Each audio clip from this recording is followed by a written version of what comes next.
Hey everyone, today I'm gonna just make a quick video about cleaning Yeezys. I've learned just kind of a couple of tricks myself. I by no means consider myself a cleaning expert or a shoe expert, but after purchasing different products and trying different things on my Yeezys, I've made mistakes and I want you to learn from them so you don't have to make the same ones. Let's go ahead and kick it off. I'll kind of show you first the tools that I'm going to use, and then we'll go shoe by shoe as I'm going to clean these. It's been a while since I cleaned my pairs, so some of them are in pretty rough shape, and we'll go through and I'll kind of give some tips as I go through each model of Yeezy I have, and go from there. So, alright, let's jump into it. I have a box I have here that has like all of my supplies in it. I recommend you have a box as well. My box has actually developed into two boxes. I've heard from somebody at Urban Necessities who is a shoe restorer was it's all about the brushes. So you know, I'm a big fan of a company called New Element. They're a small startup, and New Life Kits. Sorry, not New Element. But they're by no means a sponsor. I don't have any sponsors. I mean, it's just again stuff that I know works well. So the big thing is having good brushes. You want to use soft brushes on areas that are going to be delicate. So for example, like these 750s here, we're not going to want to use something really abrasive on this suede material. We're going to want to use something very soft, right? Like a soft bristle brush.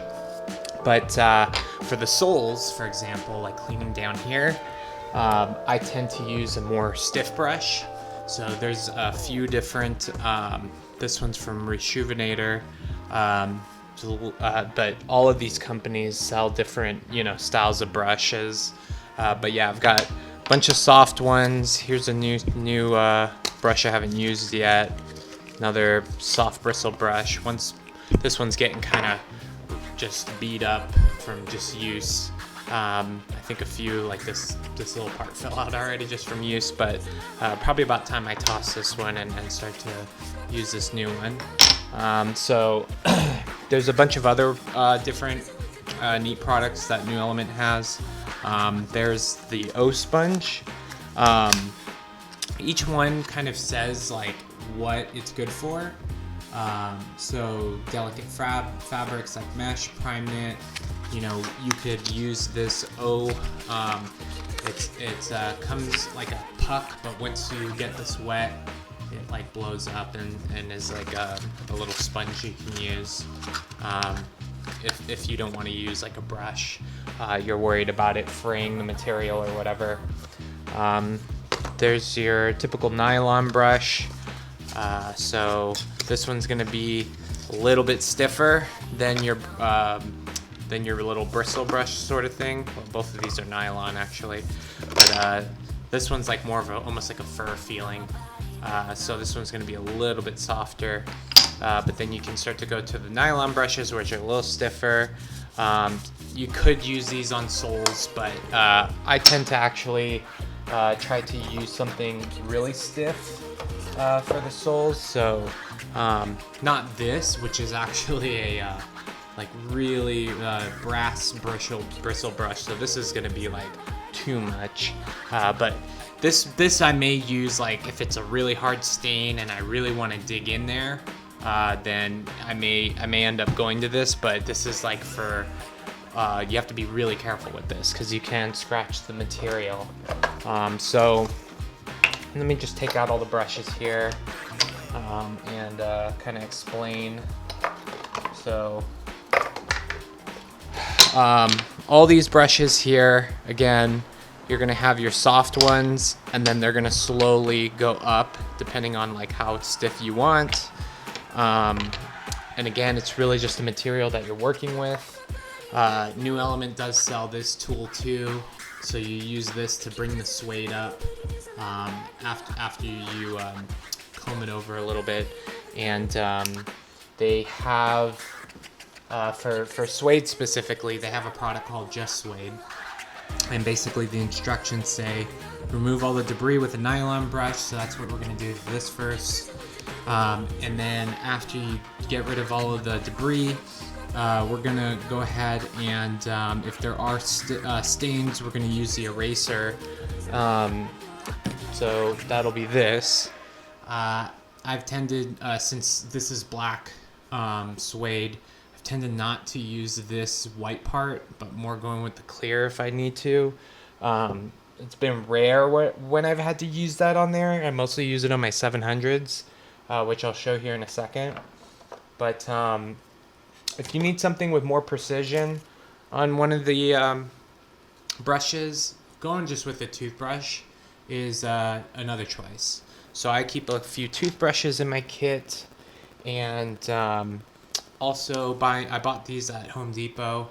This is also a nylon brush, but it comes with this little one here. Again, hit it with that. I've got a steel brush and then a brass brush.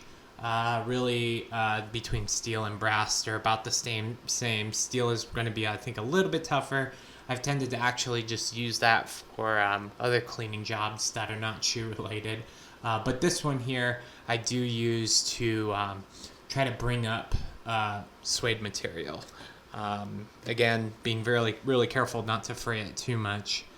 So after you get all the stains and debris out, it says that you'll need to spray the area with this solution, wait 30 seconds before brushing in a back and forth motion, and then the post treatment is to soften and fluff the nap with the crepe brush. So that crepe brush is basically this right here. It's kind of a rubbery feeling thing here. So again, with suede, you're going to want to be really careful. I'll show you some mistakes I've made with that. Here's another eraser I've used on my 700 quite a bit. I'll show how to use an eraser. Again, if you are an expert in this, I'd be glad to hear your input in the comments about perhaps what's good and not. These are nylon scrubs, so really stiff nylon brush. Not brush, but like a sponge. There's the eraser sponge. I think I've got one hanging out somewhere, but basically just like a soft foam sponge. Again, it's not like we're going to be using all of these things. You can pretty much get away with having a stiff brush, a bristle brush, perhaps maybe a toothbrush, and maybe a sponge too, and then some erasers. The crepe brush is really nice to have just for these like little crooks and crannies sort of thing that we want to hit. So I think that at the bare minimum you could do a lot. I did get these just because there is a certain job I'll show you where it just kind of helps to kind of get in between things a little bit with these smaller tips of the brushes here.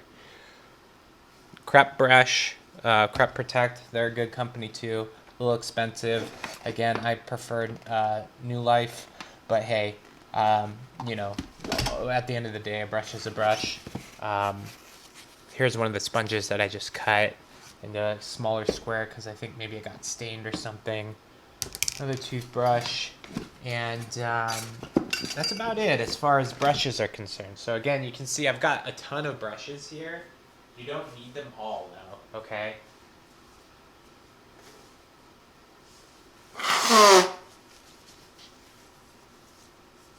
Again, you can really just get away. Like if we just pushed all of this off to the side, I think you could get away with having a steel brush, a bristle brush, and then like a stiffer nylon brush. I would prefer that you also had something like this.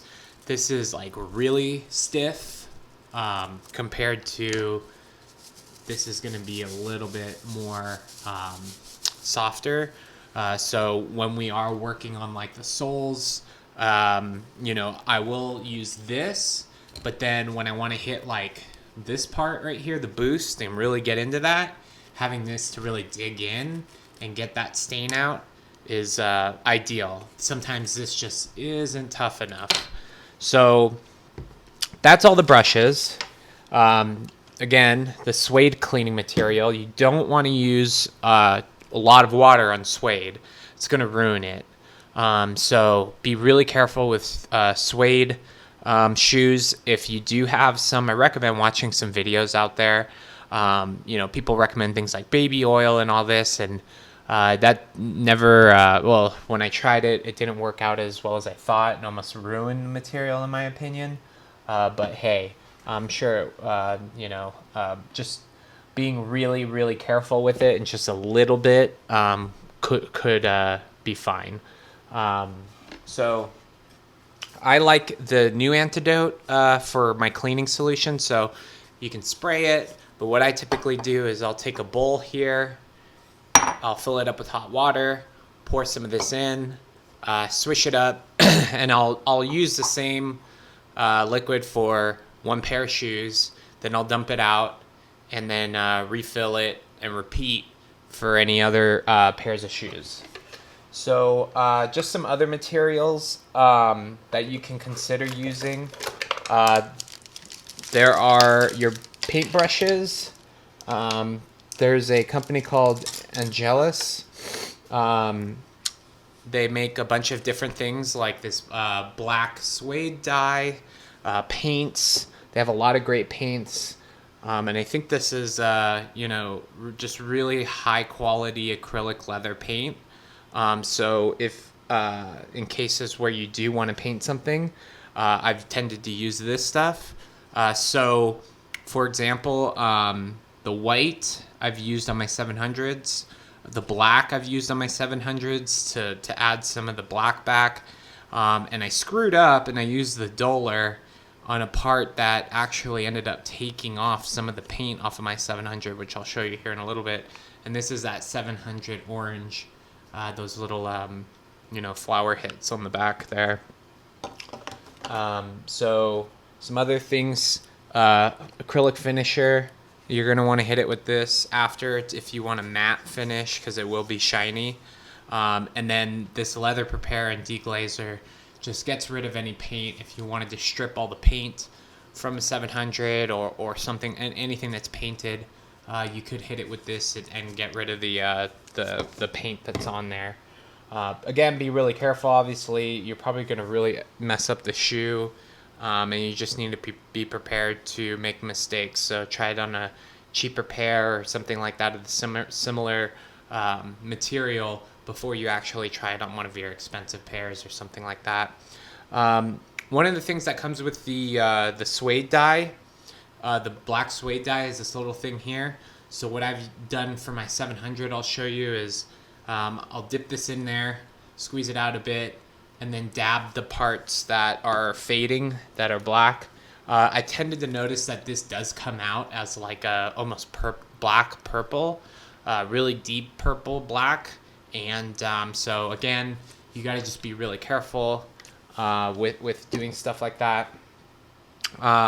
With really tough stains, I have her baby oil, and I tried that on my 700 Pirate Black, or 750. And I didn't have good results with that. In fact, I felt like it was messing it up more than it was before I did that. So I don't really recommend that too much. Some other things that you could play around with, if you have a lot of like fraying material, you can use something like this. Just be super duper careful because you will nick it if you're going too hard on it. But if you just wanted to take off a little bit of the fuzz off of a shoe, you could use something like this. Always have one of these in your car if you get a really bad stain on one of your shoes. There's a company that I bought called Swipes. They make pretty cheap sneaker cleaner wipes that you can just throw into your glove box or whatever, and it's nice to have around. So my final two pieces of equipment here is for mainly foams, so the 700 and perhaps like slides. I've used them on my slides. But what it is a heat gun. So I'll show you here. You got to be super careful with this. You can totally melt a sole if you go too hard with this thing. But I'll show you in a little bit that any creases you have in your sole, you can kind of just hit it slowly with this, and the crease will slowly disappear just like magic. But again, you got to be really careful because you can actually melt your sole. I kind of did that with the 700 somewhere. I think there was a part where I kind of like pushed and I saw it kind of moving and I was like, oh, too hot. Yeah, just be really careful with that. And then this is just like a cheap Amazon air blower. So when you turn it on, it just blows air. This is good to just dry off one of your shoes after you've cleaned it. And just I use it for even a keyboard cleaner too, right? Like, so instead of buying canned air, just bought one of these and boom, you know, hit my keyboard with that, get all the fingernails and junk out of it. Actually, there's one more thing here that I'll go over. There's this 3M material protector. It's like a sole protector thing that you can purchase as well. In fact, this is why I use the heat gun on the 750 sole. Now that I think about it, is I put this material on the bottom of the 750, cut it out, and then use the heat gun to kind of really get this to stick to the material.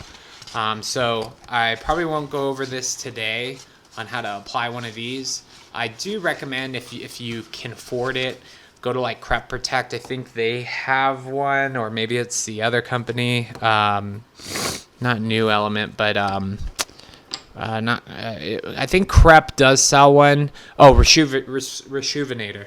So I think that they do have like a pre-cut 3M sort of sole protector.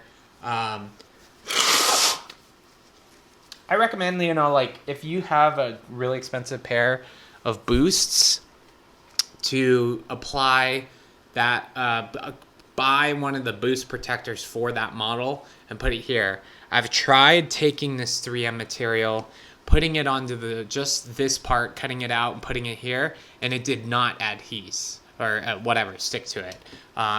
If I put it onto the entire sole, it worked, but if I just put it on to the boost, it did not. So you are better off buying the actual boost protectors, because those will apply and stick to it correctly.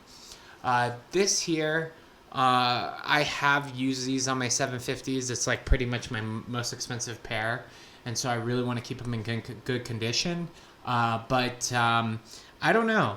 They create this really weird noise, and you can tend to see some of the plastic sticking up from the bottom here. So when people are kind of looking at you, strutting around, they're like, hey, what is that guy got? Did he put tape at the bottom of his shoe? It kind of looks ghetto, in my opinion. So, you know, if you really want to protect him, go for it. Just maybe try to do a good job at trying to hide it. But really where you're going to get the most benefit from a sole protector is this back heel area. Because naturally, you're probably going to heel drag like I have been doing here. I can feel it shaving down a bit. I try to pick my feet up when I walk, but hey, you know, whatever. I broke my ankle when I was young, so I probably walk all pigeon-toed and stuff. And it will slowly eat away at this instead of your actual sole. So if you want to get some extra mileage out of it, I recommend kind of going up a little bit, and that will really protect this back heel part. So yeah, take it for what it is, but that's basically my advice with the sole protectors there. So let me clean this up, and then we'll jump into the first pair of shoes here I'm gonna clean, which is a pair of 380s that my kid wore. He outgrew them, so I'm gonna clean them up because I'm gonna sell them on Goat. So let's dive into that. One thing I forgot to mention is these Sharpie white bold point oil-based pens. You can shake it up and then use this on the bottom of a boost If your boost is getting really yellow, like on my pair of 350s, I'll show you how I use this to make them white again. I will tell you, if you look up close, it don't look pretty. You can tell that it's been painted. But from far away, just you walking in that heel coming up and people seeing that nice shiny white, this will do the trick. So if you didn't use boost protectors, you could hit it with something like this. Again, I know some people are totally against this kind of stuff, but hey, I've experimented with a lot of things, and yeah, from far away, nobody's really going to notice, and they're going to look brand new after you hit it with this. But you just got to be really careful because this stuff will get onto the actual sole if you're not taping off the boost area. So maybe we'll dive into that, but we'll see if we have time. Alright, so typically I do my work over the sink here. It's just going to be a lot easier to manage the water and all that. So for the first pair we're going to clean are these kids 380s. Every time you look at a shoe that you need to clean, you just need to use discretion. So look at all the areas that the shoe's dirty in. So we've got some like white paint or something going on over here. So we're going to have to hit it with the hard bristle brush on the sole here. Just got a lot of dirt spots, a lot of dark spots up here. So we're pretty much going to have to clean this whole shoe. But there's going to be other cases where perhaps just the sole is dirty. You're not going to need to get the entire shoe all, cleaned up unless you really want to. So let's go ahead and clean this, and then I'll show you how I dry them. So first, since we're going to clean this whole shoe, I'm going to go ahead and take out the soles, or the whatever these are, soles I think. So let's take those out. We got a really bad blood stain from when my kid busted his nose at the park and got blood on it. I don't know how we're going to get that out. I don't think that's going to get out, to be honest. That's probably a permanent stain there. We got some orange something on there that I have a feeling we might be able to get out. A lot of fraying. Maybe we'll try and hit it with that razor. See if we can get some of the fraying off. We may make it worse, but let's try it. And then we'll scrub around on the inside a little bit to try to get out some of that other stuff down here. So first, turn your water on to hot. So wait till the water gets nice and hot. And then we're going to fill up this bowl here with the water. And then we'll throw some solution in, some cleaning solution.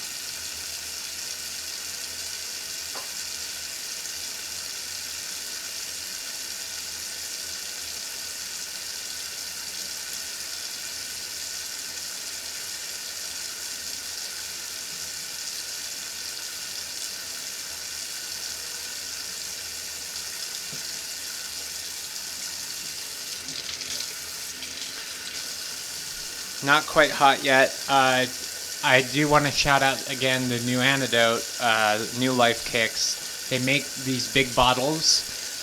You can buy the small squirt bottles, but what I've done is just refilled these up with the bigger bottles. I tend to go through a lot of this stuff. But yeah, if there's a hard stain, we may just want to shoot it directly onto the shoe where the stain is to try to work it out. We'll try it with that blood stain and see if we can get it out. Okay, water's pretty hot now, so I'm gonna fill up the water. You don't need a ton of water, so I just filled it up a little bit here. I'm gonna add some of the new antidote. There we go. And then we're just gonna just work it a little bit, just massage that little baby, get some suds going. Like we're splashing, taking a bath right now. Okay, got some suds going there. And we'll just drop that in there. Let's start with the upper. So I'm going to take my soft bristle brush, hit it with this a little bit, just get some of that on there. And then I'm just going to start working that solution that magic water, baby, right into the upper. Just gonna get all this all around here. Can't remove the laces on this. I suggest you normally remove the laces, but this pair of 380s did not come with the red ones like the adults did. So I'm not going to cut the infinity laces here. I'm just going to work the brush inside the shoe a little bit here. Just really kind of getting all around the shoe. I try to clean one shoe at a time. So I'm just going to go ahead and move this stuff over for a second. And then what I'm going to do is, now that we got that solution in there, I want to run some water over it. And then really just scrub that soap off and see if we can get some of those stains out. Let me take my clean water over here. So you can put your hand in the shoe to really kind of give it a little stiffness. So that way you can really work into that with your brush.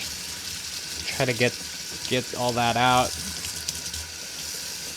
Get all the soap off. Looking pretty dark here, but once it dries, it should look a lot better. Okay. All right, we got the upper cleaned here. Now let's clean the sole. So what I'll typically do is just spray some of the solution right onto the sole here. I think I need to fill this sucker up. So I'll tell you what, let's just pour some of this right onto the sole.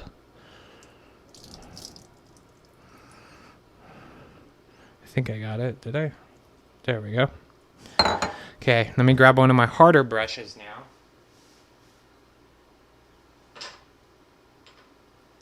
So again, I'm gonna use this. It's kind of stiff. It's not super stiff, but I'm just gonna work that solution into the sole to get that soap, so suds action. That's what's really gonna get the stains to come up and out of your shoe. Work on the sides here. Try not to hit the upper with it. Also try not to let the soap drop down onto the upper, because that will just transfer the dirt from the sole onto the upper. So I'm gonna hold it. Just really try to work it in there. Get into the boost area here. Get it all around. Try to work with the grooves. So I'm gonna brush with the grooves here. Try to get those bristles in between. Okay. And then with the boost area here, I'm going to hit it with a harder one. So again, my Home Depot special here. Just really get into the boost and try to get up that dirt out of there. You can already see all of that dirt going away here, and then we're just going to wash it off. So just rinse all of that off. Try to hit it with the brush too.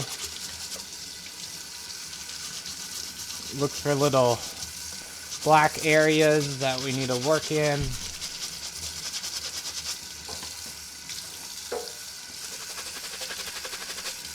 Hit it with a little more suds. Go with the grooves. Try to really get in between there. Starting to look better. Got some more dirt here. Let's try to work this out.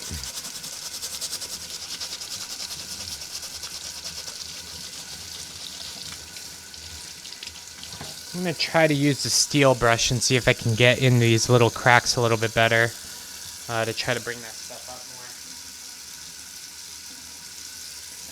So let me get some of that sud back on there. Let me try to get in between a little bit more with this really hard brass brush. Again, try not to push too hard, because it's already going to be hard just by nature of the type of bristle we're dealing with here. Try not to actually scratch the sole, but just to get in between a little bit more here. I can see some of that stuff coming up. That's good. We're not going to be able to get it to factory settings here, but get it looking pretty good. Instead of 1,000 wears, maybe down to 40. Kind of getting into those black spots, really trying to work it out.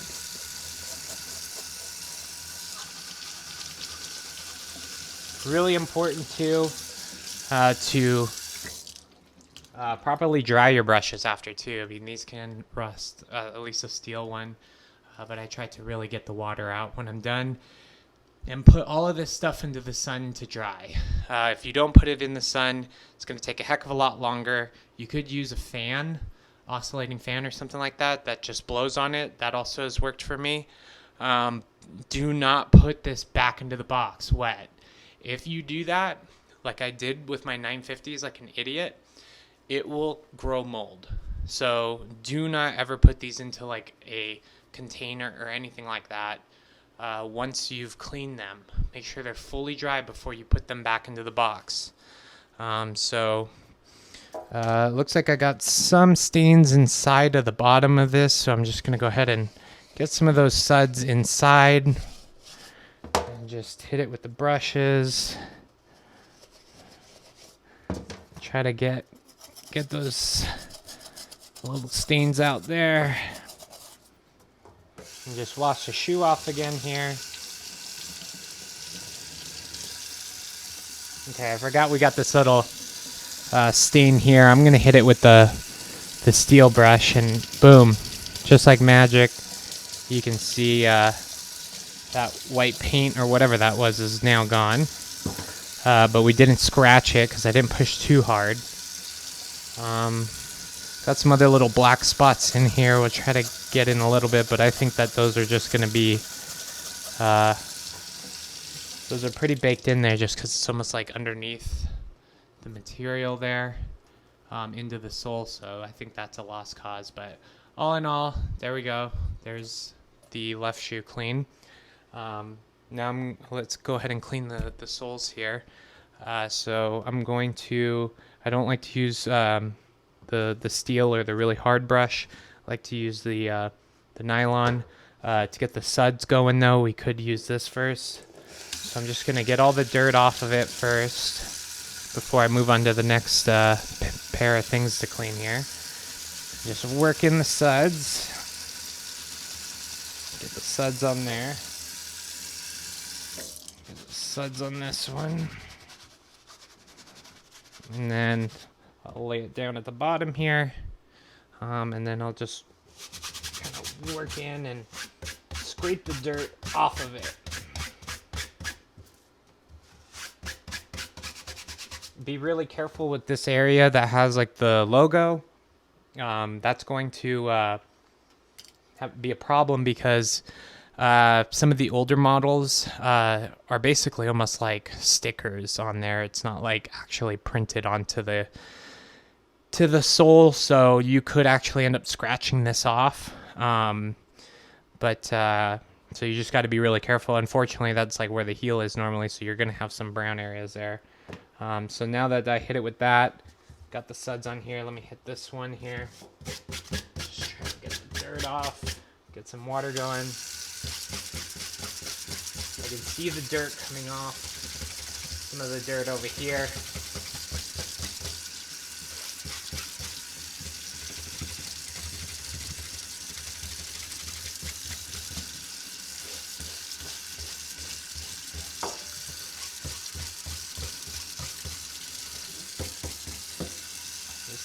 Just kind of don't like using the hard one, but I'm just going to hit it a little bit with the hard one just to try to get these really dark areas out. There, that worked. Even if you spread the dirt, I feel like, you know, if it's all kind of the same color, it's better than whatever. Another step is just try to work out all of that gunk, or all that water anyway.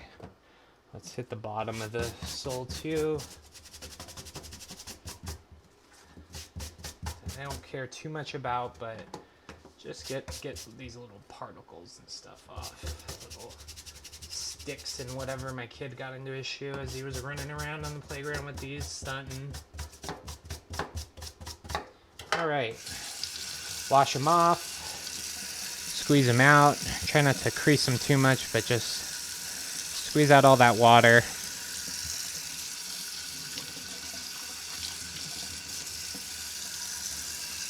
Even for the one that we cleaned too, let's try to push into the boost here and just bend the shoe a little bit. Squeeze the upper, try to get all that excess water off. And then I'll take a towel and then I'll damp it down, but let's try to work on this one before we do that. So, wash my brushes off.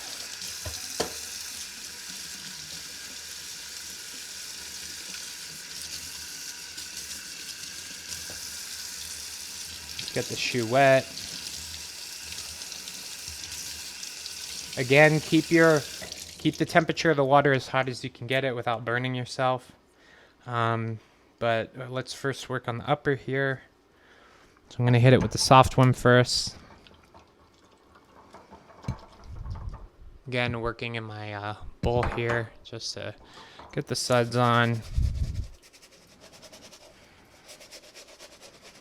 Working all those suds. Try to really hit this blood stain. Oh shoots, that blood stain came right out actually. There's the magic antidote working at its finest right there. Shout out. Shout out to my homies over at New Element, or New Life. I keep saying New Element, I don't know why. Let's just work in some of that on the sole here. I'm gonna use the harder brush now. Really work in those suds. Try to scrape around the laces without fraying them, but try to get underneath them a little bit, moving back and forth, around, circles. There we go. All right, now we can wash the shoe off and just scrub as we wash it all off. The front here is really bad, so I'm gonna just try to hit that one more time. Use a little bit of harder brush. Try to hit it with this one a little bit. Try not to fray it too much, but just trying to get that dirt to come up. I don't think we're gonna have much success on trying to get that going, but that blood stain's nearly gone. There's a little spot here, so let's just see if we can try to hit it with our harder brush here. I'm gonna stretch out the material a bit just to try to get in between the material a little bit more. Really, again, not pushing too hard, but using a little bit of force to try to dig into it. And bam, actually, that blood stain is completely gone. So these will look pretty good on goat. I think these even used, some people are trying to sell them for like one something. I could probably get $80 at least for these, I bet.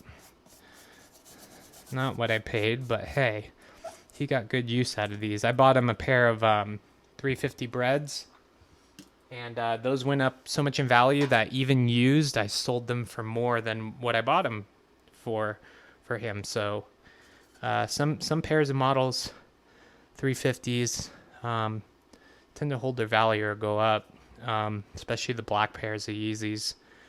So, okay, cool. We've got the upper pretty much as clean as we can get it. Just trying to pick off any like debris that we see. Like there's a little white spot here. I'm gonna just try to pull that up a bit. I think that's probably a lost cause. We're probably gonna have to, maybe we can use the razor on some of this, but with it being wet, I would rather hit it when it's dry. So I'm probably gonna wait till it's dry before I try to attempt to do that. So let's clean the sole. Wash my brush off. Get some of the suds on there. Just working all of that. Got some weird coloring on the bottom here from probably gum or something he stepped on. Alright. I'm gonna hit it with a harder brush. Let's just try to work in all of those suds. Hit the boost. get around. I try not to use the really tough brush on the sides of the sole, just because you're going to be hitting the upper as you do this. So just be really careful if you do hit it with a harder brush. Just try to make sure you don't hit that upper. Work with the grooves like that. Try to work into this orange spot, whatever the hell this is.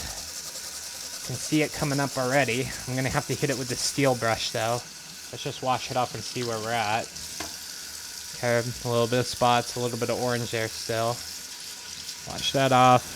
Let's get some more suds over there. All right, let's try to use steel brush on this.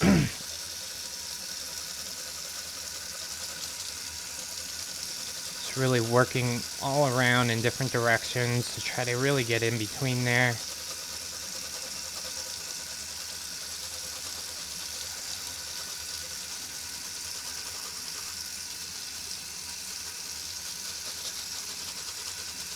Hit that boost with the steel brush. Really try to get that dirt up. Let's wash it off as we do this. Yeah, boost is looking pretty good. That orange spot is definitely a problem, and there's some dirt. There's some dirt that actually got underneath the sole here. That is going to be a lost cause, unfortunately. And that orange spot is still slightly there, but hey, these are used, so it is what it is. I feel like I can get this out a little bit more, so I'm just gonna hit the back. Maybe put some solution on here. Just try to get that out. Try to hit the boost again. It's got a little bit of marking. Hit the spot one more time in a desperate attempt to try to get Mr. Orange Spot out of our lives. Okay, let's wash it off. Let's hit in the inside here a little bit.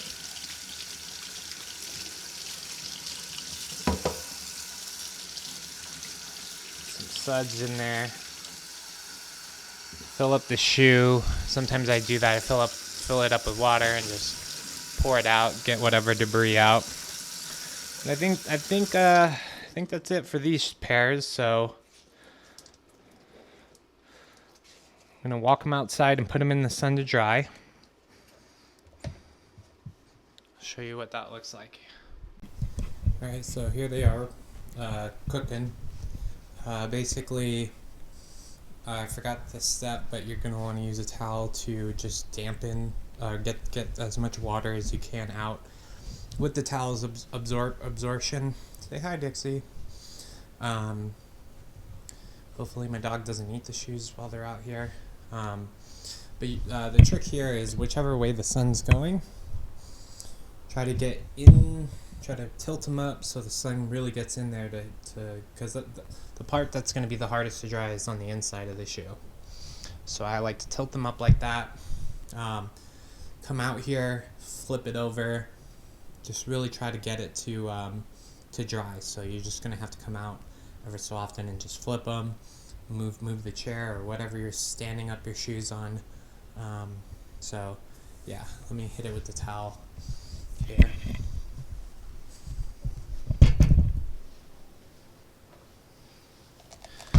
So just using the towel, I'm gonna just squeeze onto it, get all that water off, and that's pretty much it, just kind of wiping it. Alright, so the next pair I'm gonna clean is the 450s. I love these. I've loved them since they were showcased when Kanye went to the fashion show in Paris. Him infamously jumping out of the rolls over the water because they parked too far and hopping out with these bad boys. I believe they were called the 451s at first.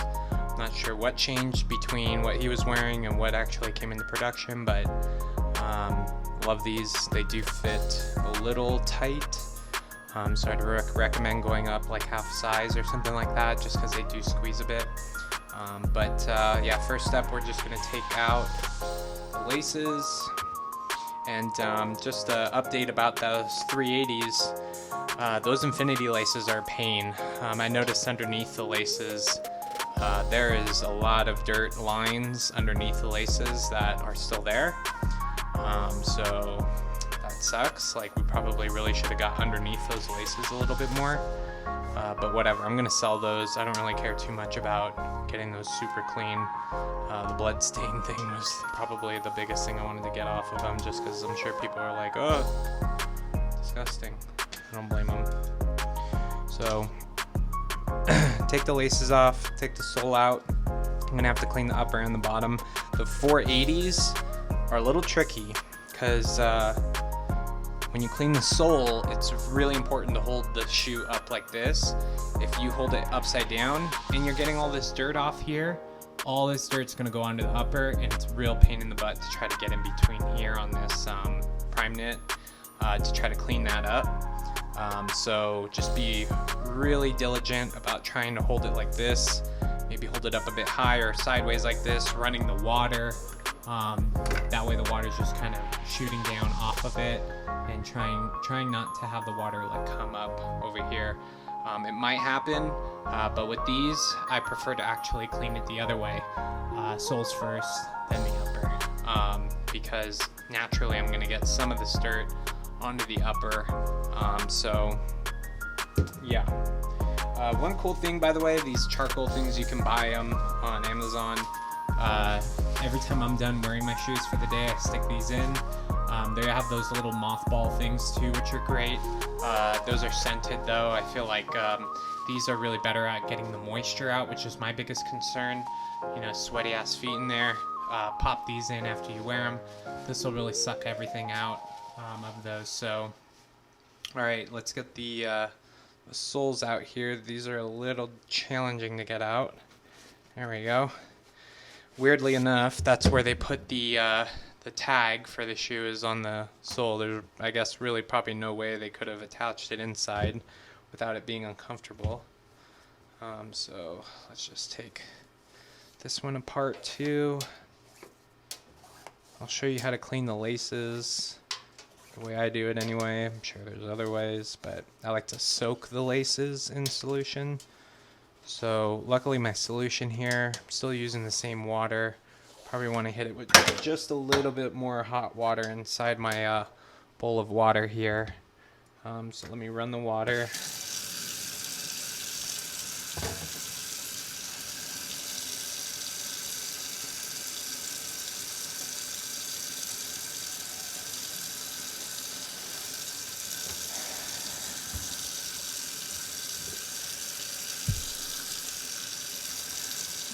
Take the laces out here.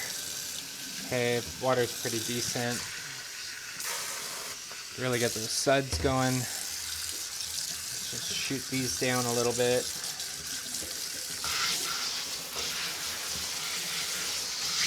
Okay. Now let's get the brushes going. Start with the soft one, and then we'll work our way up. Brushing away from it, not into it. Trying to get the dirt to come out and off rather than just spreading it.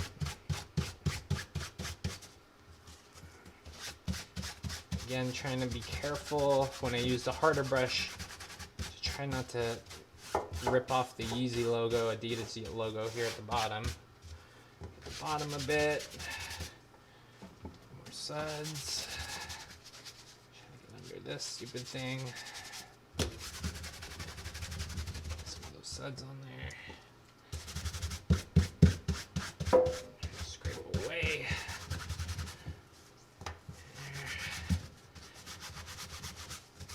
Alright. This. Alright. Let's go up a level. Slightly harder brush. Start to see those toe marks disappearing a little bit. Probably not going to go away 100%, but definitely will look better than what it looked like before.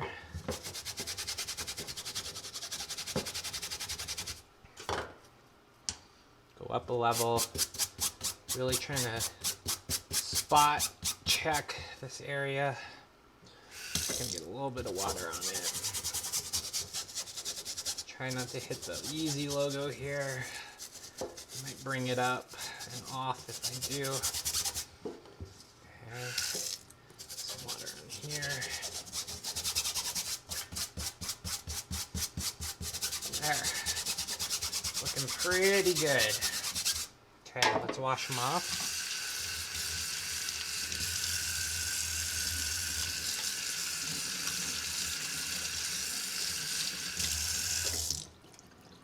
Cool. Just squeeze them, get the water out. Okay. This one. Squeeze it. Get my towel here and just get any excess water off of it. Okay.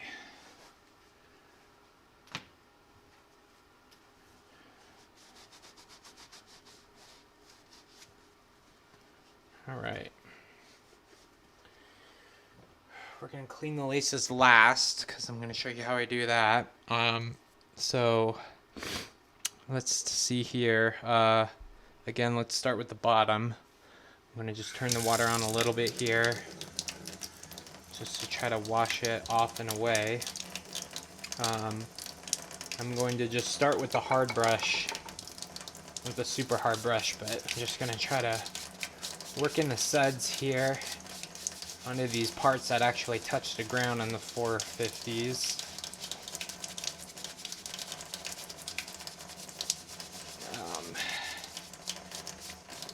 What kind of sucks is this will spread the, at first it'll look like you're just spreading the dirt onto the side of the shoe, which is basically what's happening. But we'll get that off here in a second. A little bit of water just to keep those suds going. The toe box is a pain too. Try to work it off. Work around the edges a bit here. Okay, now I'm going to upgrade to the nylon, or not nylon, but the stiff brush here. Really try to work out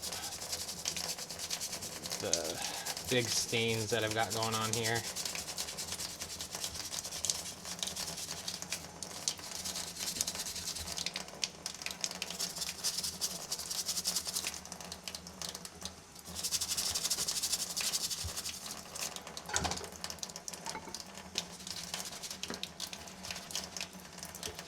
Okay, let's wash off and see where we're at. Whoops.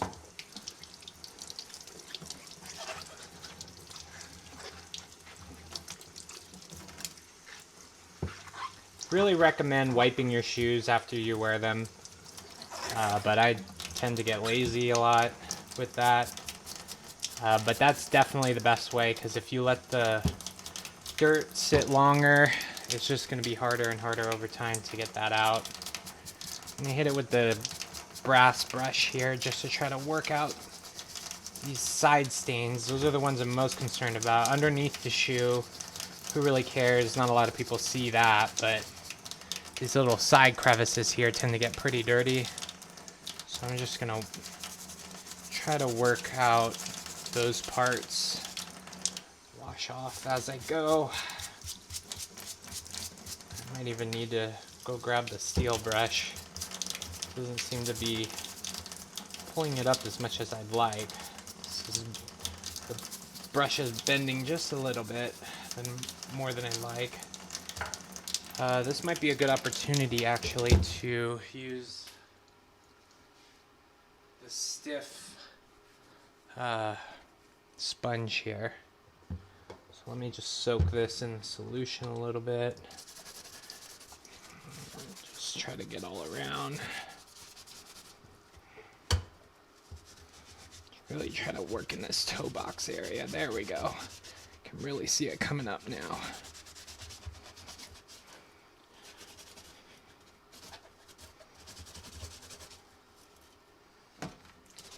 solution here. Try to hold it up so it doesn't get the dirt on the upper. It's gonna happen, but we want to try and avoid that.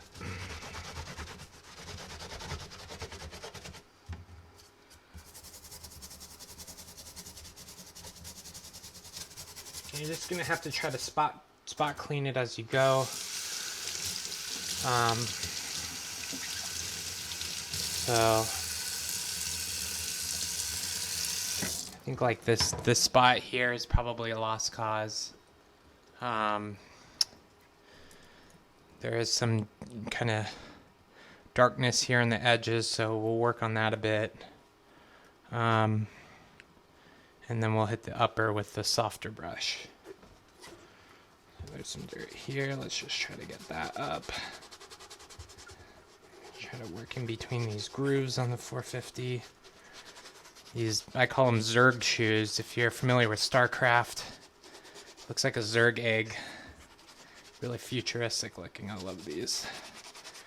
I've got a couple of pairs in goat storage of the resins and the blacks that I'm gonna wear when I'm 80. I'll take them out of storage and then stunt on them in the old folks home. Hopefully they're not falling apart by then.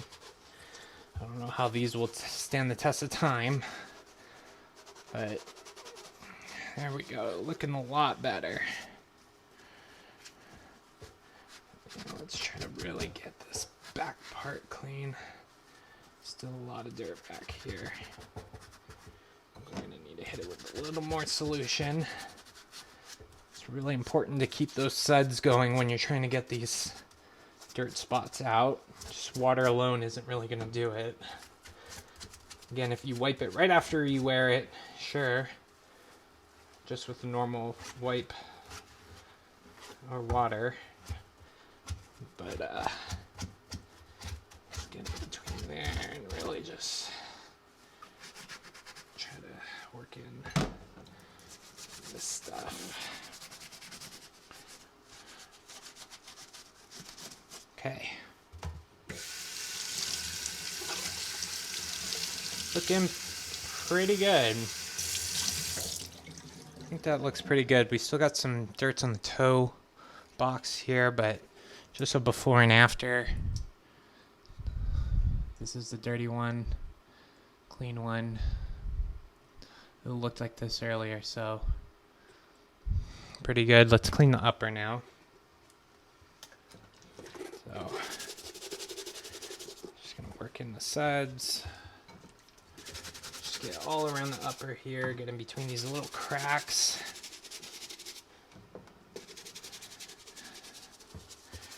I'll hit it on the inside a little bit here too in a minute. Be careful not to go too hard. And start fraying it. Let's work the toe box a little bit and just brush away. We're gonna probably have to hit it with a slightly harder brush to get some of those stains out on the toe box though. But you want to work in these little grooves here because that's where I noticed if you don't, you'll have some dirt hanging out there after you clean the soles just naturally from the water and how it settles. So it looks like we have a little bit of a stain on the back here. Let me go with the harder nylon brush and just try to stretch it out a bit as I try to work that out and get some water going. There we go. Now let's get all that off and then we'll work on the toe box. Spot clean, again, any dirt spots you see as you're looking at it. Try to work on those. There we go, looking good. That toe box a little bit there. Get that out. Get some suds going there first. Toe box more. Try not to hit the prime knit with this, but when we do hit the prime knit, we'll hit it with the nylon.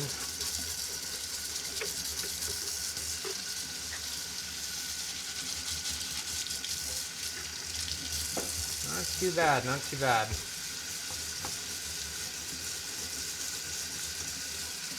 Okay. I think we got this one looking as good as we're gonna get. Look around. See if we can spot any other spots. We got one here and one here. Try to clean this toe box just a little bit more.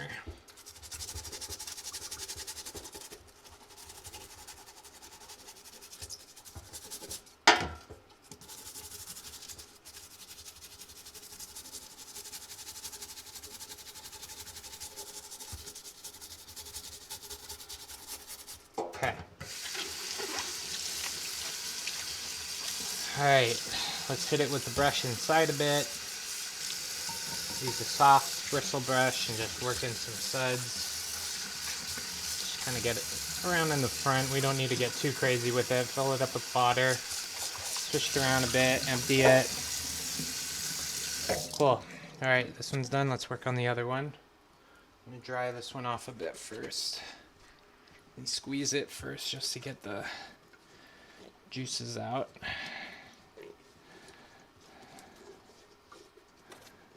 Put my hand in here, get my hand all the way up there, and just push down and squeeze that water out as much as I can.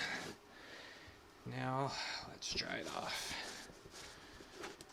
If you still got some dirt, again, try to wipe towards the sole when you do this step so you don't get on the upper. Those are looking pretty damn good. Again, with these 450s, I feel like these little flat spots here where you're actually touching, those are naturally just going to have some level of discoloring, you know, just because that's where you're walking all the time. So that's going to be just something you're going to have to live with. Again, it's the bottom of the shoe, so who really cares as long as the sides and all of the upper looks good. Probably not going to matter too much. I've gotten a lot of compliments with this shoe. Those are cool shoes from some old lady at a hospital. That's who I want compliments from, right? Old ladies. Okay. That one's done. Let's hit the other one. Same deal here. Let's start with the sole first.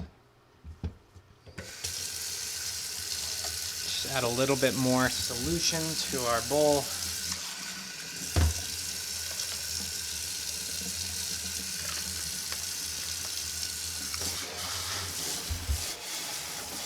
You don't want too much water in the bowl. You want a decent amount of solution in there. So what are we going to do here? Let's work with this one first. And then we'll just get those suds in there first. There we go. Really get those suds in there. Clean it up after. I'm going to flip it. Just try not to get my fingers on the upper. I want to transfer that dirt onto the upper. Okay, got a decent amount of suds. Okay, now let's hit it with this guy. This one seemed to work really well.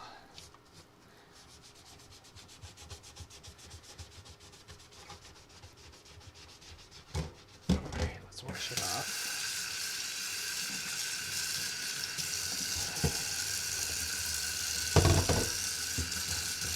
Again, scraping away from the upper, trying not to transfer that dirt onto the upper. Sponge is actually really good for these, just because you have more control over the destination of the water, I feel like. But before we rinse this guy, we're going to want to get all that crap off of here into the sink. Wash it off that way. Got some spots in the upper we're really going to have to work with.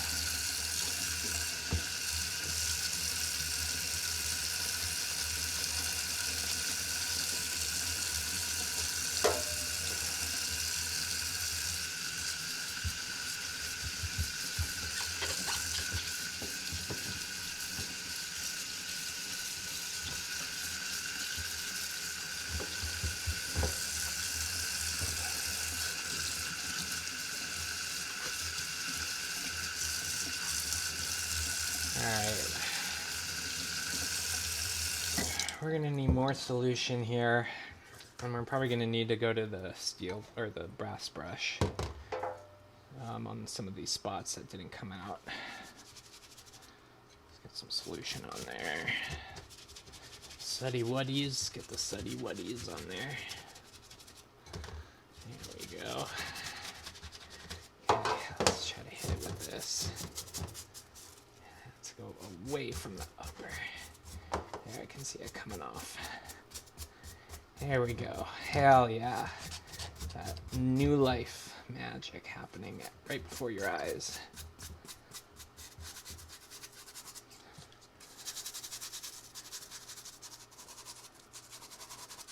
There we go. And we're going to have to work around these little crevices here. And then we'll wash it off.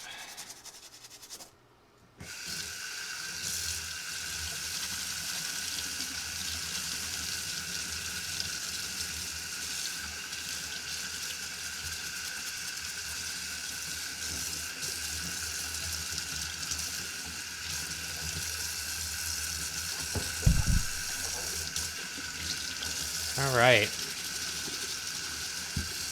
think it's looking pretty good. We've still got some dark spots on the side here we're just going to have to work with. Try to get some of these studs in there.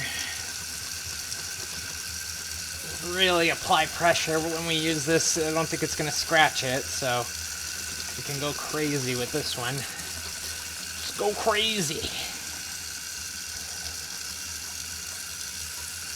There we go. All right.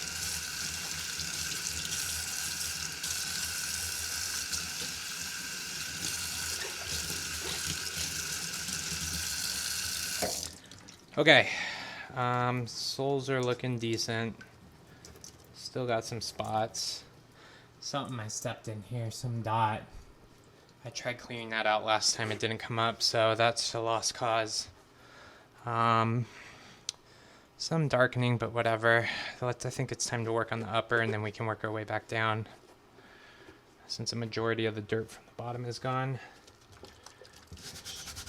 Use our soft brush here. Get those suds in there. We'll just pour some straight on it. Just really work that in between those crevices.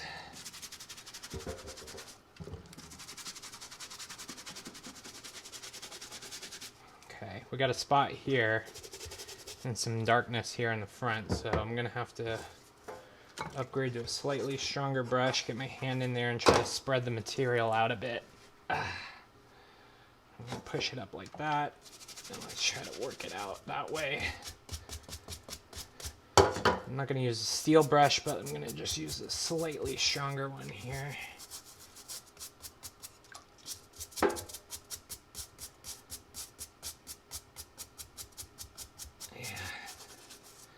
Feel like that's working. I'm gonna push a little bit just to try to really get in between there. There we go. Looking pretty good now. Looks like I took a chunk out somewhere from a door or something here. Trying to get the sole cleaned up a little bit. I still see some darkening here.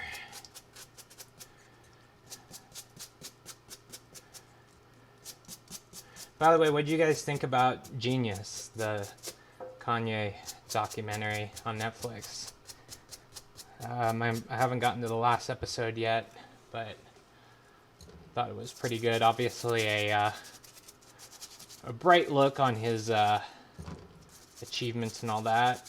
I don't think it actually hit the hard-hitting stuff as much as I'd like it to, but the editor obviously worked really close with Kanye and probably had some level of loyalty to make sure he had a good image for that doc. Obviously Kanye there for the premiere and stuff, so I feel like they could have talked a little bit more about the divorce and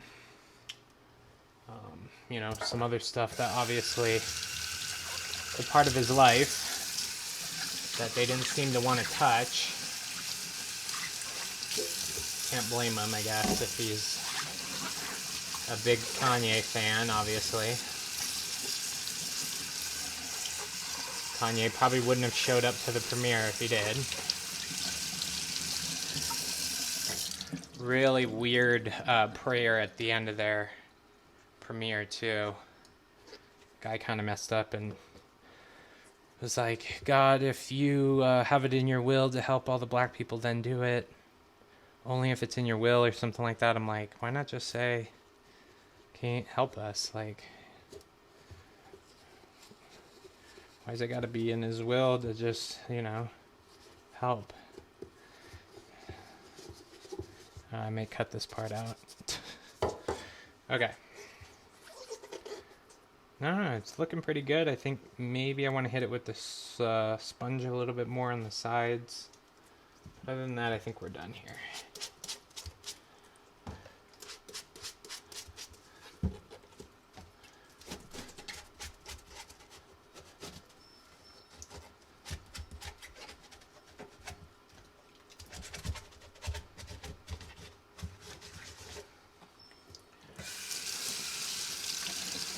All right. I think that'll do for this one.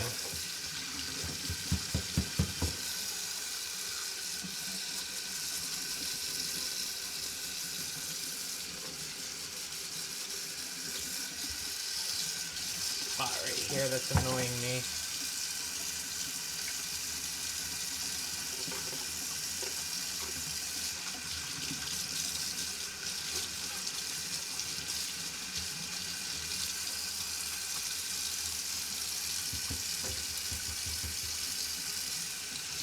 All right. Done. Dry it. We'll stick this bad boy in the sun, and let's move on to the next pair.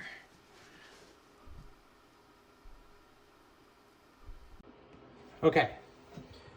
So I'm gonna just check. This water still seems pretty clean, so what I'm gonna do is I'm gonna take the laces, which really aren't that bad.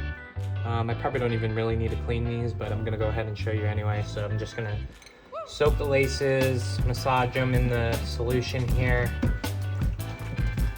Try to get any of that dirt out. Wash them off. Sometimes I try to go like this. Just pull the lace as you hold it in one of your fingers, just to kind of squeeze the water out and squeeze the dirt out. That. Under the water, squeeze it. There we go. And these are done. If you really need to get them cleaner, you could probably soak them even longer. Make sure you use really hot water. But yeah, so I'm gonna go ahead and drape these in the back and let these dry out. All right, next pair. The Hylite glows. For these are fairly clean. There's a couple of spots here on the toe, on the upper, but most of this is really just the sole that needs to be wiped down. So this is pretty much just like a wipe job. So I could probably just hit it with the soft brush. We'll work with the hard brush on the boost here, but we don't need to completely soak this thing. I will wash the soles here, and I'll just actually go ahead and soak the inside too. I'm just gonna first wash off all the dirt. There, already looks pretty dang clean. Put some water in there. Push that around, dump it out. All right, let's just work with the upper first here.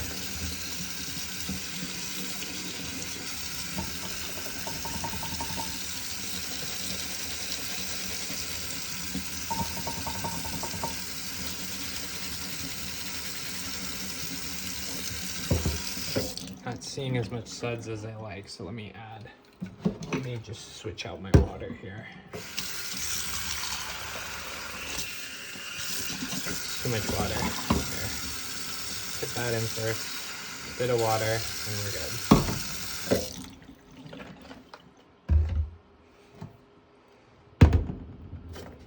All right. Let's use this a little bit on the upper. Try to work in those sides. Again, probably didn't need to clean the upper, but I see some spots here that I'm not a fan of. So let's get it out before they actually cake in permanently. Trying not to scrub too hard because I feel like it's already fraying it up, and some of this white crap's actually getting on here. So I'm not going to use that anymore. Let me wash that off.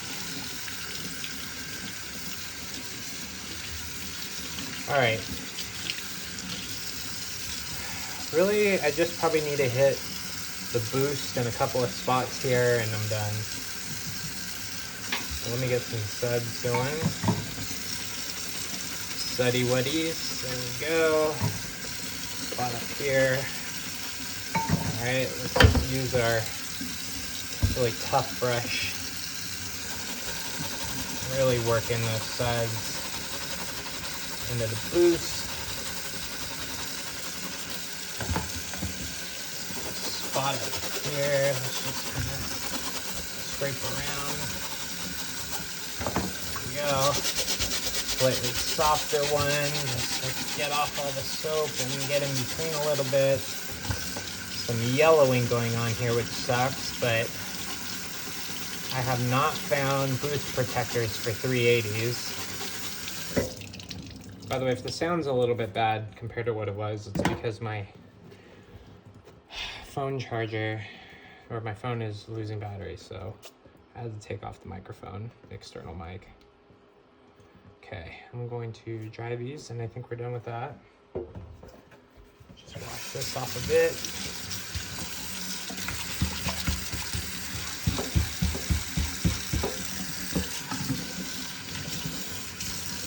Okay, that's done. Clean the other one here.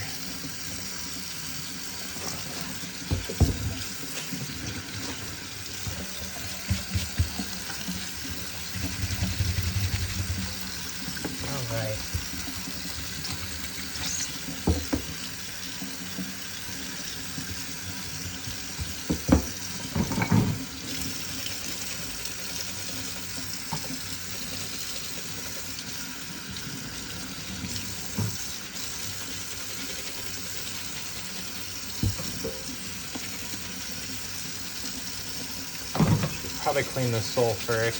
Forgot. Whoops. Go ahead and do that now.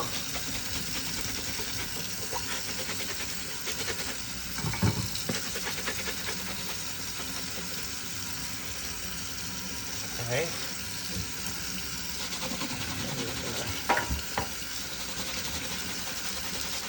One here. Working between the grooves. Try to go the direction of the grooves to get in between. It's really wavy pattern, so it's tough, but whatever. Alright. A little spot here. Hit.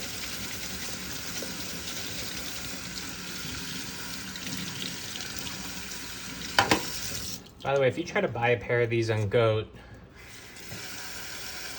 the glow ones seem to be a real challenge to get.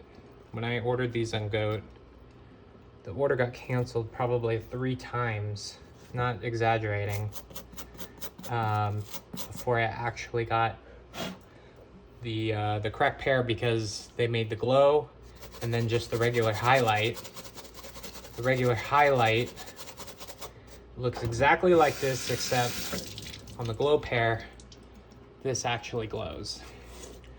So does the upper a bit too, actually. Certain parts. I think like these green parts here. So I love this shoe. Really underrated pair of 350s in my opinion. Just gonna pour some of the solution right in there. Let that build up in there. Do the same thing here.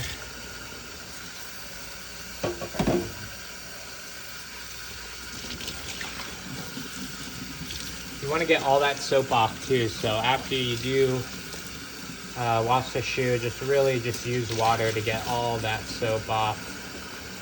You don't want that hanging around. All right, this one looks good.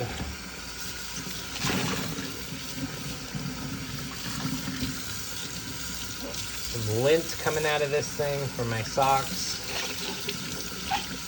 But hey, yeah, that boost is looking pretty good actually. A couple of little spots here, but really not a big deal. There's a little tiny thing right there. Let's get that out. You may want to use, on some pairs, if you get rocks in between like the 950s, you'll want to use a knife or something to get in between the grooves, but for these you could just probably use the brass brush. All right, I'm gonna dry these and throw them outside and we'll work on the next pair. By the way, another tip, a lot of water when you soak the shoe like this gets into the boost down here. So what I like to do is I'll put my hand in, I'll squeeze, and you'll hear some water drop. Yep, you can see it coming out. Yep, there's some water. So again, you really just want to dry the shoe as much as you can before you put it out in the sun. It'll be quicker, but squeezing that boost like that, because the sun's going to dry out the upper pretty quick, but that water that gets in the shoe itself is not going to come out for a while. So after I put it outside, what I'll do is I'll hit it with the fan, especially if it's nighttime. I'll just put them in front of the fan, and that typically does the job.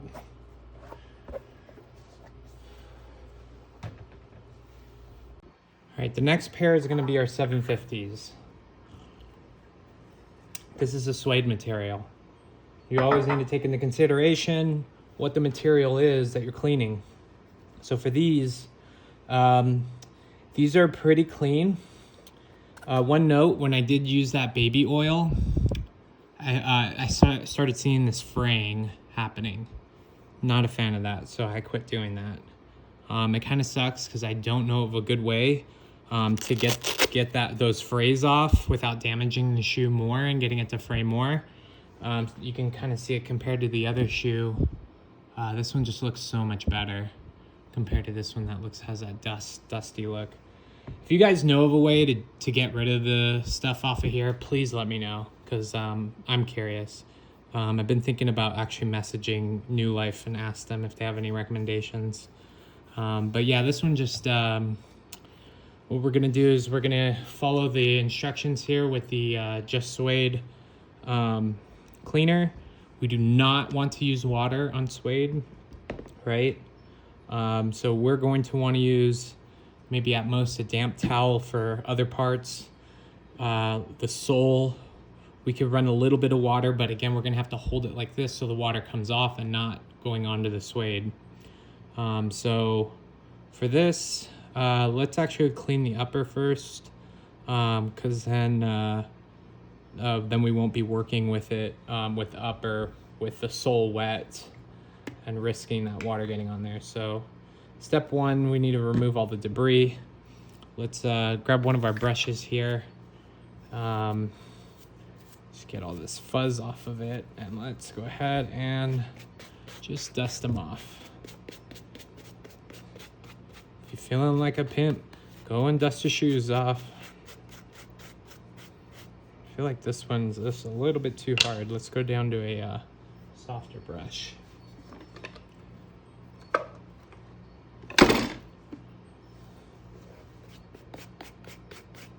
There we go.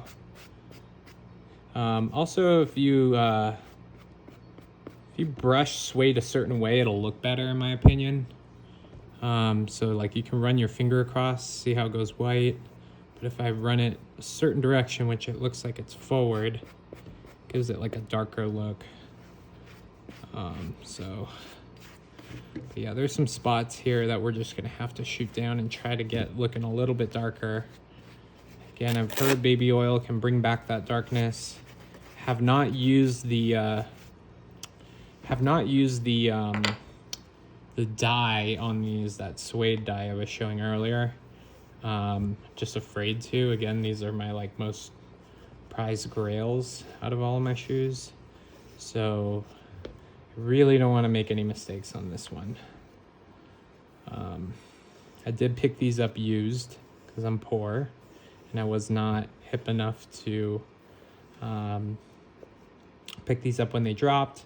Wasn't into Yeezys then, but I did go to California to like a little fair, and I saw the guy, one of the kids working there at the fair, wearing these pairs. They were so beat up, and I just couldn't stop staring at them. Like, he walked by me and like buckled me and my daughter into the ride. He was just dragging his feet, zippers wide open. In fact, I think these might even been hanging, and those pairs were beat to hell. I was like, what are those though? So I asked a buddy of mine and he told me, and never pulled the trigger until I really got into Yeezys. My first pair was the Beluga 350 V2. Sold those, realized, hey, there's a lot of money in this stuff. And then instead of flipping them, became a collector, which is I think how they rope in a lot of people. Okay, so I'm just gonna dust these off a little bit more. All right. Got a lot of lines from where the laces were. I'm gonna try to dust off some of this dirt from the sole too while I'm at it. Okay, let's work on the other one.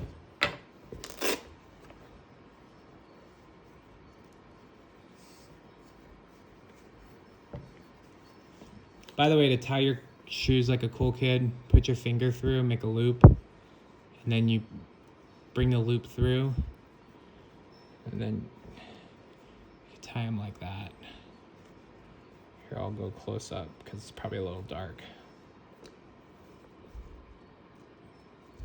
Yeah, I like doing it like that. It makes your shoes look like they're factory, like you just threw them on right after you took them out the box.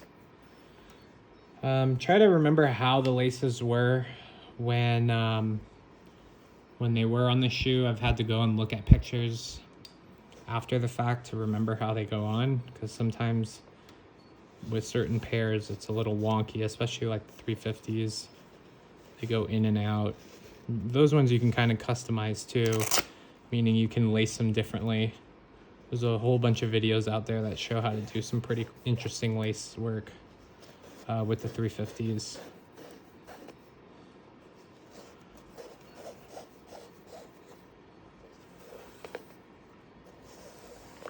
All right. Just try to get some of this dirt off here. Taking precaution not to go too hard on this, because that will fray the suede.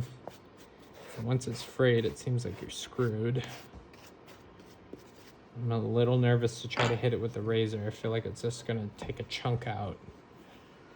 In fact, I really don't recommend using the razor at all unless there's some use that I'm not aware of. All right, got all the debris off. Deep or stiff stains, use eraser. Lift the nap with the wire brush. All right, so got our eraser here. Some stains here. Let's see how this works. So try to use the eraser. I have a feeling it's gonna... Let's use the clear eraser because I don't like the way that that's coming on the material.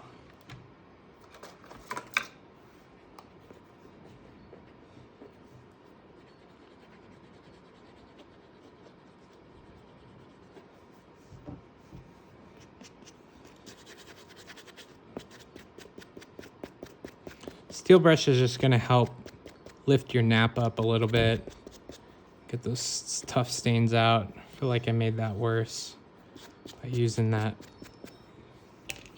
this one. I should have used a clear one, but we'll shoot it down with this stuff and then we'll wipe it down, and that'll probably look good after that. Let's see, back on the back here, it looks pretty bad. So let's try to... Yeah, that worked a lot better. Yeah, we should have used the clear one to begin with.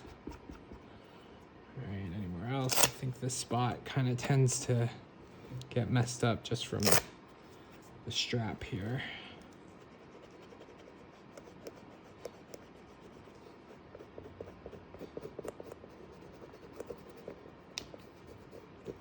All right. Just use the eraser a bit there. Let's use our steel brush and just try to not fray the material too much. Looks like we are. The crepe brush can kind of take some of that out though.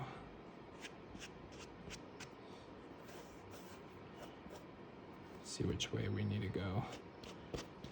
That looks like that way. It makes it a little darker appearance.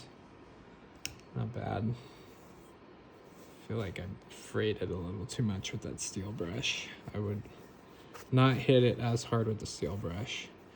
But now let's go ahead and spritz this thing. So spray the area and wait 30 seconds before brushing in a back and forth motion.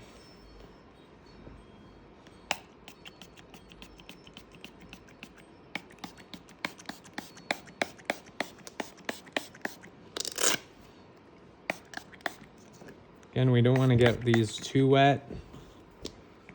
That will stain it. Just enough to then start using the brush here.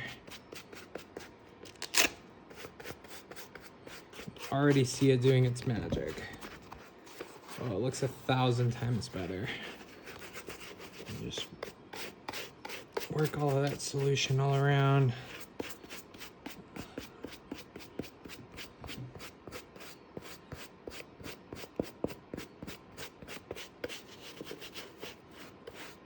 Looks so much better.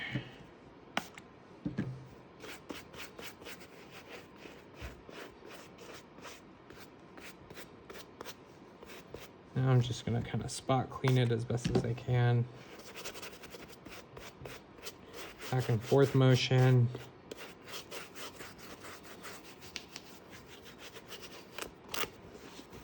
Get the toe box here.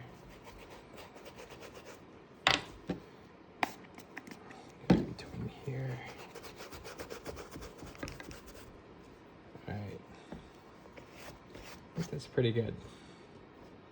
All right, let's work on the other one. This is the frayed ass one.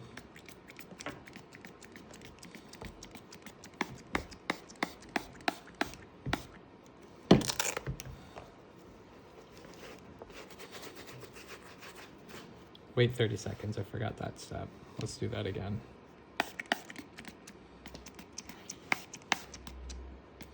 Okay. Wait.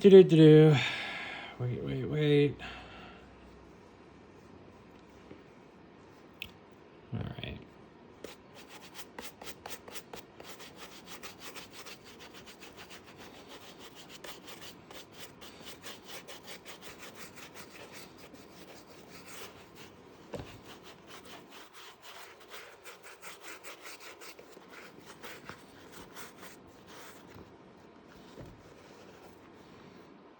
Notice if you wear the strap a little too tight too, it's going to start to wear into the material here. So probably why some people just like leave the strap wide open, but I like that strap look. I wish Kanye did more shoes with the strap like that. I feel like that's very Nike compared to his Red Octobers and the Platinums, the Air Yeezy. Very much have that. I'm gonna hit that spot that we fucked up with the eraser here. Just really try to work that out. It looks like that kind of worked. Maybe dry it out a little bit.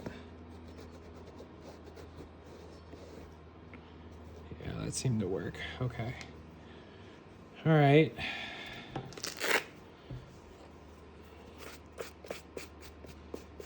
So now let's go ahead and go around the whole shoe with the crepe brush. Just try to get that frayed material off with the brush. And use this little thing here to kind of get in between the crooks and crannies and along the edge of the bristle. Should work out all of that frayed material.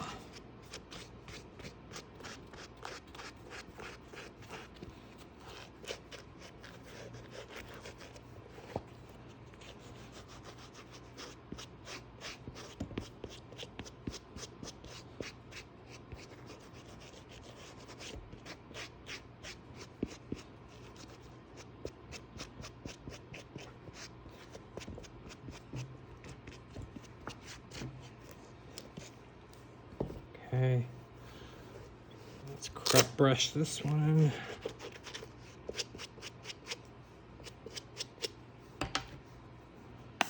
All the spot there that I'm, oh, wrong side. Just hit it with the steel brush accidentally. Try not to rush when you do this because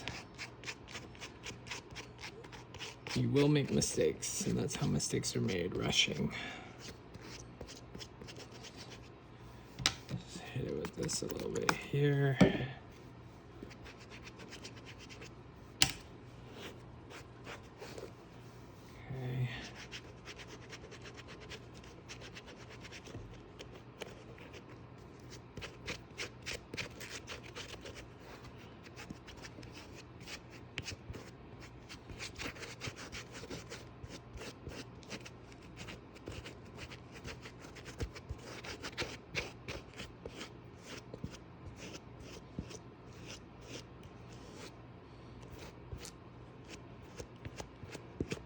The side is fraying really bad. Not sure what I can do about that. I don't want to go too hard with this crop brush. I feel like it's almost making it worse.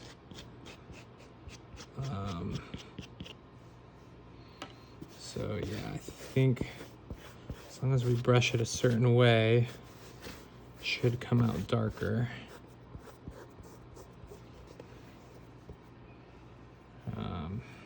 Not happy with that look. Let's try to just use some water here. Just a damp towel. Spray some of this. Let's just try to brush it there. That's looking pretty good. When it dries, it'll probably get that same color again, but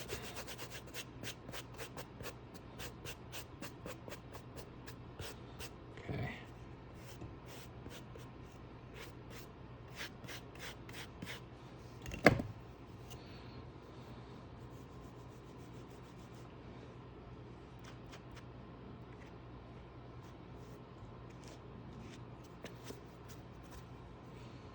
Okay.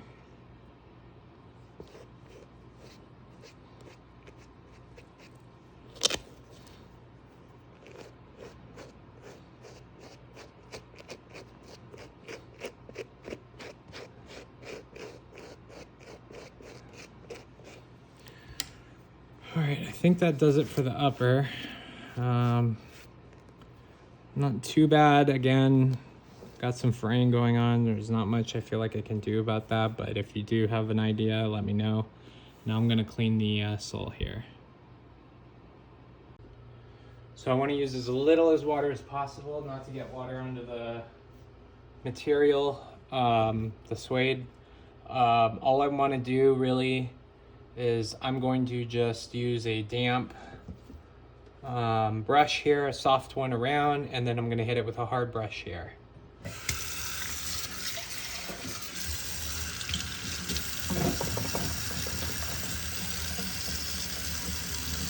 So I want to take real careful as to not get that on the suede. In fact, let me hold it up like this. Really try to keep the water away from the suede. Okay. I feel like I'm gonna just drop it right into the frickin' water. Have a towel hanging over your shoulder to wipe your hands. Now what I'm gonna do is just rinse off this water as carefully as I possibly can. Let's only run a little tiny bit. put my hand in the shoe to control it a little bit better. And just try to wash it off. Oh, got a little bit of water on there. That's not good. Let's try to dry that off as quick as we can.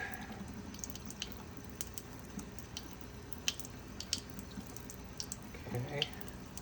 Do not wear these on a rainy day. That would be a bad idea. Anything suede, really. Water is your worst enemy.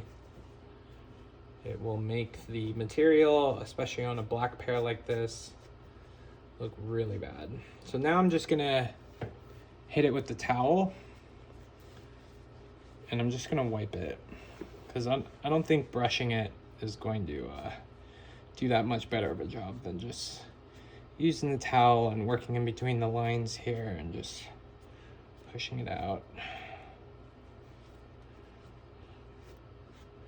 Okay, so the one part we're gonna have to work on though is this part here. So I'm going to use this guy. Just try to work that out. Hit it with a harder brush. All right. Let's get all the water off that I accidentally got on there. And then let's try and carefully wash that off.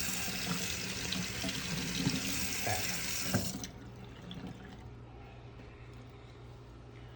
Dry it up again.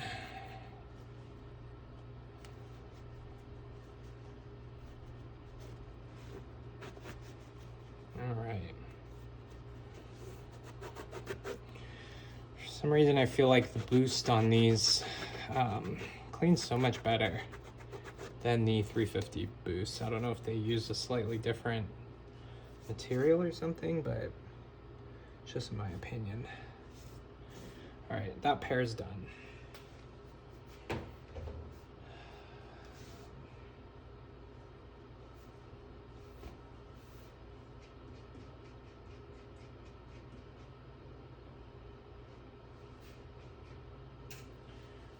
And just remember when you're wiping these, you brush the suede in the direction that makes it look darker when you're done, and it'll look a lot better.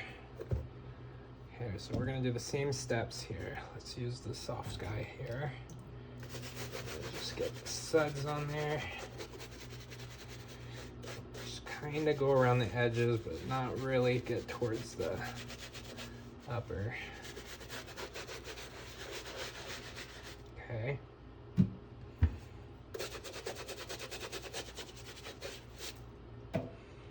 Alright, let's go ahead and wash this off.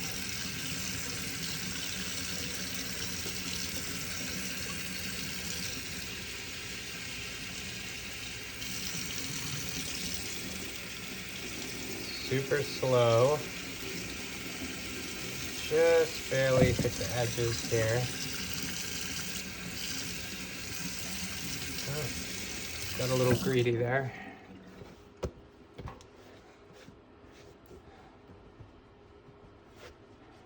Okay. Just wipe it all down. And let's hit the boost, and then we're done with this guy too.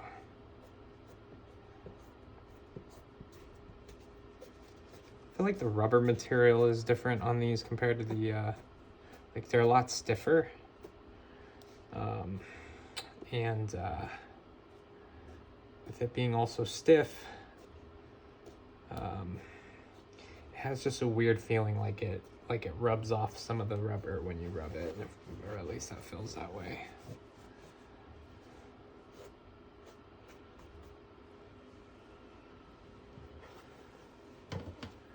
Let's try to hit the...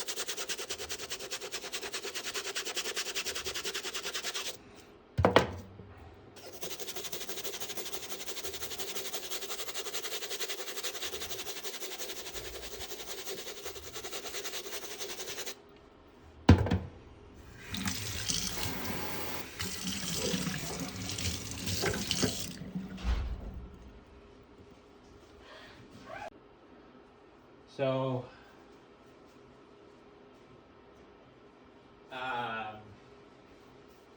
now I need to clean the laces here. I'm just gonna go ahead and toss them in a bowl here, add water, massage them a bit, get the dirt off, rinse all the soap off, and that's about it for that. Now, I'm not even gonna put the 750s outside. Again, we didn't use water to clean these because it's suede. So I'm just gonna go ahead and throw these back where I keep all the shoes. And I'm gonna go ahead and take a little biscuit break because my wife just brought home a bunch of garbage that I can eat. So I will be back. Alright, so think of this as part 2. It's been a while since I got into clean my shoes, which is bad. Typically I like to wipe them off as soon as I can, sort of thing. So we cleaned the 450, we cleaned the 380, showed a smaller pair of 380s I cleaned, and then the 750s. So for the rest of my collection, I need to clean up and get ready for little vacation that I want to stunt on. So we're going to clean a pair of 700s, the OG Wave Runners. I'm going to talk about cleaning the suede here on the front, some mistakes I've made, and some other ideas on how you can fix things up on it. We're also going to do the 500, so the blush there. I got some really beat up OG pair of 350s, the Breds. These I went to a dog park and there was mud everywhere, and as I was talking to a guy there at the dog park, in my back of my head I'm just like, oh, my shoes. But I was trying to keep it cool, just reminding myself that I can clean them, hopefully. So these have been caked on for a while. I'm hoping they didn't stain them or anything, so we'll find out today. I'm also going to be cleaning a pair of Vermillion foam runners. Some tips on these two that I've learned. And then final, last but not least, 950s, which apparently are going to restock next year, which is exciting. These, I wish I got a little bit bigger of a size, but beggars can't be choosers. Found them at a local shop, Waves, in Las Vegas. They're the GOAT. They hooked it up. I was able to cop that for $450 as used, but really lightly used. But I made a huge mistake when I was cleaning that up. So I'm going to teach you these mistakes so you don't make them. So let's kick it off. So first things first, let me just reposition this here.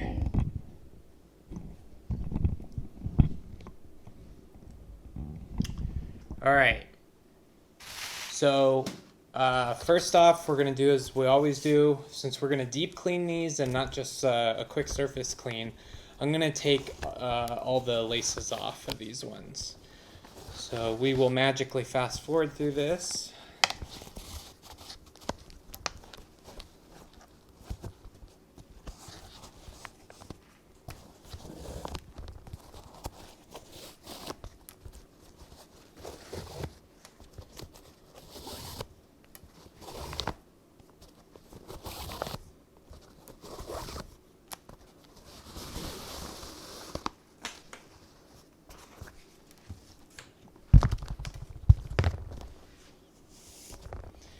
By the way, the cool way I like to do my laces is if you just put a finger through, make a little loop, grab the slack on the other side and just slide it through the loop here and pull down.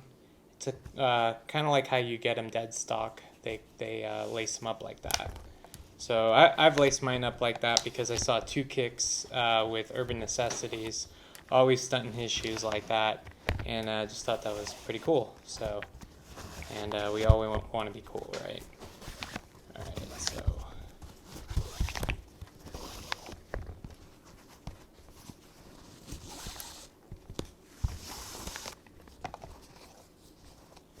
All right, got those off. Let's take the insoles out. And then I got these little guys too. I think I talked about them last time, but Always good to have those mothballs. Keeps your kicks smelling really good, and not like a stinky foot. Always seem to lose those though. They last a long time, so once you buy them, you should be good for years. Unless your feet just stink real bad. Okay, so let's see. Let's first let's tackle just. I'm gonna clean these, but the more important part is just cleaning these. So what I'm gonna do is I'm gonna use a really light brush on the sides of the sole. I'll use a harder brush on the bottom. The reason you want to use a lighter brush is because this is paint. So is this. So if you use a hard brush, you will, like I did, scratch off the paint off of this these like little black sides here. So what I had to end up doing is actually buying touch-up paint. It's kind of hard to see probably in that, but this was scratched at one point, and some of it's even bleeding off here, which we'll clean up. But I bought paint and just touch those up. There's a particular type of paint I'll show here in a second that I used for that. I also did get touch-up paint for the orange, although I've never had to use it. And also this black suede here, I've bought black suede dye. Gives it a purple kind of tinge to it, which sucks. But if you do it, it just helps instead of it looking all white and crusty. Gives it just that darker appearance. But like I said, it does kind of give like an ink sort of thing. There's probably a better way to dye this to keep this looking nice and dark. Yeah, it is what it is. So, and then this is water damage here. You can see these little dots and stuff. So you can hit it with a dry eraser, which is typically what I do. But since we're going to wash these first, we're going to wash these, let these completely dry, and then we'll hit it with the eraser at the very end once they're dry and get those looking good. And also the suede on the back too here is also something you want to hit with the dry eraser. If you hit it with the dry eraser on this black suede, that is what will make it look white, unless you've somehow got like a black eraser or something like that, which I've never seen. So typically I don't mess with this. I'll just give it a little hit with the brush just to kind of get it that buttery feel again, and then dye it if needed. So another thing I do is these creases here that develop naturally, unless you walk like just weirdo that never bends their toes or whatever, you will develop creases. But with a heat gun lightly applied to this, these creases will go away. What's cool too is even with the slides, which these tend to not get as spiky over time and they get flat like that. But what I'll do is I'll hit these with the same heat gun, and the heat gun will basically make that expand back out. You don't want to hit it too long though, because you can melt this stuff. So that's the last thing you want to do is start melting your dang shoes. So let me start to clean these, and then we'll just do a marathon here where we'll clean each one of them, and then we'll dive into details as I can think of them.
You can see I did these like kind of different, the way that I laced these up. There are a whole bunch of different ways you can lace up the 350s, which is kind of cool. There are videos out there if you want to just check out different lacing methods for 350s. This is the cause way. You can see by just like the X's for eyes sort of thing. But when I put these back together, I think I'm just going to put them back to original dead stock, just because doing this does require some patience and takes a while to do it fancy. So I'm not going to do all of that.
Just a little tip too, when you're pulling these laces through, they tend to get like jumbled up at the end sometimes. You'll see it kind of like start to squish down. That's typically when you'll have to like pull to flatten it back out and then pull it through. Take your time when you're doing that, because you don't want to rip the lace or rip a bigger hole for the laces than it needs to be.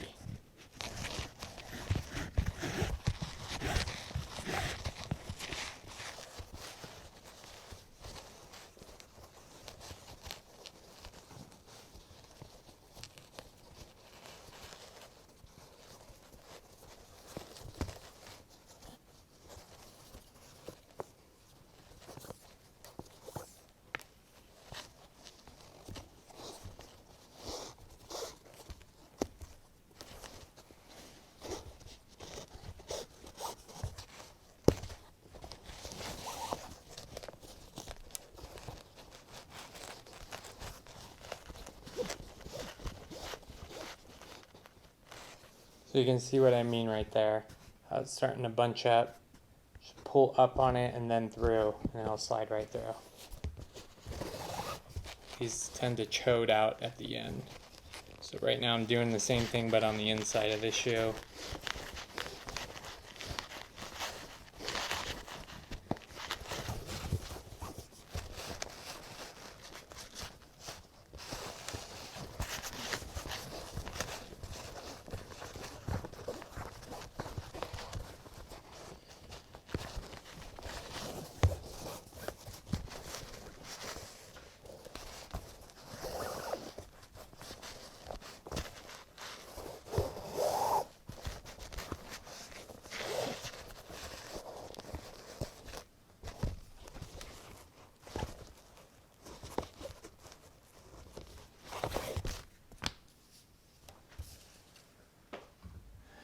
No need to unlace these, right?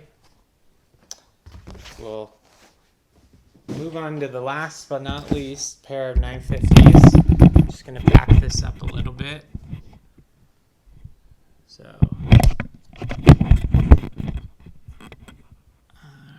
go.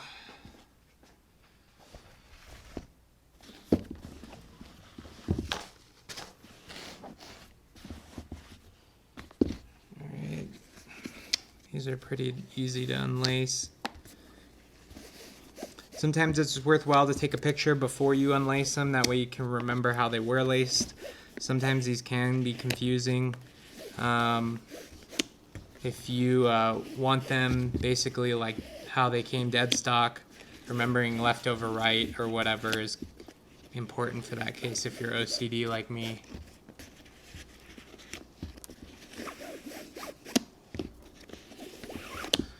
Okay, so since we finished with the 950, I'm going to talk about my mistake I made when I washed these. So when I first got these, well, actually it was probably a little bit after I wore them a couple times, but I got all the original box and the dust bags and all that stuff for this. So what I did is I washed these pretty well.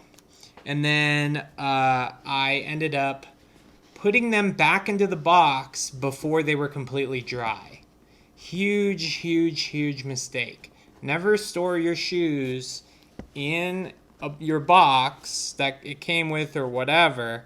Never store your wet shoes in a place that it's just going to sit, because it will start to grow some frickin' fungus, which is what these frickin' things did. So I ended up putting them back into the box in the dust bags, and then a couple days later I took them out, and there was white fuzz growing all over these damn things.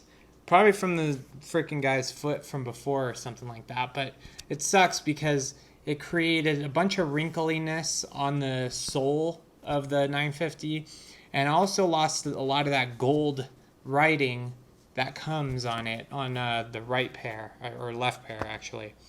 So it sucks. So a mistake I made early on when learning how to clean shoes, but make sure your shoes are completely dry. And I mean completely. Put your hand in the shoe and make sure there's no moisture before you go to store them back in the box or somewhere dark. They will start to grow some weird crap if you leave them with moisture in there. It's just an environment for crap to grow. Okay, so here we go. We got all the laces done. So what I'm going to first do is I'm going to get a bowl, and I'm going to put all the laces in the bowl, and we'll let those soak. So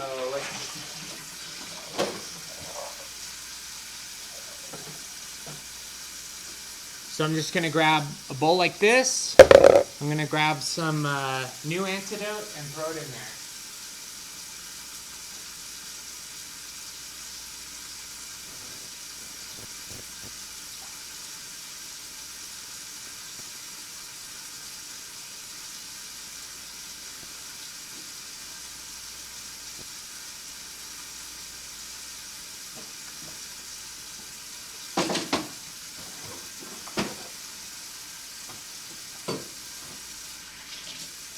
Not quite hot yet.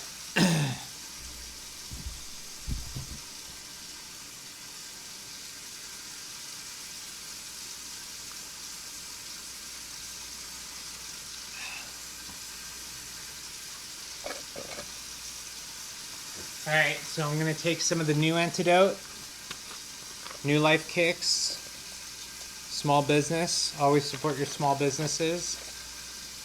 I'm just going to fill this up with hot water.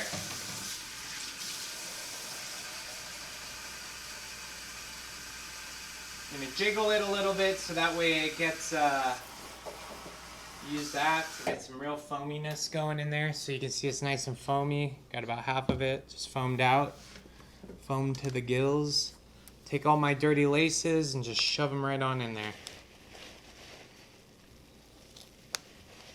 So there we go. Make sure they're submerged. All right, and we're just gonna let that sit. So I'm gonna put this off to the side.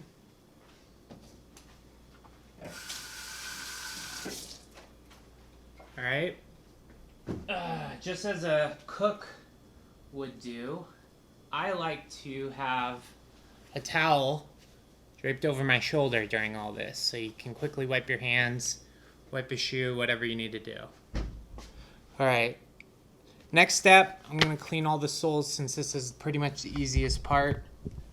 So we'll reroute this and move this over here.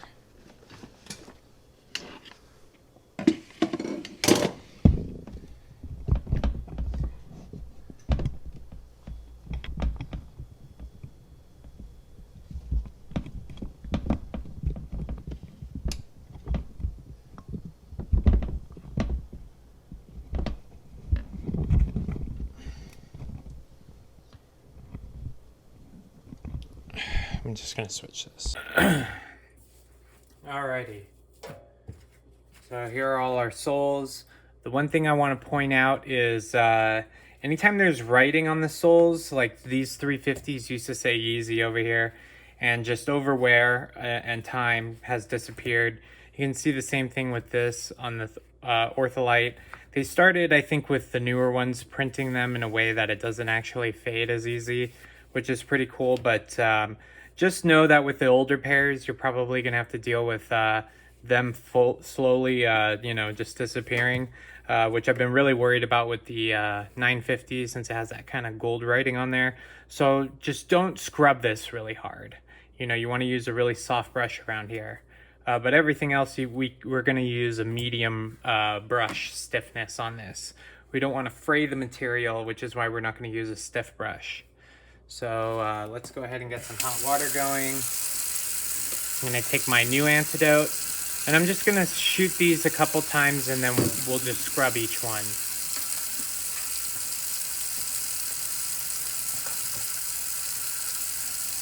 So you can just kind of feel it, see which one. Like this one, both of them seem fairly soft. So I think I'm going to use this one here, and then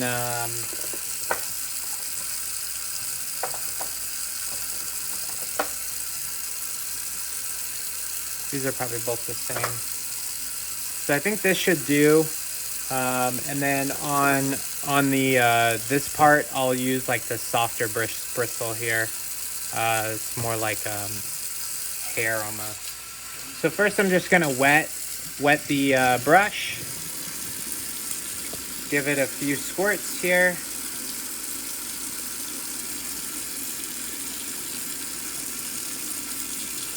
There we go. Hit it up a little bit and just kind of go over it. On the other side here. Get it all foamed up. And then I'll take my softer brush, wet that, and then get this back part here. Not putting too much pressure, just lightly scrubbing. And kind of give it one more go around and just wash it off.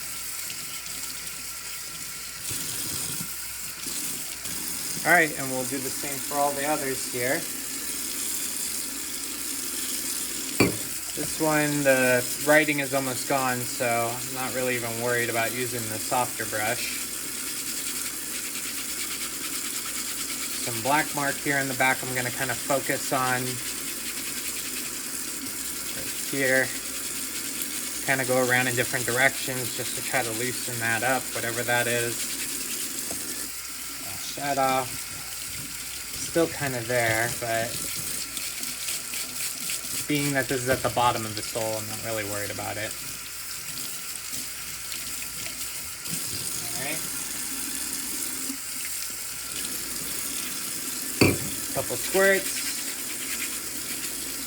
This is a different material. It's a little bit more fabric-y, so I don't want to put too much pressure with this. Probably going to use a softer brush here to kind of get it in deeper. Alright, got that one.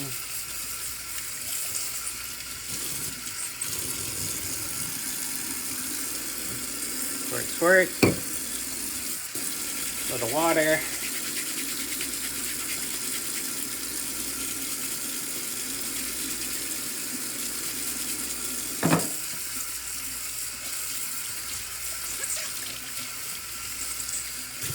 Alright, that one's done. Trying to get the soap off. I think we got a little soap left on this one too. Let's just squeeze it a little bit and get that soap off. We don't want that soap sitting on there. Alright, spritz, spritz. You can kind of see where my toes are on this one, so we're gonna hit it with the harder brush. This material is a little bit more forgiving, so should be okay with that. Just try to take some care around the writing here, not to make it worse than it already is. A little bit more water here.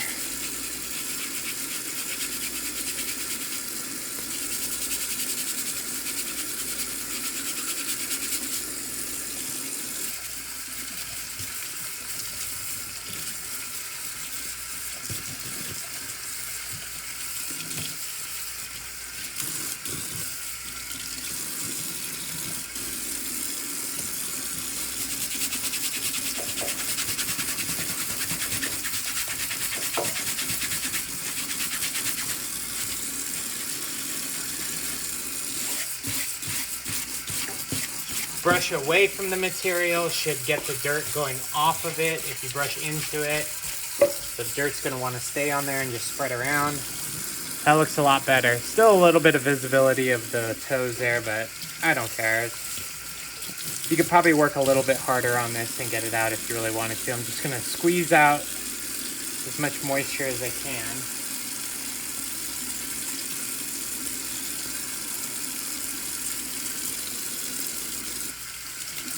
Still got some soap on there. Got some lint here from a sock or something like that. Same thing, we'll just hit it with the brush and just brush away from the material to get it off.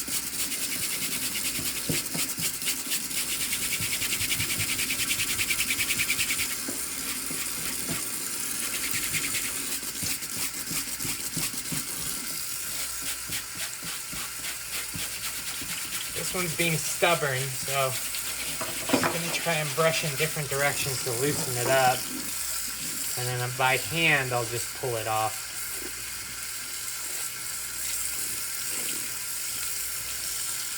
This might be adhesive or something. I don't know what that is, but...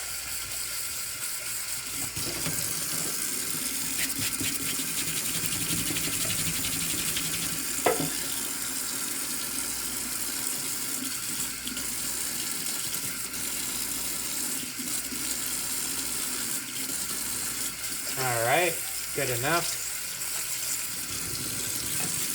Like spritz here.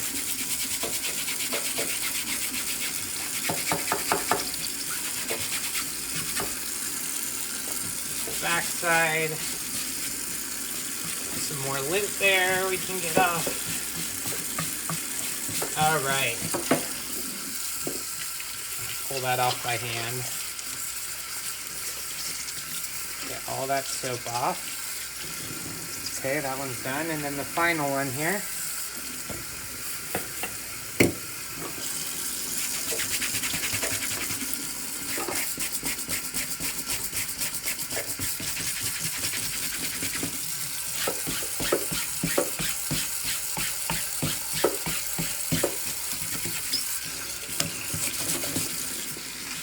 Alrighty.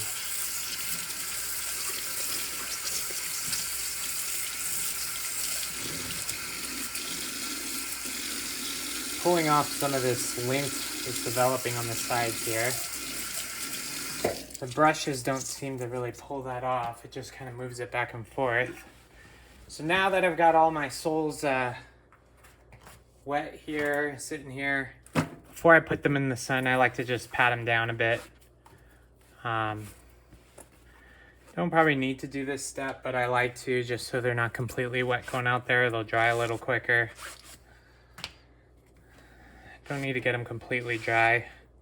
The key here is putting them in the sun, or if it's not daytime outside, put them in front of a fan. So if you got a little oscillating fan or something, put your shoes and your soles in front of the fan and let them dry out that way. Do not put them back in the box wet. Big no-no. But that's why I'm teaching you my mistakes as a noob cleaning shoes. Nobody teaching me other than me just trial and erroring here. But the best advice I ever received when I went to Urban Necessities once from a professional shoe restorer was the key to cleaning shoes is having a good set of brushes. So what I think he meant by that is a stiff brush, a medium brush, and a soft brush. And perhaps even a brass brush or something like a steel sort of thing. For certain cases, you would want that.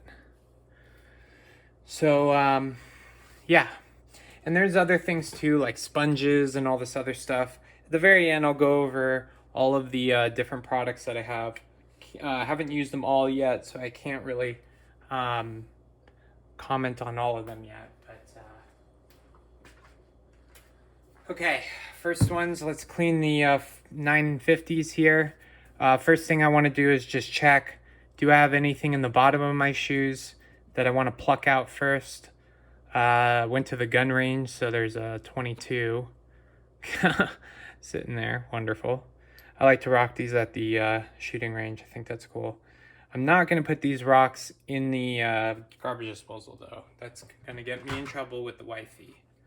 So I'm going to put that there. And then I'm just going to take really anything like a sharp object, and then we'll pluck all this out.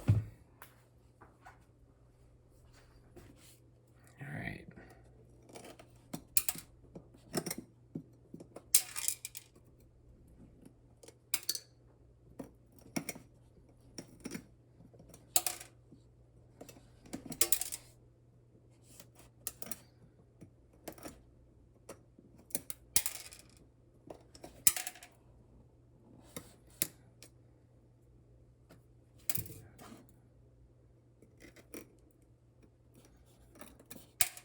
All right, that one's done.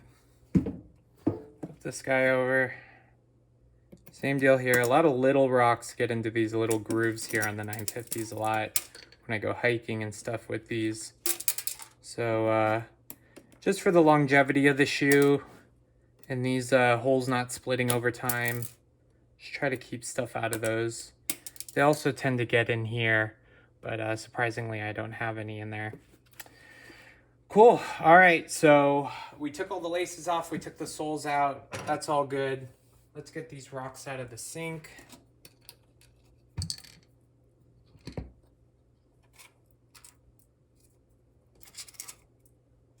Probably want to do this over a trash can, but I don't really feel like moving the camera.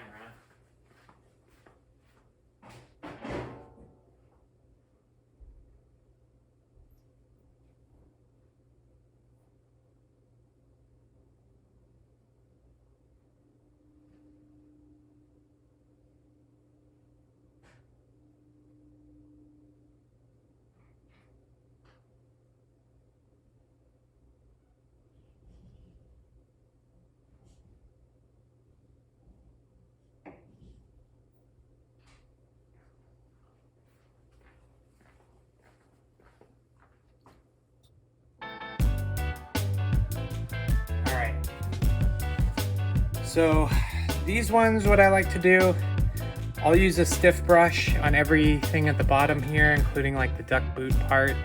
But on the upper here, I'm gonna use the medium brush. And the key is kind of getting in between these little cracks here. Dust and dirt like to collect in there.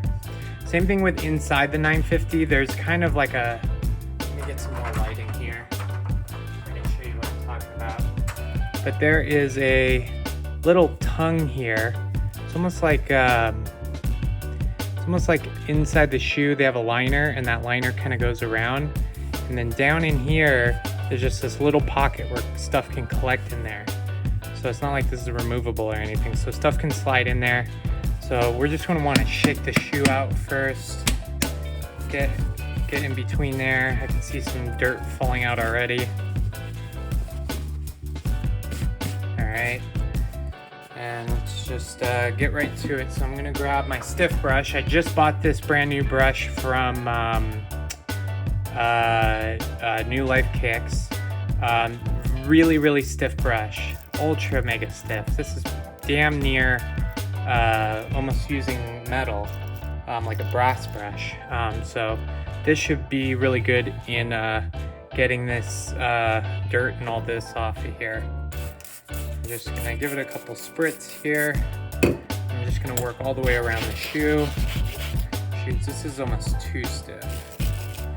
Yeah, this is gonna be too stiff. Let's hit it with this first, and then we're gonna go around with a medium brush.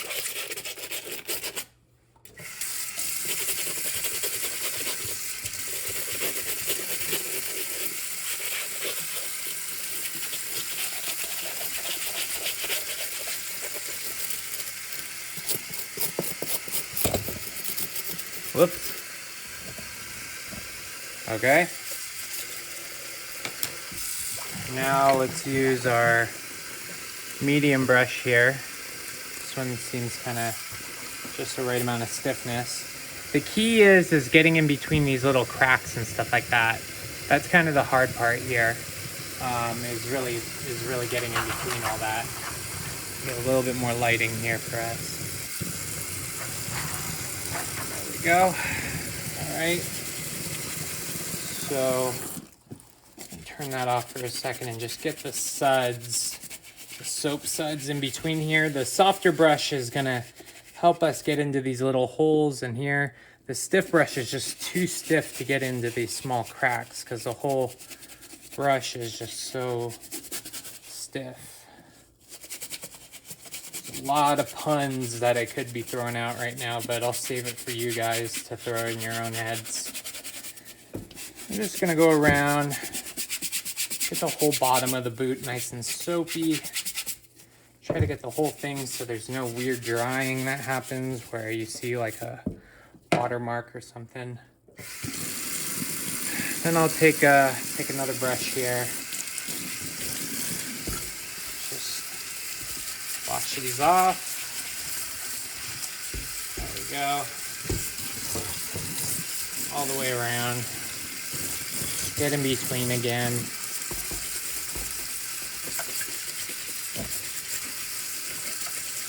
And that is it. Give it a little visual. Yep, looks good to me. Okay, now we're gonna do the upper. So same thing, I'm just gonna give it couple spritzes here. We'll work that in. If you have white shoes, you may want to try a small area of the shoe first with whatever soap you're using. It's worth the money to buy stuff dedicated for shoes because most of the time those are going to be better at not ruining your shoes. Darker shoes, you don't really need to worry about that as much. I'm gonna get in between here. One note too about these 950s. This right here tends to get lightened out a little bit. This was a lot darker when I originally got these. And then when they dry up, they get kind of light too. I haven't actually hit these with a dye yet, but could be something I'll consider if I do have like a really big white spot or something that I want to hide.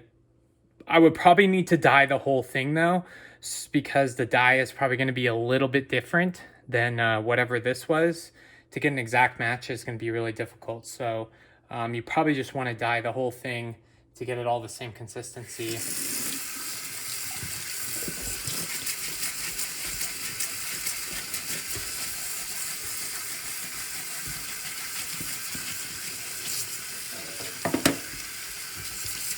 I'll just get in between here with my fingers. So now we've got the outside of the upper done. What I like to do is I'll just fill the shoe up with water, which might be a no-no for some people, especially with these 950s. It's gonna be kind of hard to show, but let's see if I can get the right angle here. So you can see down in there, it's almost like cardboard looking, like it's like wood or cardboard down there. So again, when I dry these, I like to tilt these so the sun is shining directly in there, so water doesn't sit in there too long. I'm gonna just squirt a couple of times in there so the suds can kind of fill up in there. And I'll go in with my hand and just kind of clean around by hand. Get that little inlet I was talking about in here. These things hold a lot of water, so these are definitely ones that I like to dry off with a towel before I put outside.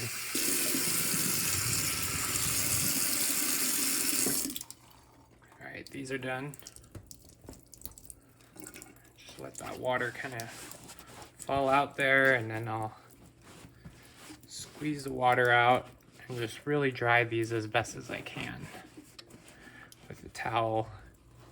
Sometimes I like to throw paper towels in there while it's drying too, if I want the process to be a little quicker. Paper towels will kind of suck out the moisture. Definitely very wet in there still, but no big deal. We'll throw these in the sun.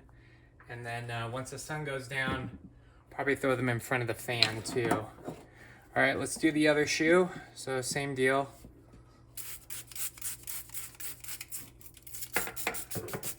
Hit it with a stiff brush first.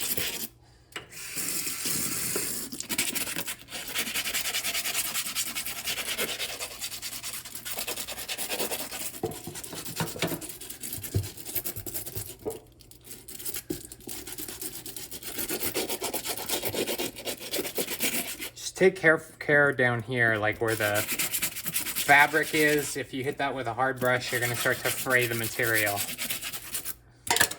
Okay. Try to get the surface a little bit, and now let's hit it with the brush.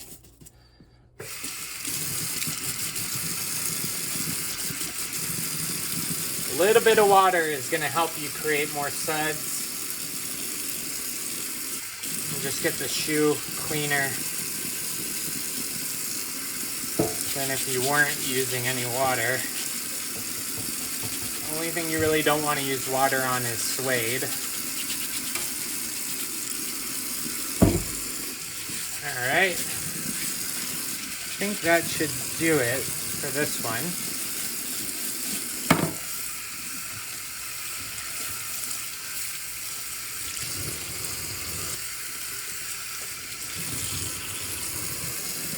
Alright, looks great. I think in the back here we need to hit these holes a little bit.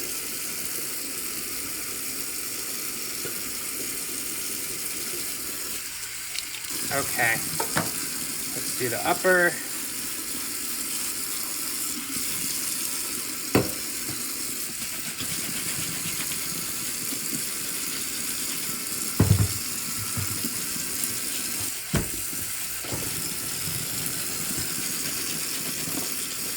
Get underneath here in the little heel tab.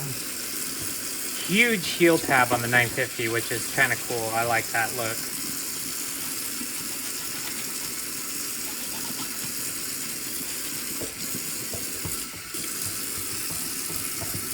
Sometimes I'll go inside with the brush too.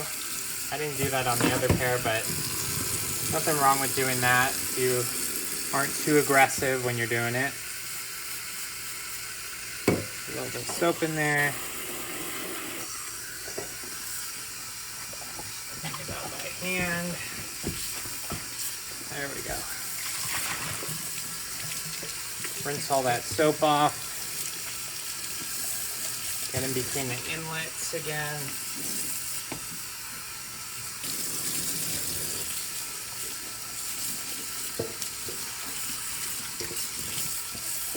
All right.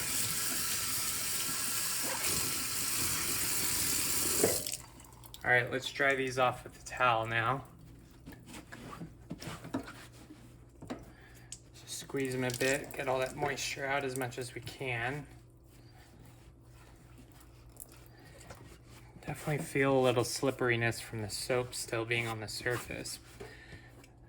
As long as you get a majority of the soap off, you're probably fine, but just letting direct soap is gonna give you issues. Discoloring or something could happen. One thing about the 950s is be careful with the sizing. I've tripped in these a few times, and you can see here, it's kind of curved because one time I tripped. These are easy to just like almost do like this with your foot. And my big toe there shot out and bent the material. So I don't know, try to get maybe a little bit, you know, make sure they fit really well. Because these are just, I think, they're perfect. They're not like where I have to squeeze my toes or anything. But if I'm wearing thick socks, that creates issues, which is I think when this happened. So there we go. That's all nice and dry. Inside of it. Do the same thing with these. Just dry them up as much as I can.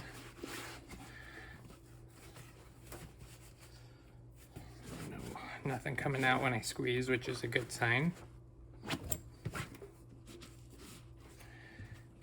In between here, these eyelets could rust, so you want to make sure you try to dry those as best as you can before you do put them in the sun.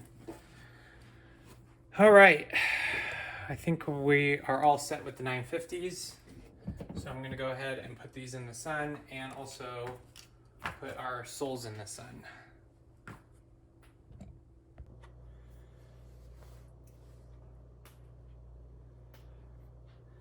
All right, up next, the 750s, or 700s, excuse me. So for these, I'm gonna start at the bottom. I'm gonna hit it with a stiff brush at the bottom. And then I'm going to lightly work on the top with a softer brush.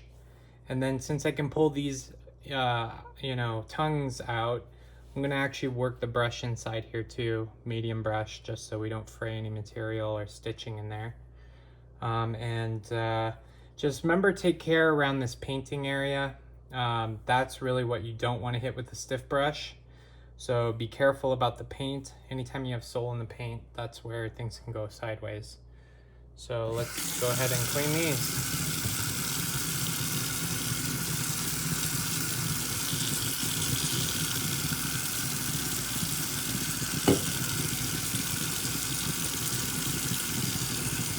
Take my stiff brush. I'm going to work at the bottom first.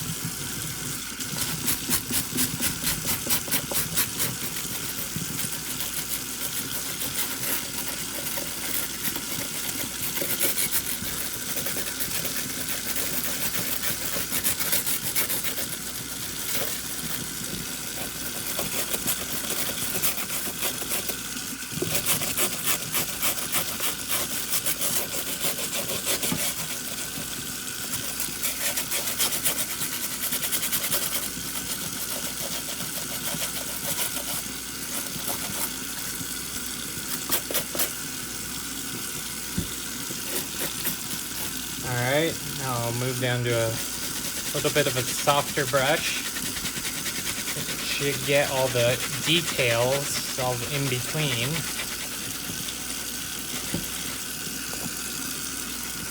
If you got gum or something like that in your shoe, that's really where the stiff brush is going to be really handy. A lot of oxidization on this pair. I can see it's starting to yellow, which is not a good sign. I'm going to just get the whole thing wet here. Again, probably don't really want to get the suede wet, but I have a method that works pretty well. If I dry it and then I'll hit it with the eraser, it tends to look okay after.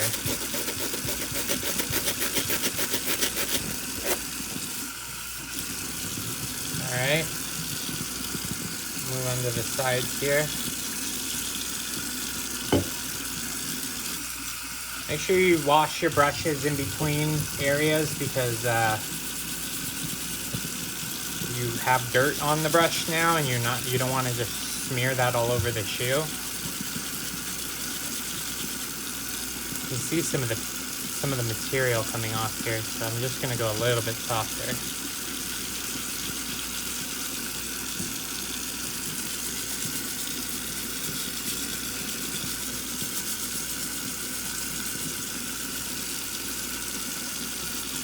Okay, into my white brush here, and just get all around the upper.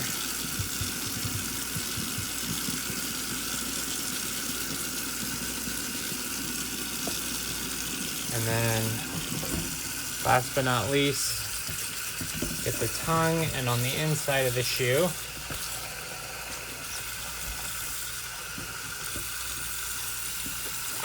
All right. Wash them off. Get all the soap off.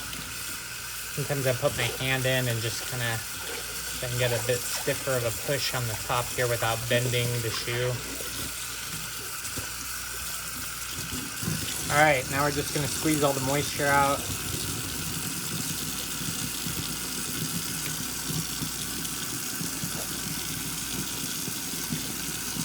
I like to put my hand inside and then push down to get the stuff, all the water out of that. And then now, just dry it off with a towel. You can use a microfiber, I mean, if you're really nervous about the shoes that you're working on, but honestly, what I'm using is fine. I'm not going too aggressive on this, so I can damage the shoe. All right, yeah, the sole's already looking 1,000 times better. So I'll show later how to get the creases out here.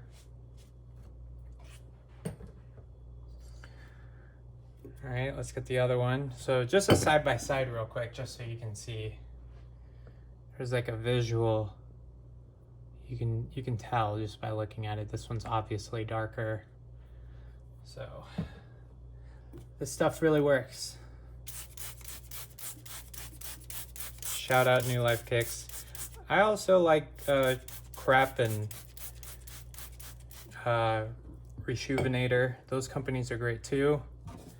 Bigger companies, so I don't like buying as much stuff as I do from local companies like New Life Kicks. Smaller company, good to support your smaller companies out there. Small business. I'm just gonna hit this with a stiff brush and really just work it. Okay. Go with the softer one. This brush is super dirty. Hit it with a little bit of water. Go over it one more time. Get in these little holes, circle motions. All right, now we'll work our way around the sides.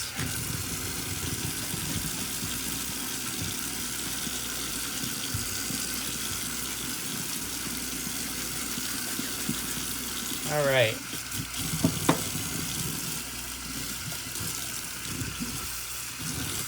Now I'm going to work on this upper.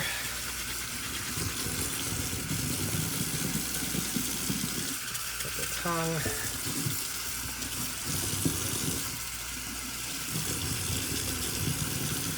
Taking care not to put too much pressure on the paint. Get some water inside the shoe and just loosen up. Lint and other crap collecting in here.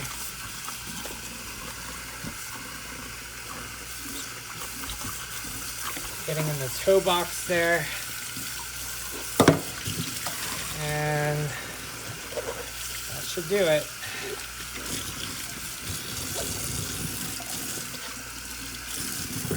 Just give it a once over, kind of take a look at it. Yeah, it looks like I did scratch a little bit of paint here. So I'll show the paint that I use here in a second. I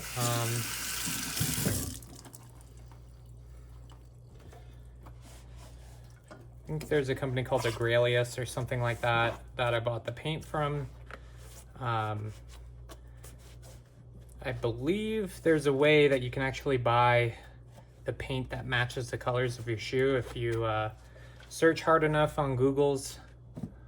I believe you can kind of get decent matching colors.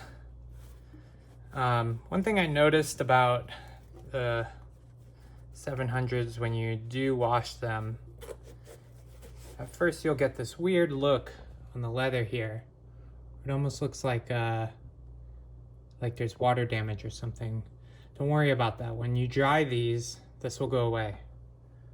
So don't stress over that. It's okay to get these wet. Can't say that for the other colorways of the 700 or the new material. These are OG Wave runners. I know they started doing different cheaper builds or something like that. They got the cost of the shoe down, which probably means, who knows, they're probably using different materials, so I can't speak on other ones, but if you got the OGs. All right, next up, the 350s. Let's hope I can get this dirt out. So with this one, definitely going to incorporate the stiff brush in here, and probably even use the nylon scrubs is what they call them, with new life, new shoe element, just to kind of get maybe in between a little bit where the stiff brush can't. And then on the top upper, we're just going to take really good care of using a soft brush.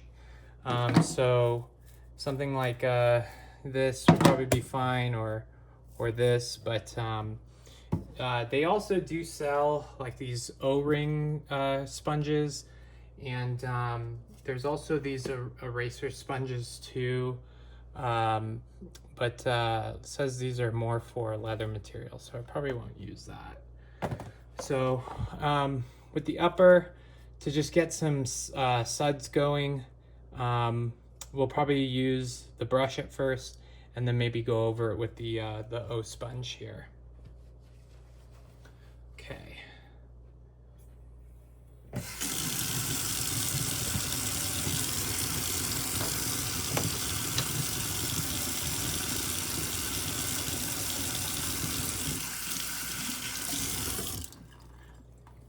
This towel is completely drenched. I think I'm gonna need to switch towels.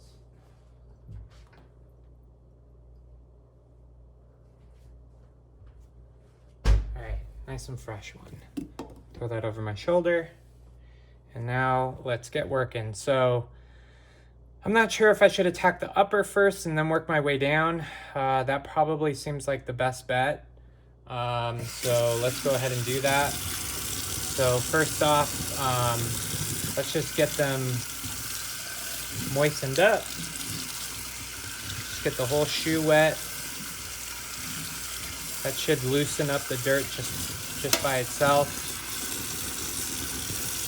I'm gonna hit the hot spots. Probably just really shoot all around the shoe, except the bottom here. We'll shoot that at the end. So at first, let's take our bristle brush.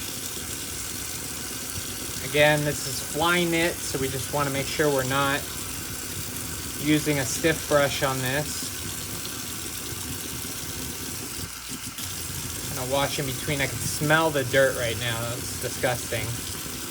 Dog park. Frickin' poop. Probably. Wow, it's looking 1,000 times better. In fact, the bottom is already kind of cleaning itself too. So let's take our O sponge so we can give it a little bit more pressure with the O sponge and not have to worry about fraying.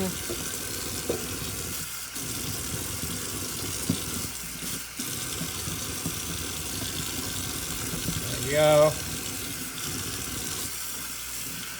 And then just wash these babies off. All right, now let's do the inside. We're gonna go with a little bit stiffer of a brush. Give it a couple spritz inside first.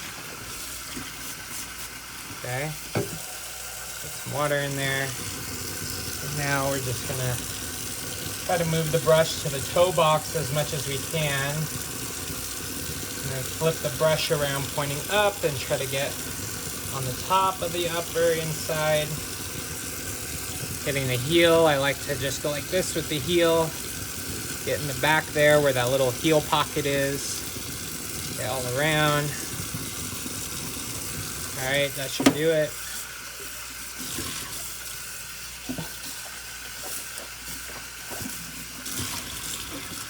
All right, now let's work on the bottom. So give it some spritz and then grab our stiff brush here. Now let's just try to work stiff brush on the boost here, nasty ass boost. Probably use my white pen after.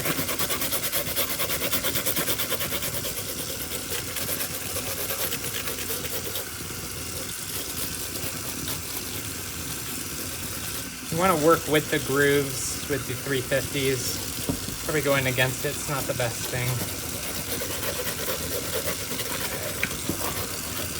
Going with the pattern. And then now, get our stiffer brush. Get those suds going a little bit. Now let's take our nylon scrub and just try to scrub off as much of the dirt as we can.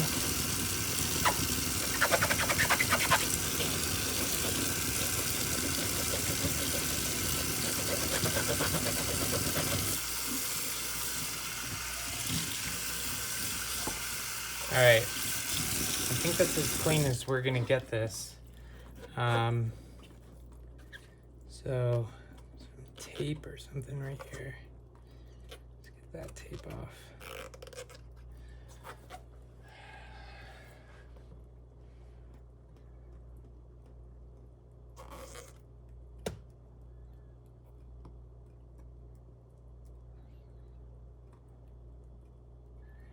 All right.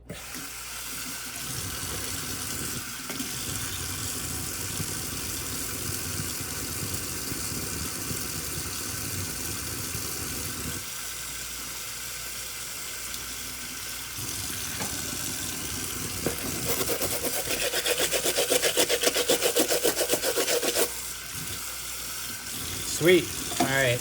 Whatever the hell, that was like some tape or something. I was able to use that stiff brush there and get that off pretty easily. Okay, let's get the upper nice and dry as much as we can. Take our towel here and just do a once over. And again, we'll throw them in the sun to dry. All right. A lot of water collects in this heel too, so make sure you do that. You'll have some hair and stuff that likes to stick in between the fly knit. Just try to pull that out with your hand. Again, you're not going to want to use the brush too aggressively on here. All right, so let's work on the second one here. We'll do the same thing. Let's just get it wet first.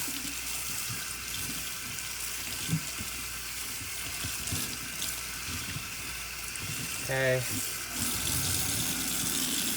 Do the upper shoot down here. Work in the suds.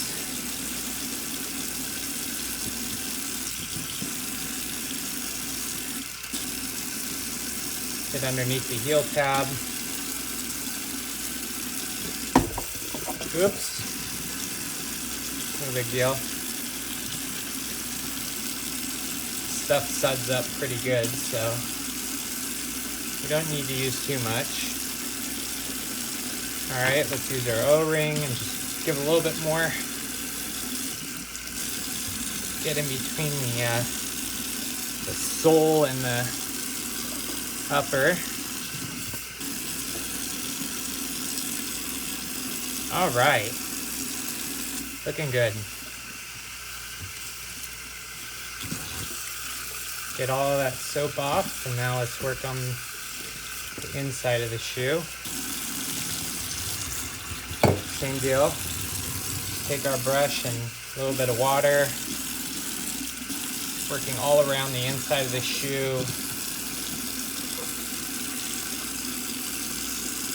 Sometimes I notice the 350s, they create, if your feet aren't big enough, they'll have this little indent here that'll develop from where your toes sit.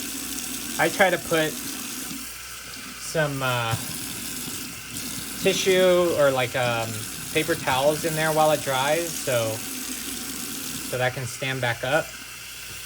But after some use, that'll go back down like that.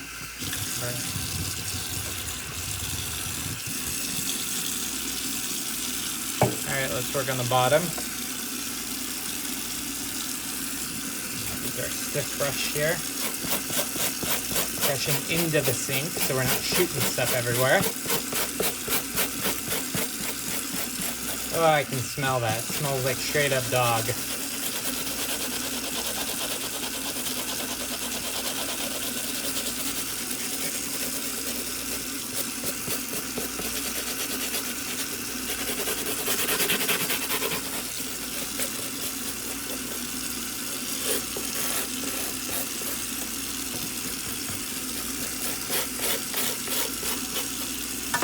Alright, work our way down to the medium brush.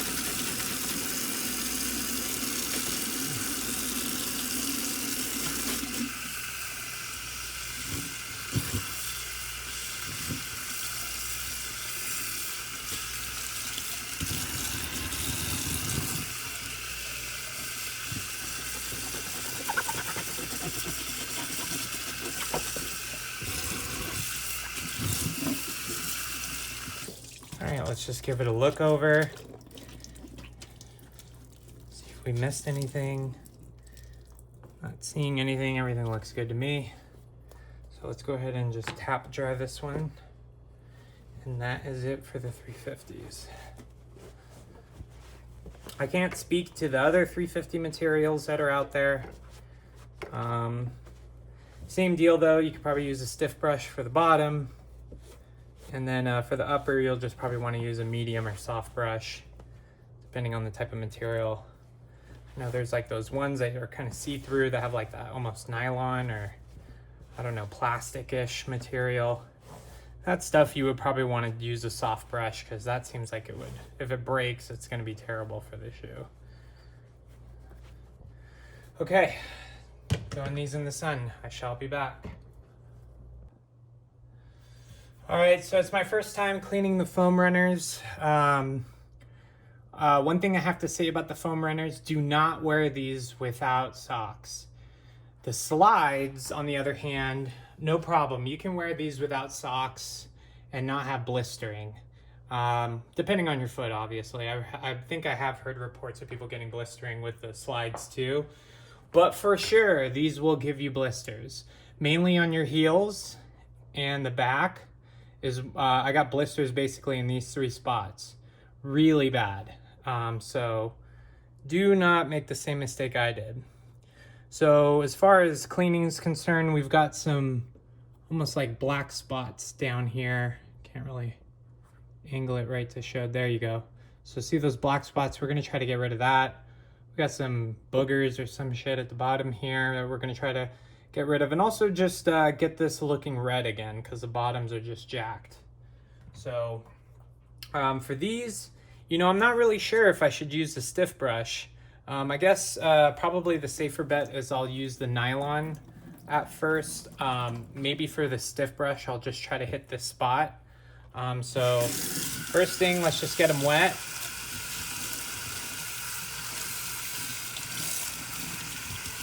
And by the way, those blisters I got, I wasn't even at like a water park or anything. It was just merely just walking in them without. So it's not like your foot's got to be wet to get the blisters. Being wet, I don't know if that would help or make it worse.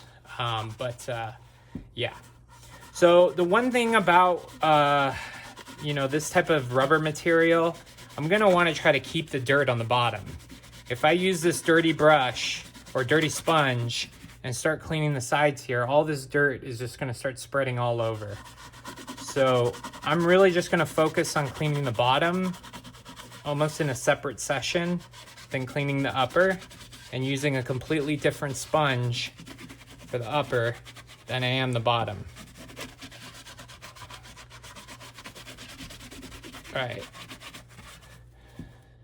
Get my hands wiped so I don't get that dirt in here. Work all of that around. Now let's just give them a wash over. You know what? Not too bad with the sponge. I mean, let's just go ahead and give this area right here a shot with the stiff brush. All right, that's not coming out. This is where precision work comes in. So Just gonna manually take this out, whatever this crap is.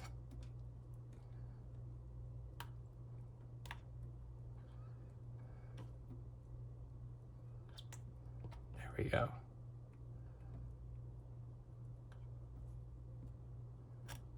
Perfect. Okay.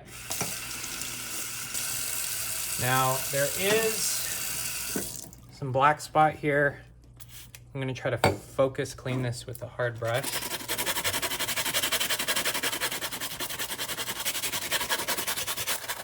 Might as well just give it all a once over with this stiff brush.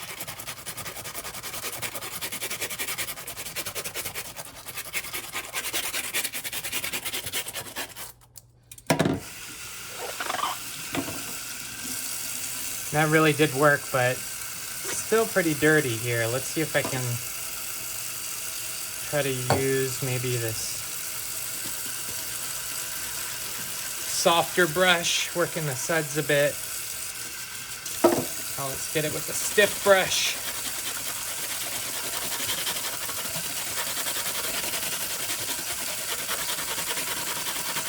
Okay. That helped a bit, yeah.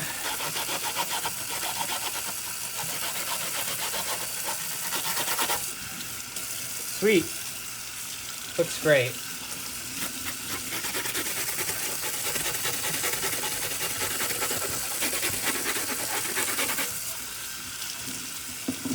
Okay, now I'm just gonna give it a once around here with a softer brush.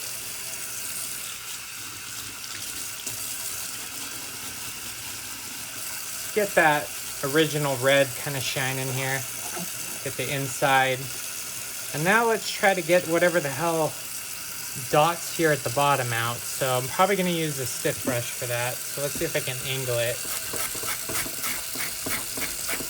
Oh yeah, like magic, it just came right out.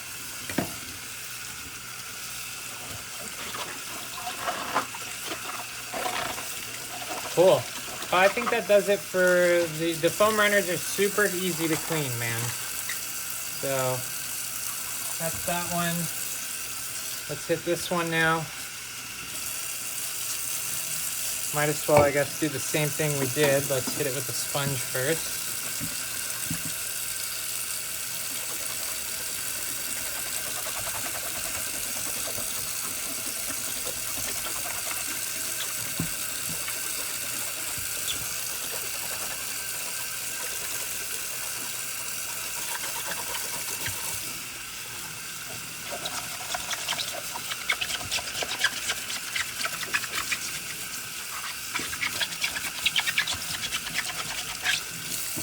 Okay, give it a bit more suds, and then now let's try to hit it with the stiff brush. There's some crap right here, so I'm gonna try to just scrape that off.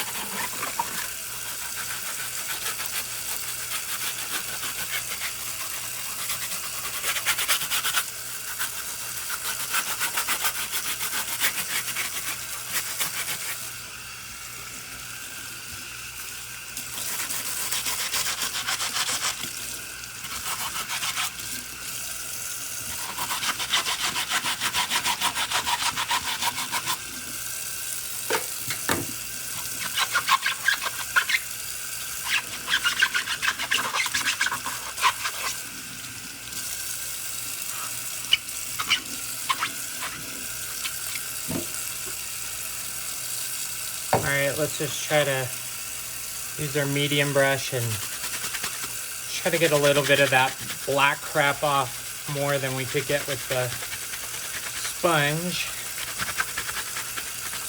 Alright. Let's get the upper.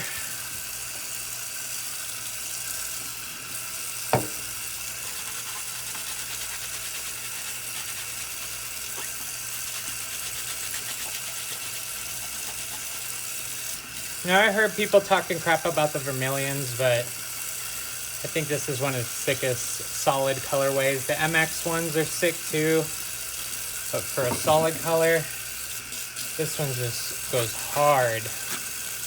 especially with the red bubble Yeezy jacket that I got.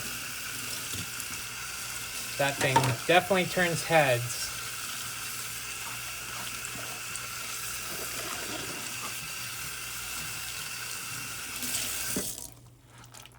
All right, I'm not gonna bother drying these off. I'm just gonna throw them in the sun.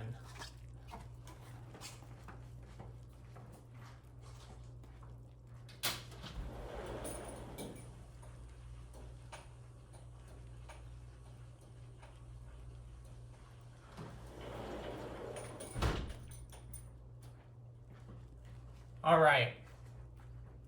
Last but not least, the pair of 500s.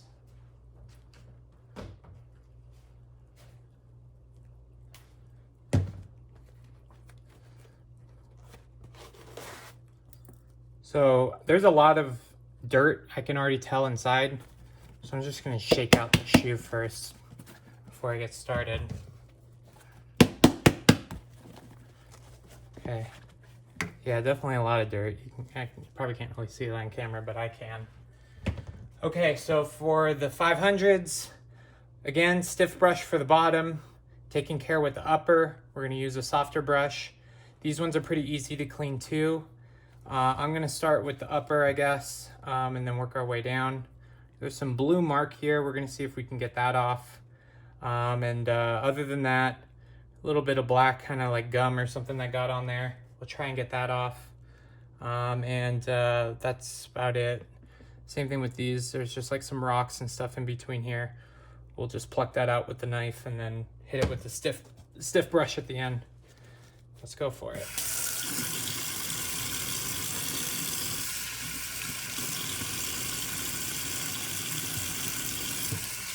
Get them wet first.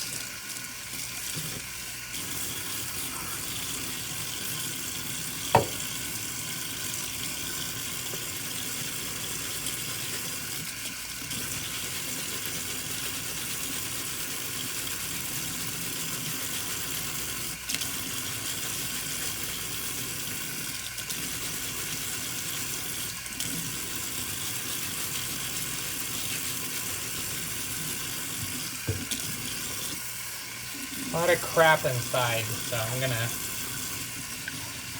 work all of this out. Just try to shoot a couple spritzes of that good in there.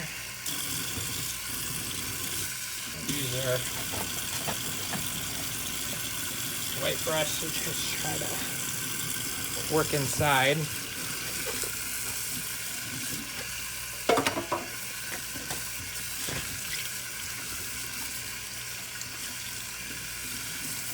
Alright, that take care of the upper. Let's try to get this little spot out here.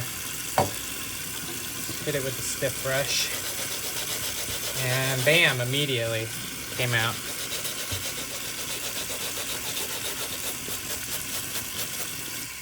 Cool. Alright, work on the bottom. Hit it with the stiff brush first.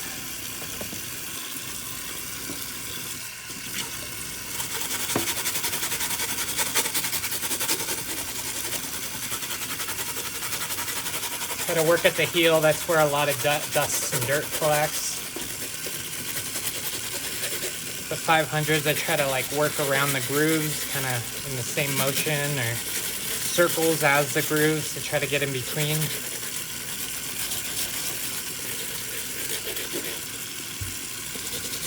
And then our toe box. Got the Adidas kit on the front. Tends to collect a lot of dirt there too. And there we go. Focus fire this side a little bit. It's got some weird crap.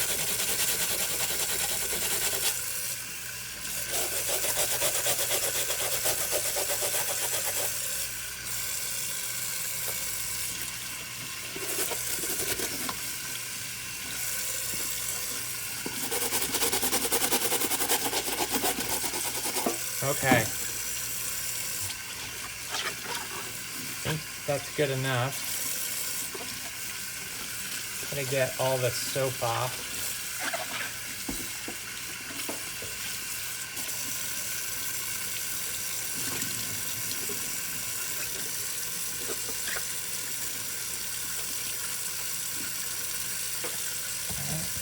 last one.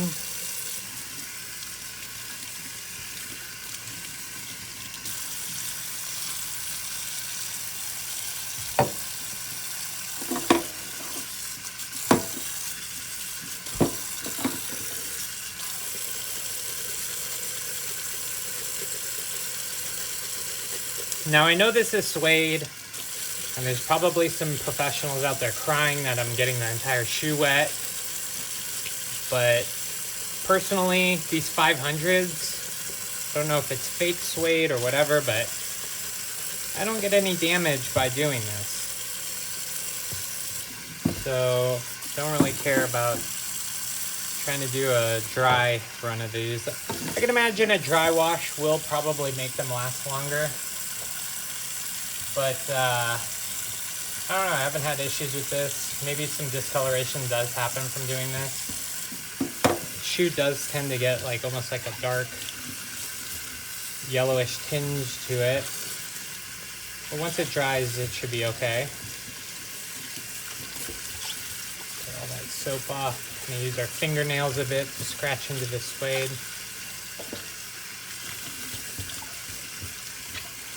All right. Let's work on the bottom.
There's like this gum stuff or something on here, and that is not working. So let's try and hit it with the sponges.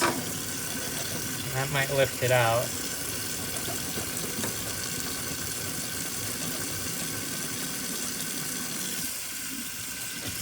Helped a bit. All right.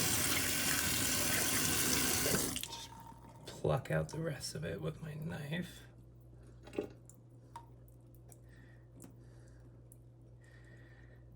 Okay. All right, I think that's it for these.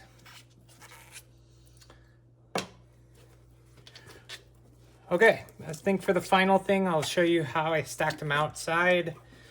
And then at the end, once they dry, probably in a separate recording, I'll show you post-wash what to do.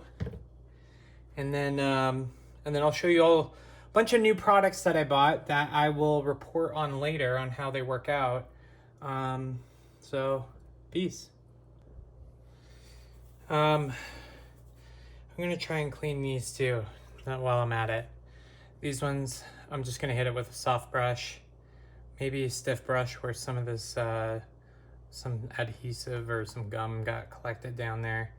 My dog gnawed on these though, so I don't care about getting these too clean, but I am gonna show you the heat method to get the spikes at the bottom to kind of pop back out.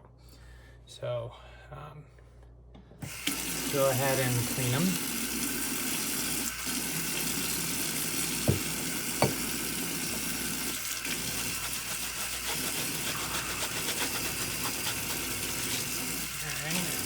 Top.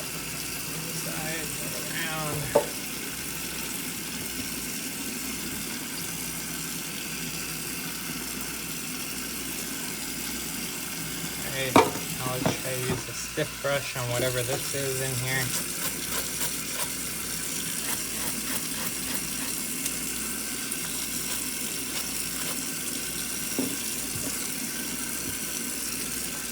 It does seem to be coming out, whatever it is.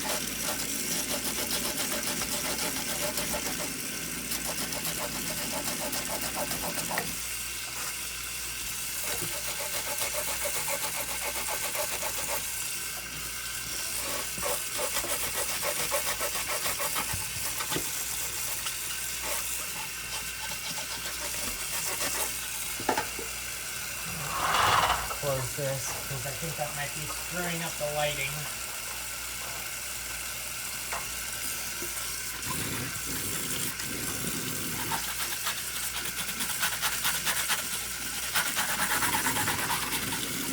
So light brush over with the stiff brush and then work in the softer one. Let's use the,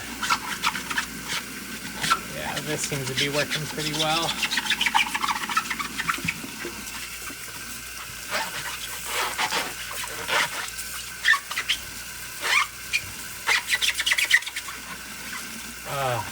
Sounds wonderful.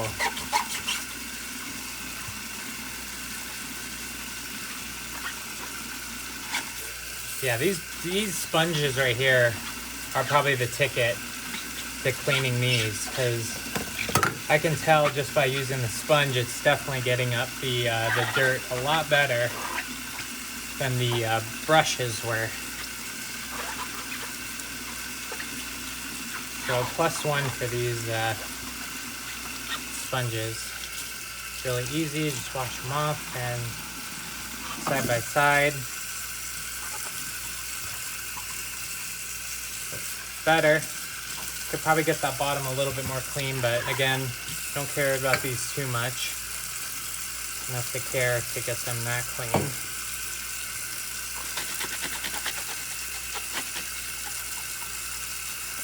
Just create some suds. And then let's hit it with stiff brush again at the bottom.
Alright, I think that's as good as it's going to get for these. I'll just throw these in the sun. And that's it. Chat with y'all later. Okay, so aftermath. These sponges are completely ruined, but they helped out a lot in certain cases. So again, those nylon scrubs, they're definitely worth it. New shoe element, go pick those up. They're not that expensive. I like to use them even for cleaning my pool and stuff. They're just a really nice material. So a couple of new things I picked up. This leather refinisher, haven't tried it out. I will report back on that. I did pick me up some new just suede, which I did use prior on my 750s. Another bottle of new antidote. Here's a heat gun we're gonna use later. This is my huge kit here. I may have talked about this before, but this Angelus brand here, this is the black paint that we can use on the 750s or 700s, the wave runners. And here's the orange that we can use if we did need that, which we don't. And then some white paint too. And I think I also got some Duller. This gets rid of gloss in areas where maybe there was gloss or something. A brand new shipment of stuff that I just got from Shoe Reshoevnator, but this water and stain repellent is really good stuff. So I picked up a whole bunch of that. I believe they have like a 2-pack you can buy that's pretty cheap, so I bought 2 of those. I got this new Soul Revive stuff. So on those 700s where it's kind of getting a little yellowing, oxidization on the white, I'm gonna try some of this on the sole and we'll see how that turns out. Also some deodorizing spray. What else did I pick up from them? I think some brush kit.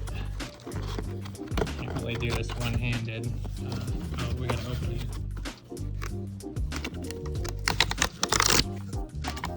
Alright, let's go be open. 3 brushes with yeah. But I think what's more important that I picked up is there's also a tray for the brushes. So really nice pack of brushes if you're looking for just like a one-stop shop for brushes. I just go with Reshoevnator and you can grab these. So this is the stiff brush.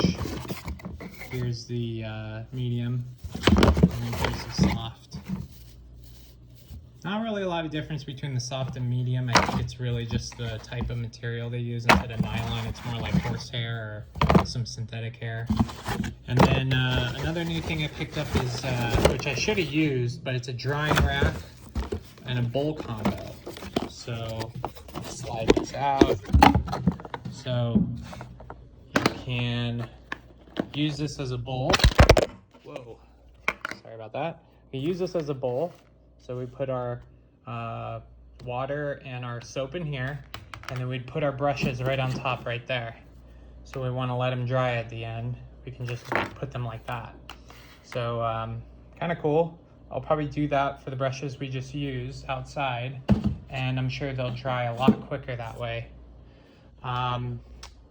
That's pretty much all the stuff I picked up. Let's grab our shoelaces here.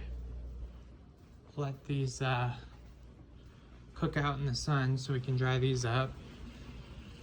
So I'm just gonna wash them around a bit with my hands like that. Just get any excess water out. Wow, that water is like straight up yellow. And that's not just because of that. I mean, look at that, that's a lot of dirt. So, yeah, just dunk them in the water here. Get that soap off. There we go. And now I'm just gonna go drape it up on something. So let me just grab this chair, slide this out in the sun, and we're just gonna drape all of these out. Preferably with as much of the material showing in the sun as possible.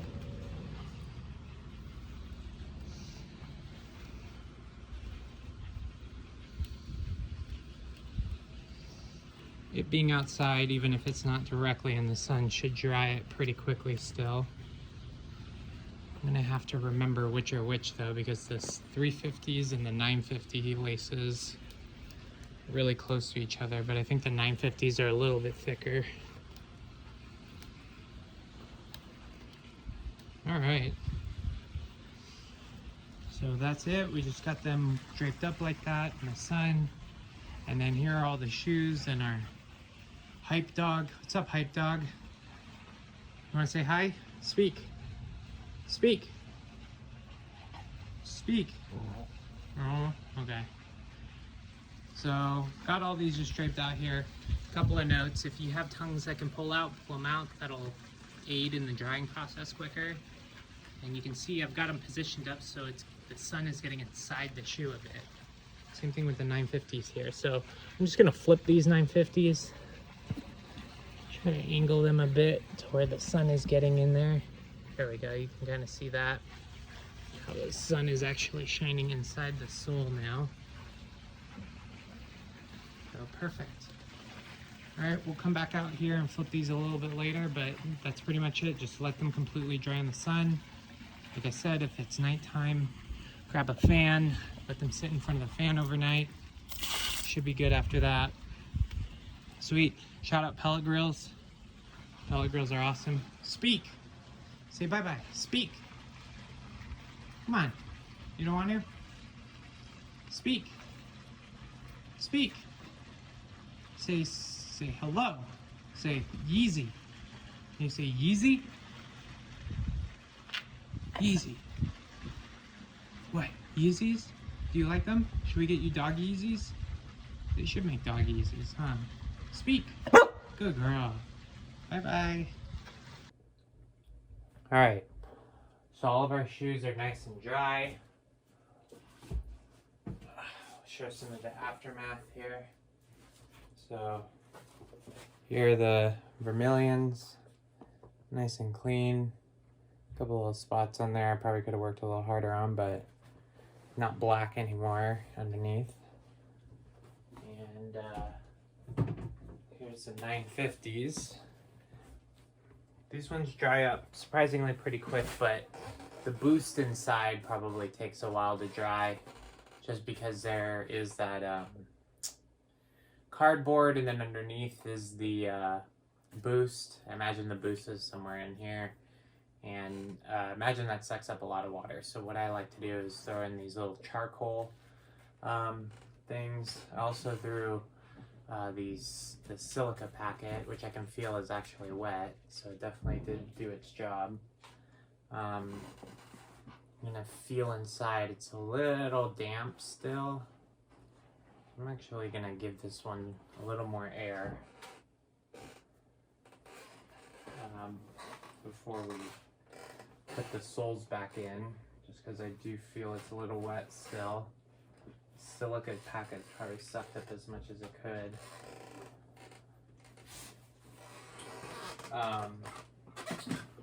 Those silica packets are in a lot of foods and things like that, so you tend to swipe those from your food and then use them in your shoes. Just gonna angle these like this.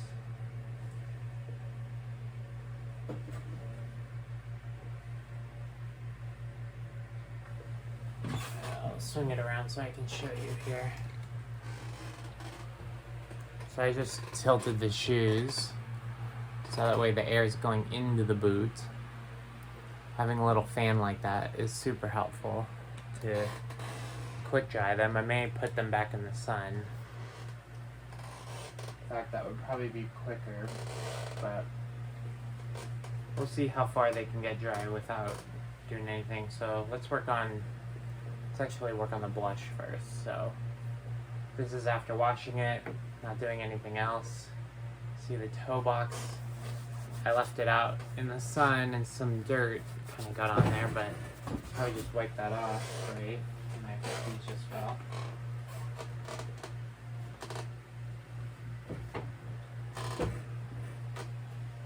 Gotta angle those just right so they hold each other up.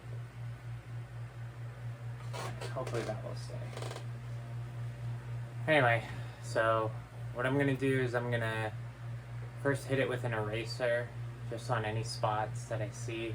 Like there's some dirt back here, I'm just gonna hit it with the eraser. And then we're gonna use a tool that I have here to just bring up, because right now it's like a little, you can feel it, it's just like really sandpapery feeling. Like, we want that buttery feeling, which we'll get out of a brass brush and just trying to raise up the material a little bit. There is a lot of suede on the blushes, like down the side here and then also on the back. So we'll have to just be a little precise when we're using the eraser. So let's use the eraser first.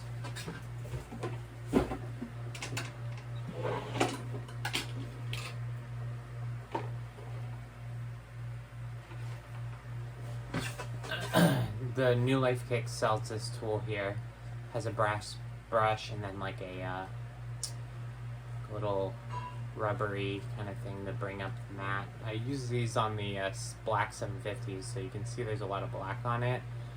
I'm not sure if I really want to use this on the white blushes, so we'll try a small spot first, and then we'll see if we should abandon the idea of using that part. So I like to just use the eraser all around first. So that's what I'm doing here. Just try to get any spots that I see that has dirt on it. The eraser will kind of bring it up. Get around the eyelets here.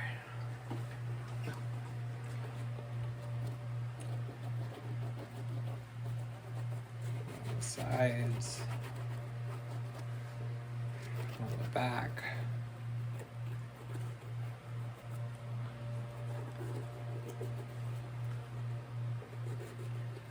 Gotta angle it just right to get these small little hits of suede.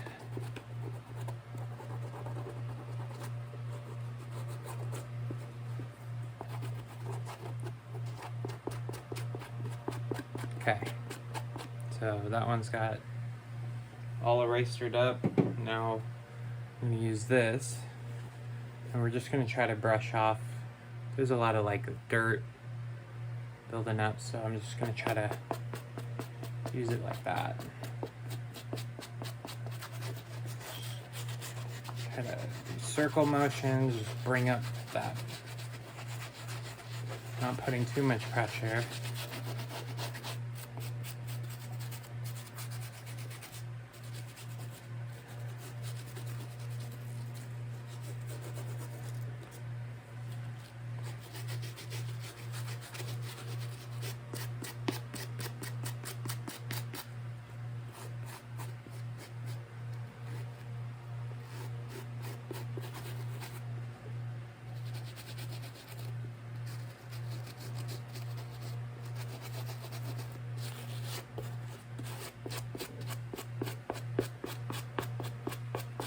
Alright.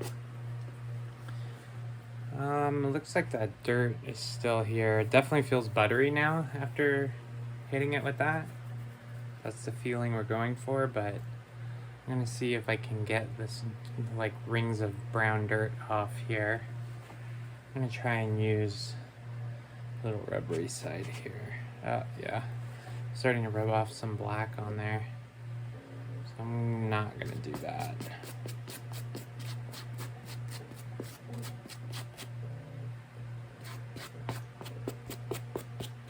Alright, what can we do? Let's try to focus the eraser a little bit more on those spots.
Alright, I feel like that helped a little bit, but still seeing some brownness there.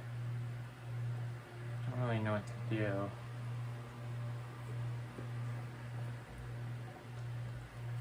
rather than getting it wet again. Let's try using the suede cleaner. So I got my Just Suede. Remove all debris with nylon brush. Grab a brush here.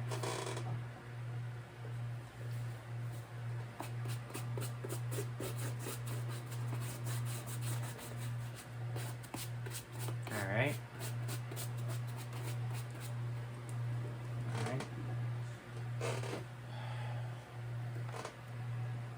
Deep or stiff stains using eraser.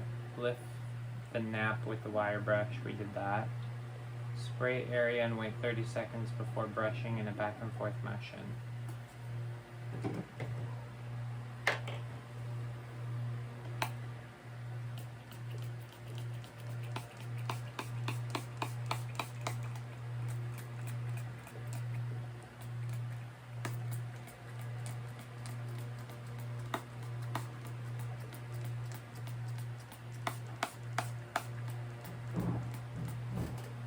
Okay, I'm gonna wait 30 seconds on that one. While that's doing its thing, let's work on the other shoe.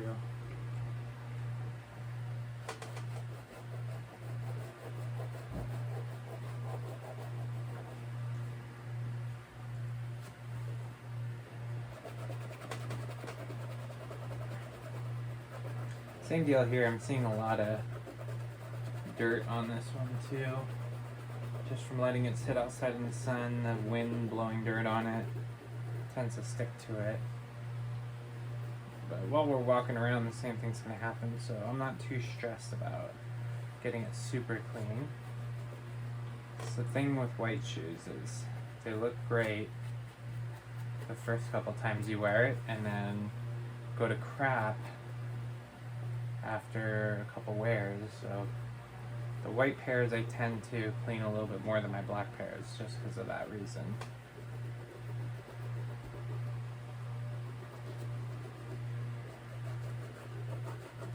Alright. Hit it with the wire brush here. I try to get underneath the inlet here too, since that's suede as well, so I like to kind of scrape that side of it. Back and forth in circle motions, just trying to bring up the mat. Bring up the suede, I mean. Focus fire on these little eyelets, inlets, whatever.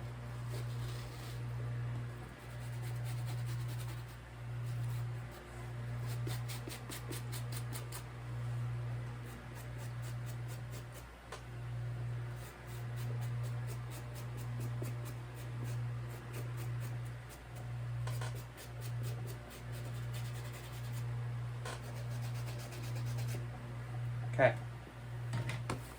that one's all set. Let's shoot this one down. Hit it with the nylon brush first, just get any excess eraser off. And now let's hit it with the Just Suede.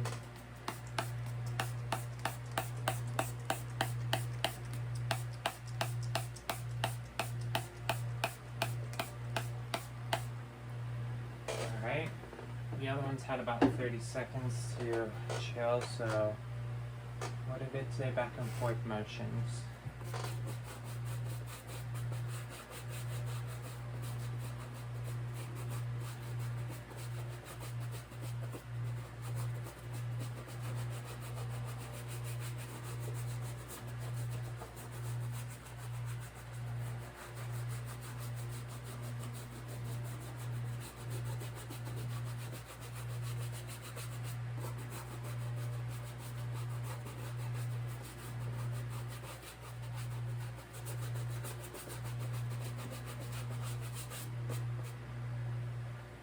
Not bad.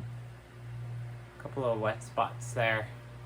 That'll go away, or we can erase them after. But it definitely helped out a little bit with that dirt that was on there. Alright. Do the same here.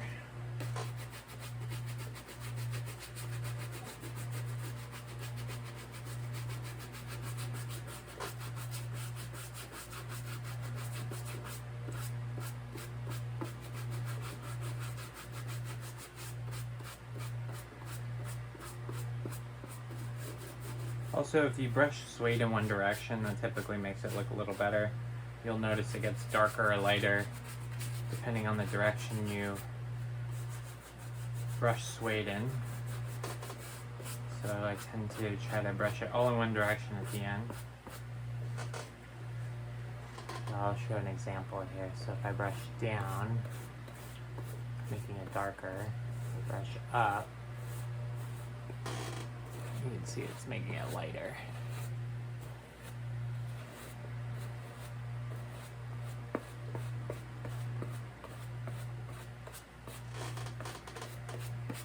Okay. All good on that one. Let's put the excuse me. Let's put the soles in. Pile of soles. Let's find the ones that we need. This one, it's just ortholite that goes with the 500, I believe.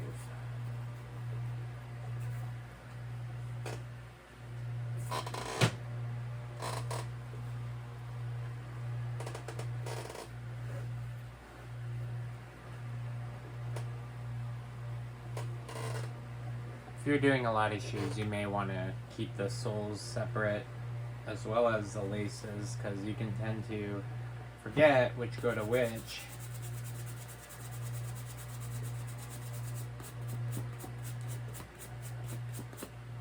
Some dirt that was on there, I'm just getting that off.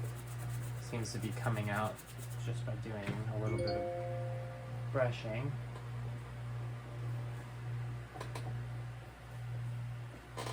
This one.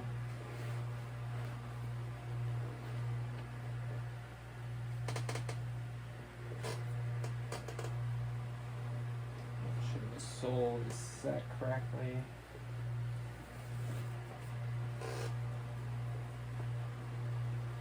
These ortholite ones tend to bend in the middle really easily, so I'm just flattening it out. Alright.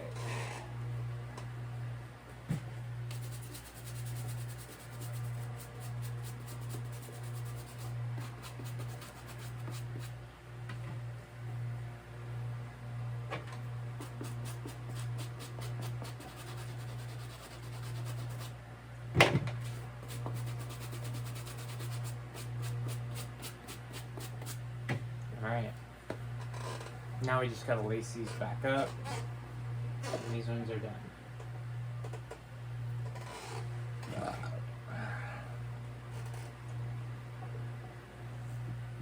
Just loop it through, grab both ends, pull, that way they're both equal height. Alright, these ones I think are a little weird to... We're gonna go underneath. No, we're gonna go over. I mean, the ones we go underneath for are the last ones where you tie your shoe. Oh shoot, is that already wrong?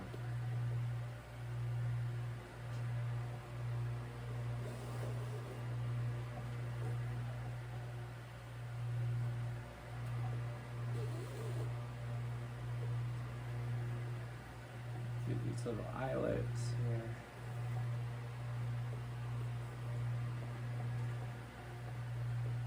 Over.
Alright.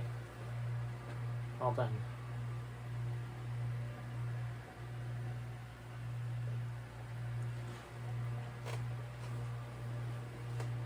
So I'm gonna stuff these in here and call this one done. Put this back up. Alright, up next, let's do wave runners. So with these, the biggest pain is taking care of this toe box area. So right now it's really sandpapery after we just did that, so just like the 500, we're going to do an eraser on these, and then we will eraser the back. Erasering this I tend to not do because it creates these little white spots. So we're probably just going to hit this one with a little matte brush here. And then lace them up. There's not much to these. We will try to get rid of these creases too. So I will show that before we put the laces back on. So let's just work on the suede first.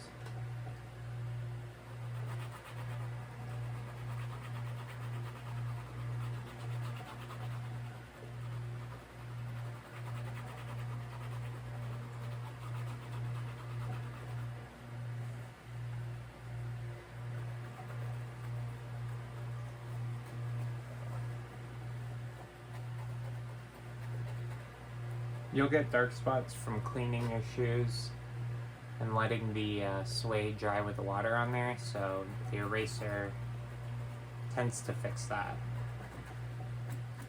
In rare cases, I've had to rewash and then dry them by like patting them with a towel, just really babying them so it dries without certain spots wet and the others not.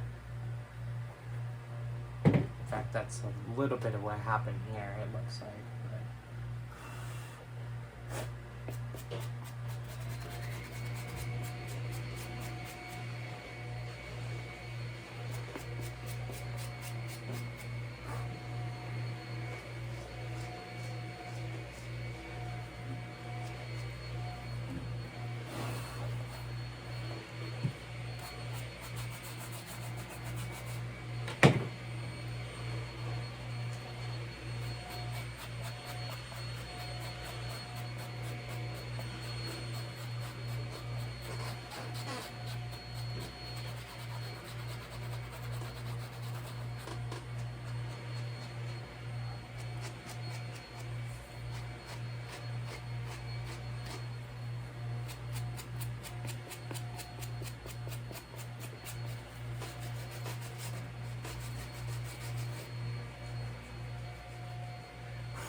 This material right here is 3M.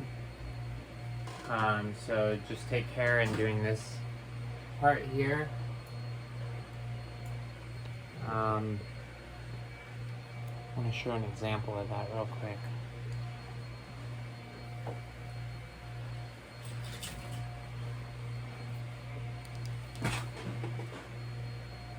So you see that glowing there. That also glows right there too. Black lights are super helpful for legit checking shoes too. There are certain areas on the fakes that don't light up with black lights versus these. So you can see the 3M behind it also glows.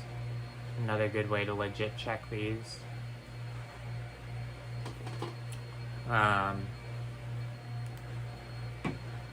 And then your tags are always like your best bet for legit checking. they never seem to get the printing just right. So there's like legit check apps you can look out there that actually have what a legit label looks like, and then you can compare it side by side. They're not always identical, so if yours is off by a little bit, don't go crazy. But it should be a pretty good indicator of whether yours are real or not. Alright, this isn't a legit check video, so I can't speak much on that. I tried to buy my stuff directly from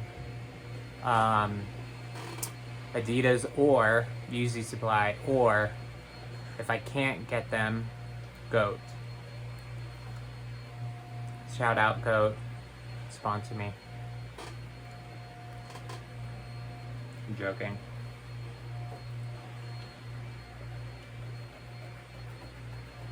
I have no interest in being a YouTuber. I'm merely putting this content out here so you guys can learn from my mistakes, as I haven't seen a really good video on cleaning Yeezys other than by the companies out there that push products to clean shoes. And of course in those videos they're pushing their products, so I'm not pushing anything. I just want you to know how to clean these things. So this one has some really bad spotting. You can see here just from the way that the water dried on these little dots here. We're going to try to hit it with the eraser. See if that can get it up. That tends to do most of what we need, at least blending it enough to make it look okay. So I brushed these too hard when I first got these pairs of Wave Runners.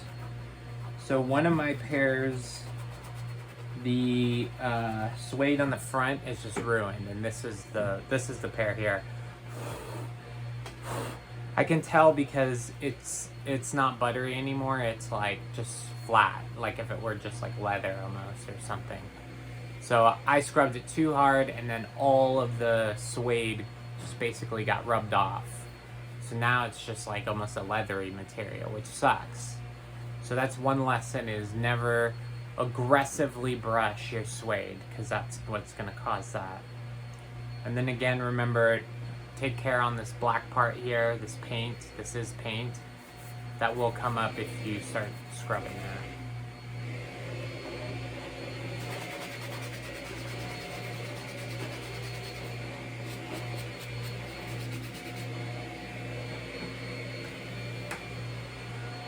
I've heard of tricks of using like razors on this to like bring the suede back up. I've just ruined the shoes more from doing that. You can see like a nick, something over here from me attempting to do it like that. So don't use a razor on it unless you really know what you're doing, I guess.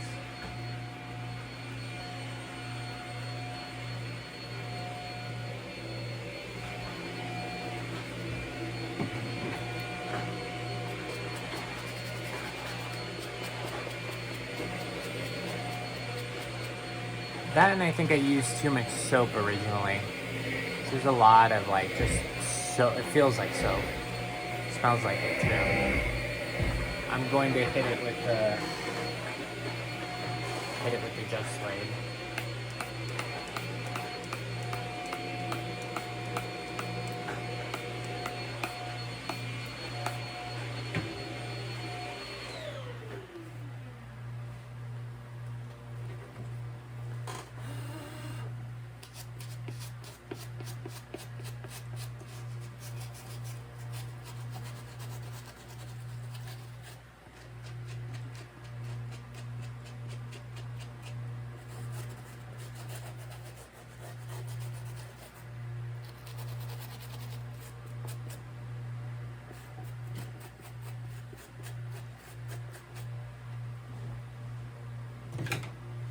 In fact, let's just hit the sides here. Some of this like white stuff, let's see if we can just zap it.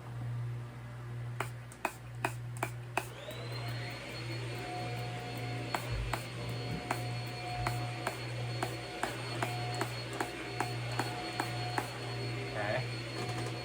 Let's do the other one, make it even.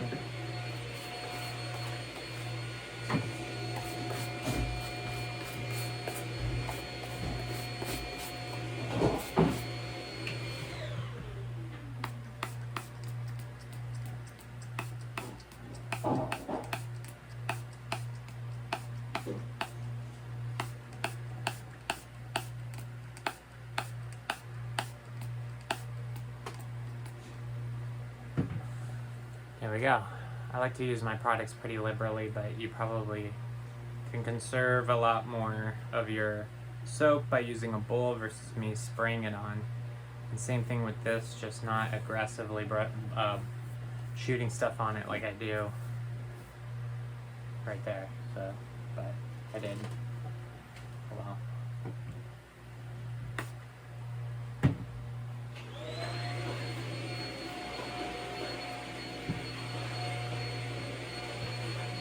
Alright, the black is looking really good. I'm gonna let that dry.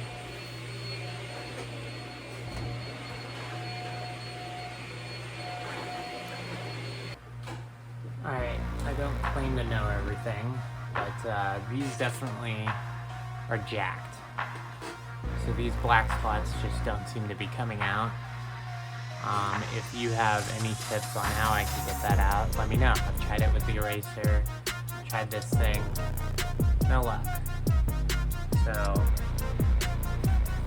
bit of an L there, but oh well. Other than that, shoe looks great. So, next step is let's throw the soles in, lace these back up. Actually, before we do that, let's get these creases out. So, show you how I do that. Alright, so I'm going to use this heat gun here.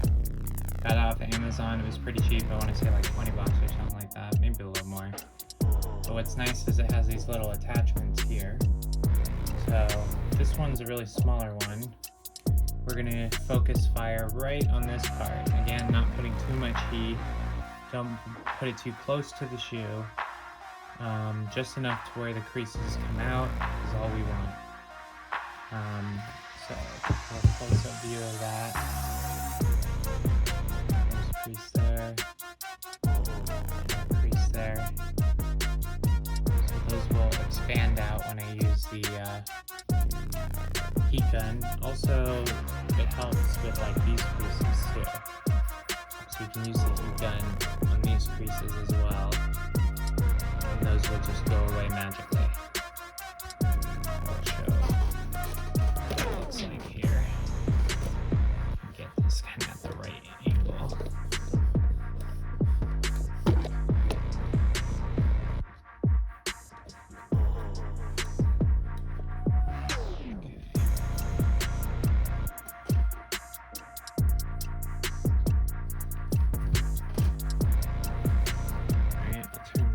It's got a few different settings here. Got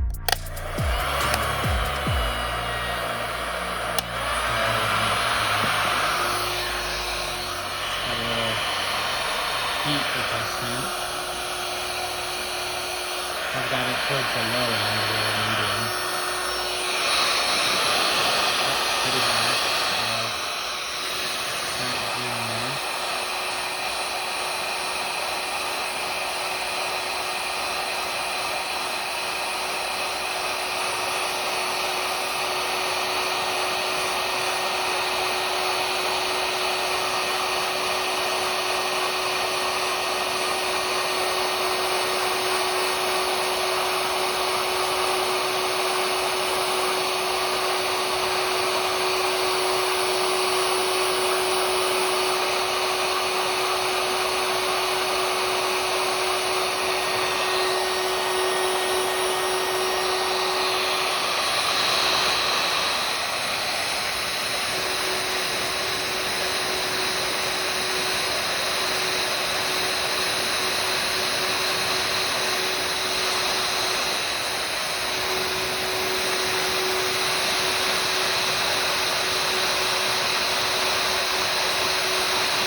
see those big creases that were here are all gone. This one's a little stubborn. That may even just be a... Be careful too when you use the heat gun. Don't just start pushing. That will warp the material. But I'm just smoothing out just a little bit with my fingers. And then you can see those creases are gone. Paint job here sucks, but we'll go over it with some paint. Some loose paint here coming off already. Probably from the first paint job I did, but we'll touch these up. And then the other side here, those creases are out. All those little marks on the side, all those little creases are gone now. So that heat gun is definitely a pretty sweet little hack to keeping them as clean as possible. So let's do this other one.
That cool down for a second, and then I'm gonna grab the other attachment for this thing.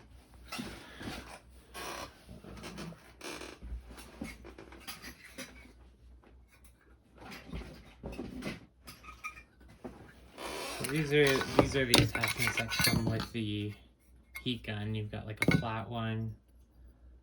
This is the other one we're gonna use on the slides. It's a little bit bigger than the one that we just used. And then there's this one. I don't use any of these. I just use the bigger circle one and the smaller circle one.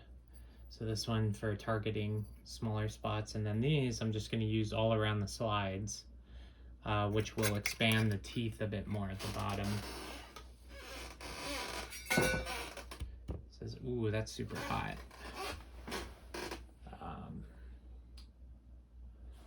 We're gonna need a towel or something to grab that.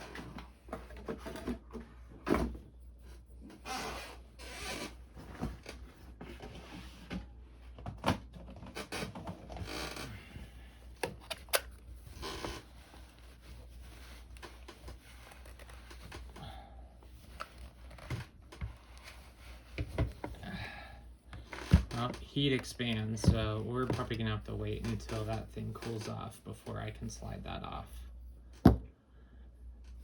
So let's just lace these back up, and then we'll do the slides here in a minute. All right, let's do the slides, or not the slides, but let's just lace up these bad boys. So I'm gonna take the first where my soles go.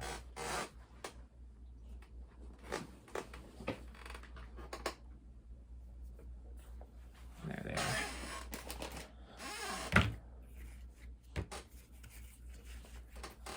All right.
So I typically just stop here.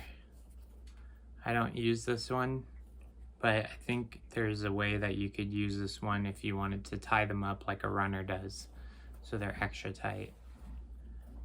But we're not gonna do that. Probably shouldn't be running in wave runners, honestly.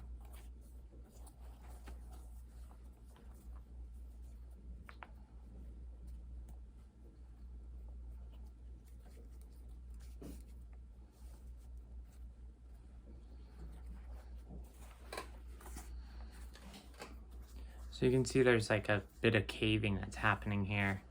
So I'm gonna use a shoehorn on this so that way it puffs this up a little bit more. So grab a shoehorn.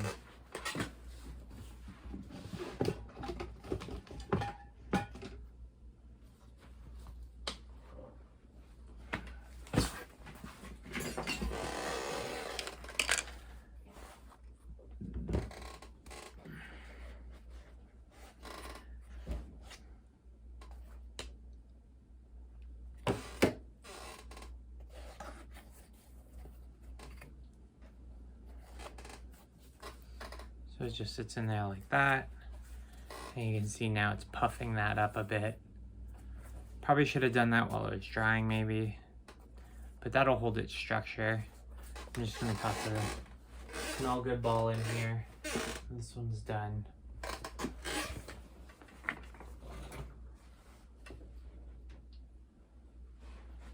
And this guy, sneak it on in there. Done. Okay, we're gonna paint this up a bit too. You can see it's starting to get scratched up. Same thing with this side. So we'll just touch it up a bit. But let's do the other one now. This suede is just completely jacked. Look at that. That makes me sad. Do not use too much soap. Do not aggressively brush suede.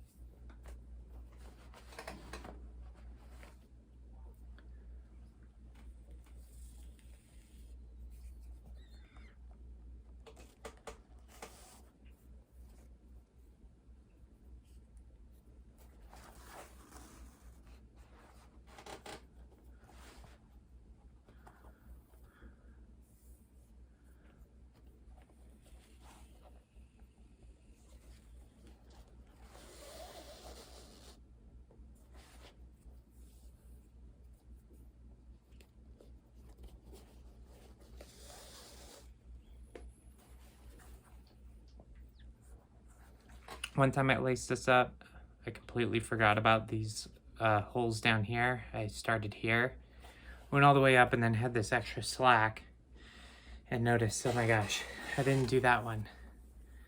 So don't forget about that one. So which way did I, left over right?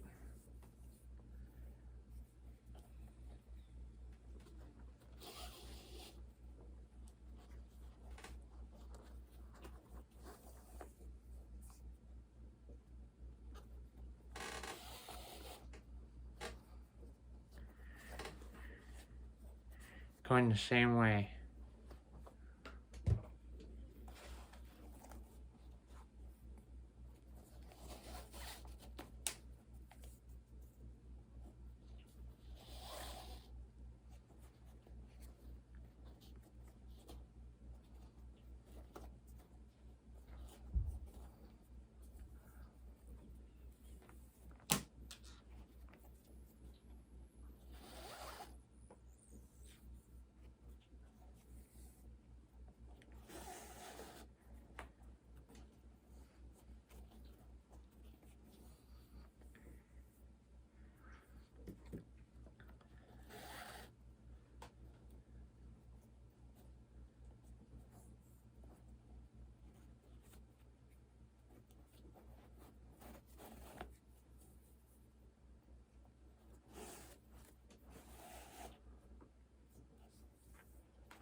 Alright, that's it.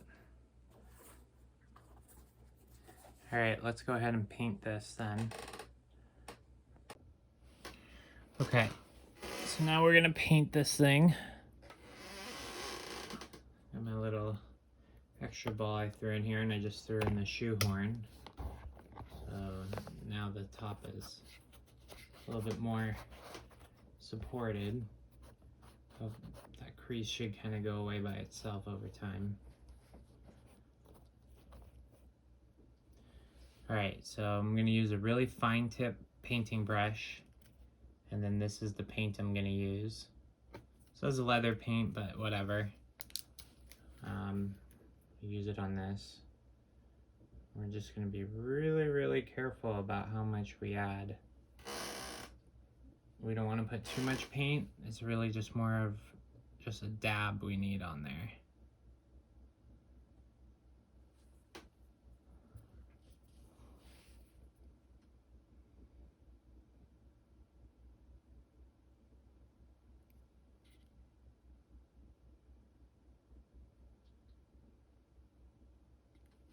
Already kind of screwed up. You can see I went a little bit over.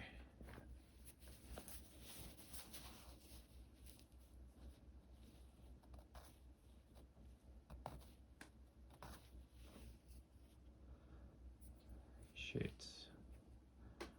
I made those little bumps there. I gotta go slower.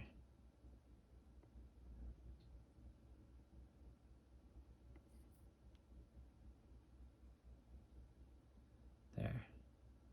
That one's good.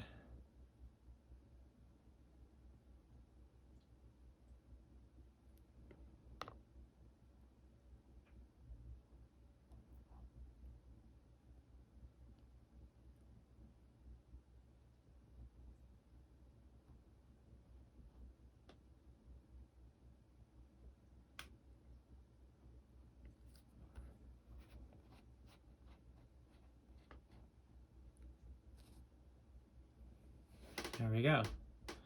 Not bad. Screwed up a little bit there. Could use some white paint or try to get that off, but I'm gonna create more problems than I already have if I'm gonna attempt to do that. So I'm just gonna say done on that side. Add just a tad bit more paint here.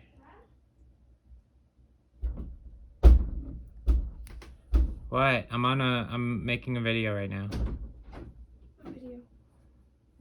How to clean and restore your Yeezys. Oh, nice. What do you need? I don't know, just chilling. What do you want to do? Want me to do something with you? Yes. We can go to the library. Not like go somewhere. What do you want to do? Like how Nicholas can watch twirling videos for 20 minutes, but I can't have TikTok. Yeah, because you'll learn how to twerk. I already know how to twerk.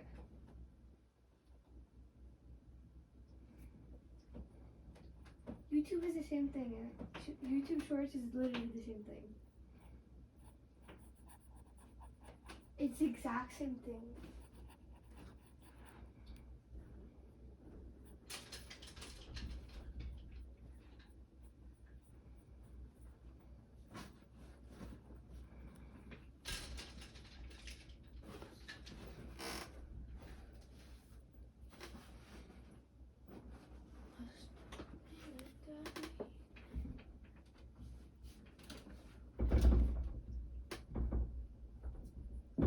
Help!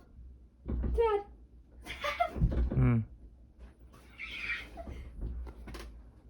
Dad, help! Actually, Dad, help!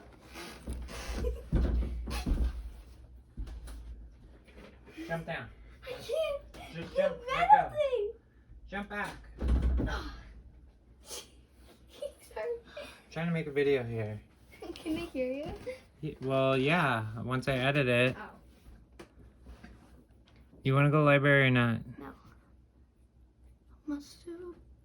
Then I don't know what else we could do. Play a game? Like what? Roblox or something? I don't know about that, because I thought we were going to play that when your brother got here. Like a different game, not the one Nicholas wants to play. Because Nicholas will just be like, I don't want to play that. Okay, well, let me finish up my video. I'm almost done. I'm making a snack in here, that's why I came back. Alright, this side's done. Let's work on the other shoe.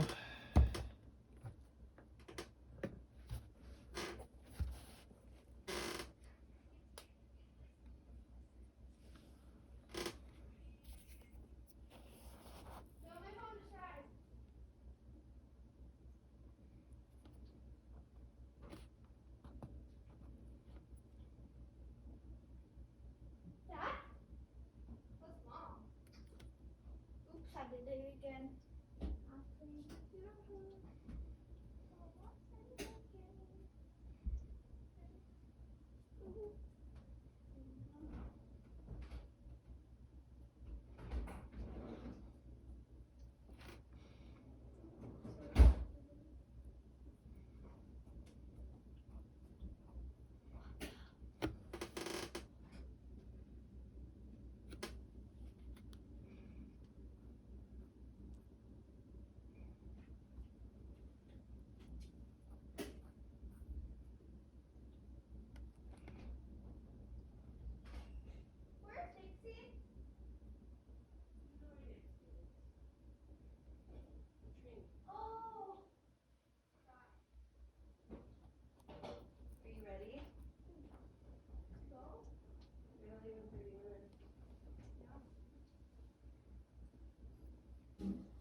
Screwed up.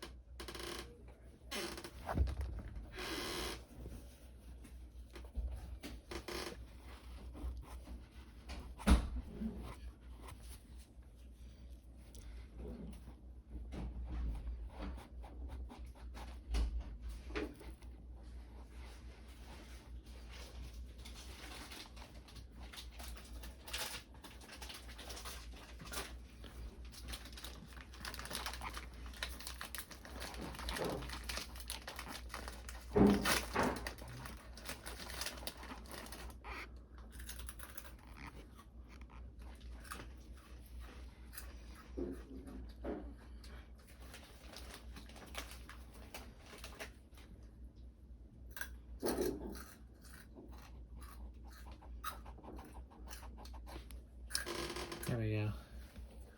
That's the screw up there. Huh? Kind of screwed up.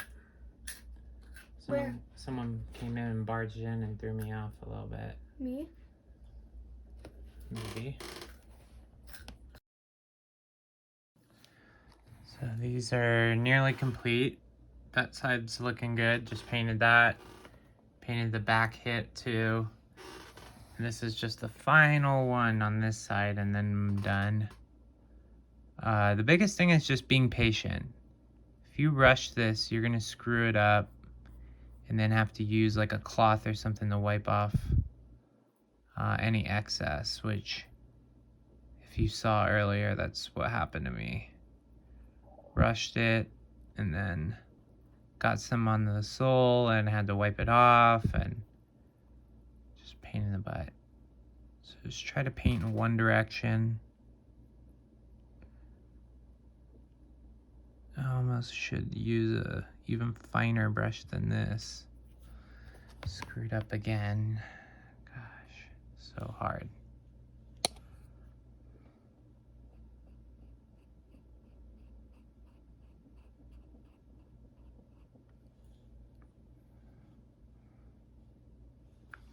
So I'm just dabbing a little tiny bit, wipe off excess. And then I just want to get all the details and then do like a 1 over the whole thing. So just kind of getting all around now, so it doesn't look so spotty when it dries.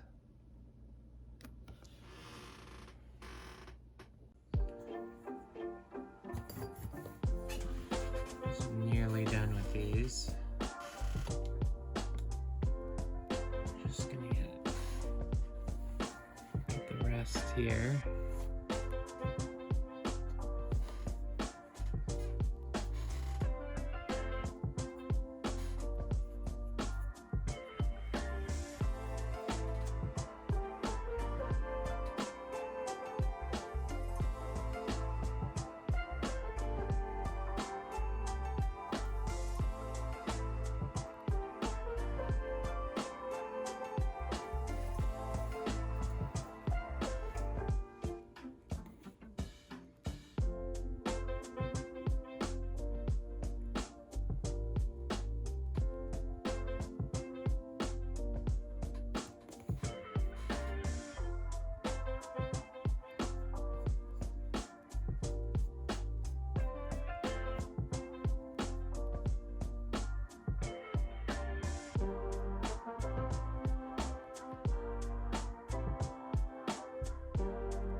Okay, so not too bad.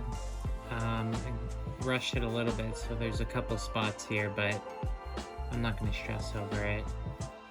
Probably just barely put a little bit here and then even this one out, and then I'm going to call it a day.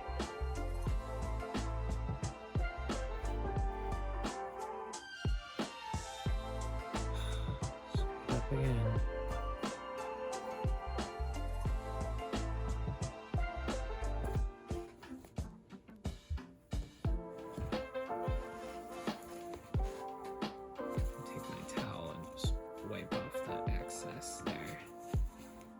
Smooth this line out.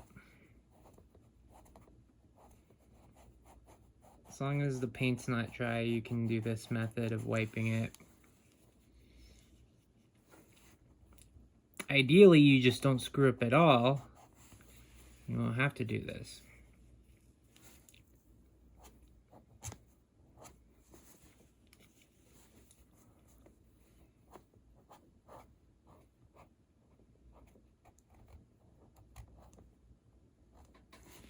There. Good enough. Alright, let's do a little aftermath check here and see how it turned out. My microphone is falling all over the place. Give me 1 second. Alright.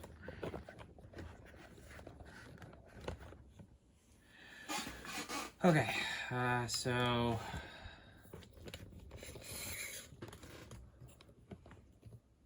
there we go. Not too bad.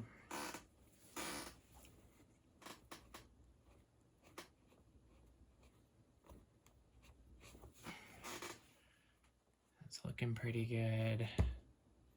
Painted the back here. That side looks great. Just look at the other shoe here.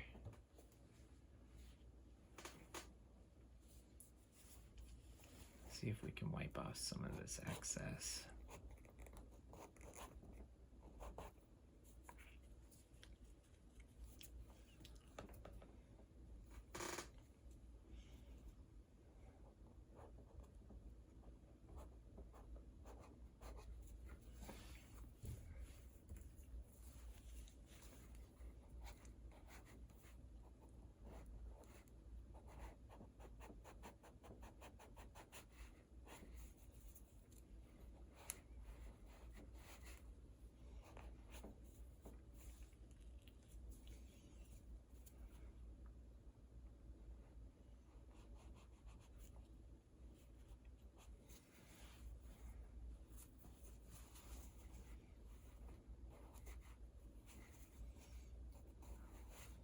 Alright, looks like by doing that I kind of screwed it up a little bit, so let me do one more little touch-up job.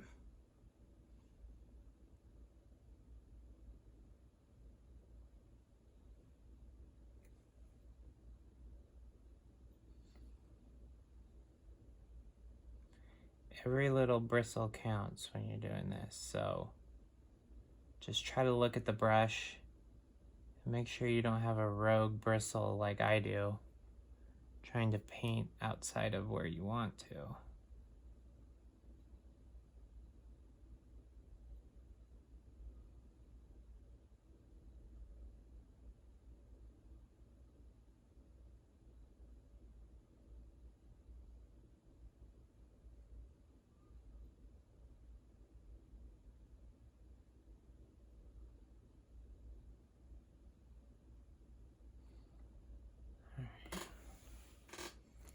Not bad. Alright, that one looks good. And that's it. So we're done with our paint job. One thing to note, the paint does come with a little thing that, a little brush in it. Don't use that one. It's way too big to be using on a detailed thing like this. I do have a black pair of the power phases that I may use this paint on, and in that case, since the whole shoe is black, yeah, I could just use this brush.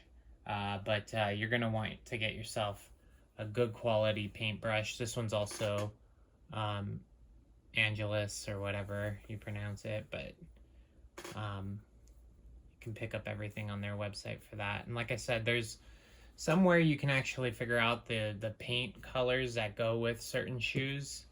I'm not sure if this company just has a lot of shoe people doing stuff like that, but yeah, anyway, something I've noticed. Cool. Okay, well, so 700s are done. Let's move back to the heat gun, and I'm gonna blast a couple of these shoes with the heat gun to get out the creases on the slides, and also just some minor creases that I've been getting on the foam runners. So let me reposition everything here. Always wash your brushes. I'll wash that in a second. Okay, I'm gonna take this tip off here. Now that it's cold, I'm hoping this could just come, yep, there we go. And then that goes on there. That one's a bit bigger. So our goal is a lot of these little creases here on the sides, and trying to just lift up these teeth a bit more, since those are pretty much gone now. So I'm gonna put my hand inside and just push out a little bit. That'll aid in getting the creases out.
Now we're gonna just try and get these teeth up, but they probably won't come back up that much, but it will help a little bit.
So as you use the heat gun, you can literally see the shoe expanding. Like you can see the foam coming up as you use it. So I mean, just a little side-by-side comparison. There's how much it lifted the teeth up. So not a huge improvement, but definitely a little bit. More what it helped with is just the creases all around the shoe.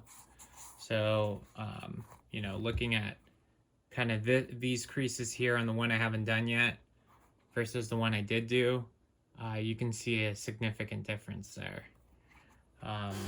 So this thing definitely does help. But again, just be super careful not to put too much heat on one spot for too long. That will start to melt your shoe. So we don't want to do that. No melting.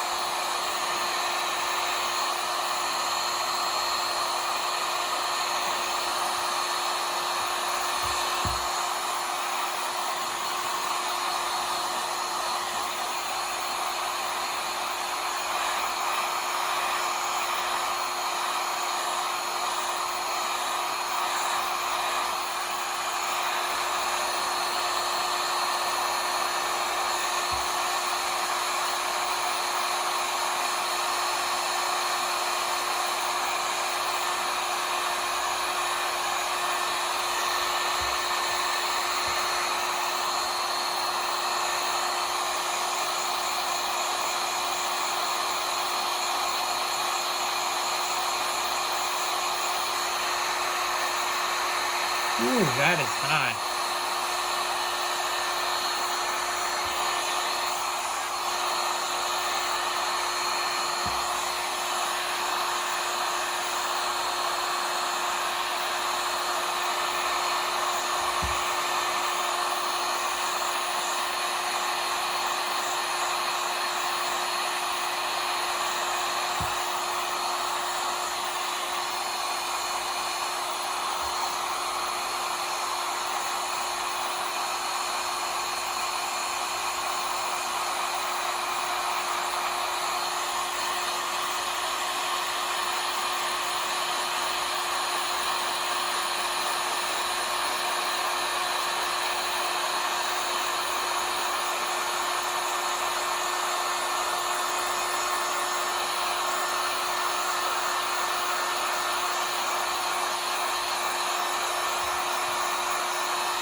Alright, so that's about as good as we're gonna get. All the major creases out, and definitely the teeth have come up a little bit. Do not wear these right after you heat them. That will result in major damage. So let them completely cool before you put them back on. So I'm just gonna put these off to the side here. And then the next thing, I have never tried this with the foam runners before. I'm assuming that's somewhat of the same material as the slides. So I'm really hoping that this doesn't destroy the shoe. So we'll find out.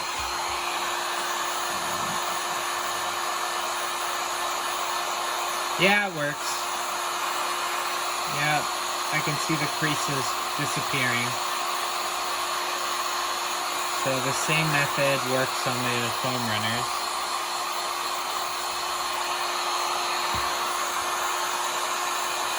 Some creases there. It's like a magic gun. Like as you use it, all the creases just disappear. It's a beautiful thing to watch.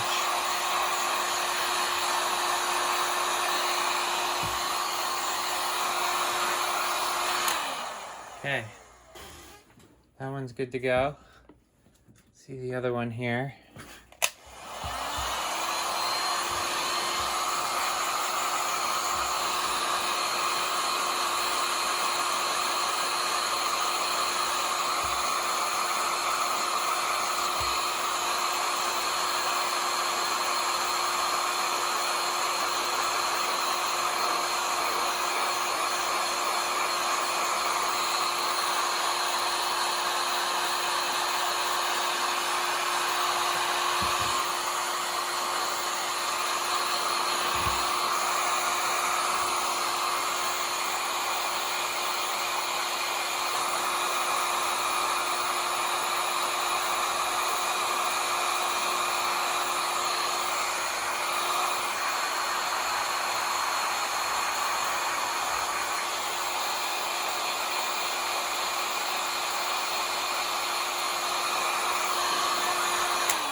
It's literally like using an eraser for creases. It's outstanding technique.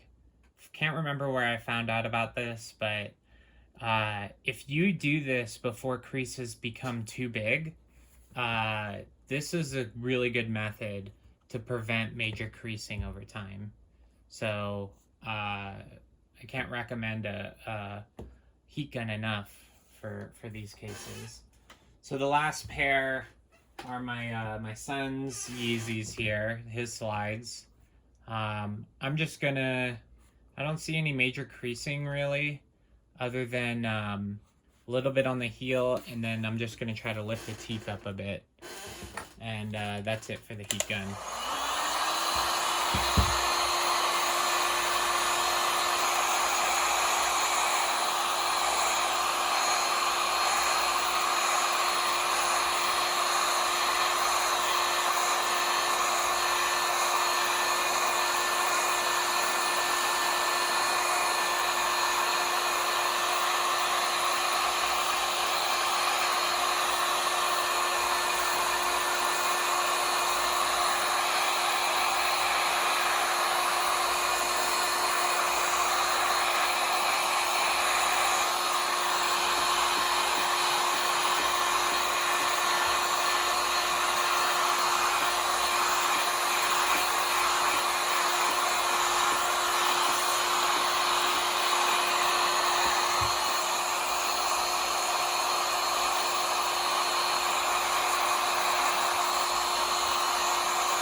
right.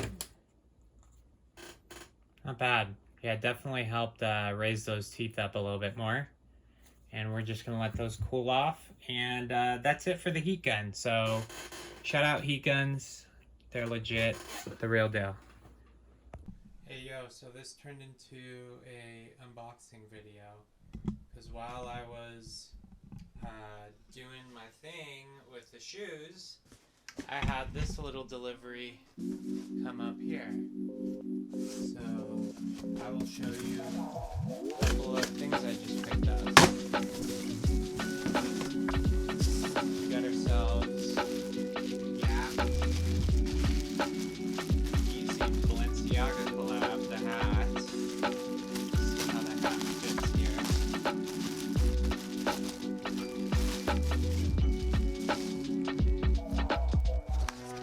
Okay, look, it's got the Yeezy hit in there. It's fresh. It says Gap on the back. I didn't know it said that. So, let me try this baby on. Oh yeah, it's really good. And it's adjustable too. Oh, I'm taking this up with me on my trip. The little typical Velcro deal. Easy Gap. One size fits all. Damp wipe only. So got that, and then this is what I'm really excited for, which is the snake bag. So let's see what this looks like. Oh, it's really soft. It's like a plush. It's like a... feels very plush. Almost like it's padded. Got the little phone pocket here for your phone. And then the snake bag part. So if I open up this, let's see, is there any pockets or anything in here? Just really just one pocket here. Everything else is just lined with like a nylon sort of material. But yeah, it looks like it's waterproof too, just by the way the zipper looks. So I'll probably bring this with me too on my trip. Throw it over the shoulder. Be like, what's up? What's up, dog? You know what this is. What's good? Something like that.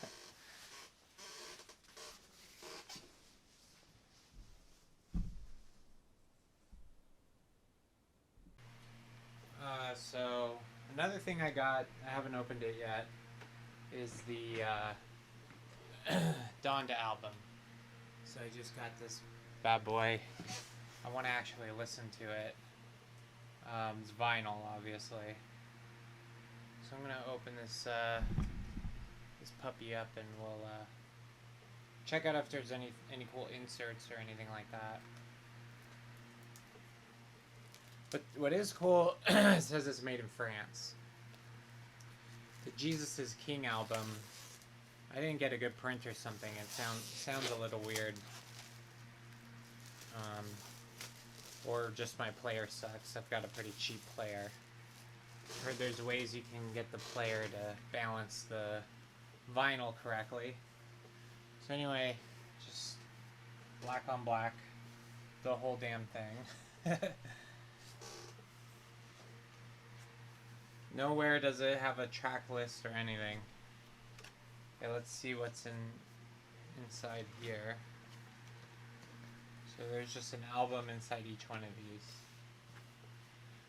So take this out. All black. There it is. And no track list on the albums also, so literally just that.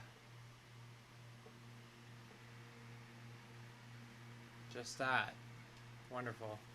What is weird is there is like etching on here. Almost looks handwritten too. Very interesting, but there's like etches on it that say like INH, IWH. But yeah, it looks like handwritten. Yeah, side A. All of these must be done by hand once they get pressed.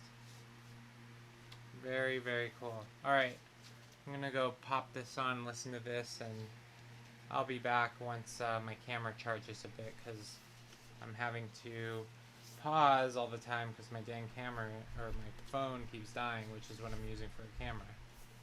Sucks. But I'll make the most of it. No inserts, at least from what I could tell just by quickly looking. There's another album, all black. It's 4 discs, which is crazy. I almost wonder if there's like alternate versions or something like that on these. So, well, I'll review this in another thing. If anyone's interested, just ask. One thing I do want to show is this mask I made. So, if you're interested in knowing how to make these masks, shout me out in the comments and I'll do a separate tutorial video on this.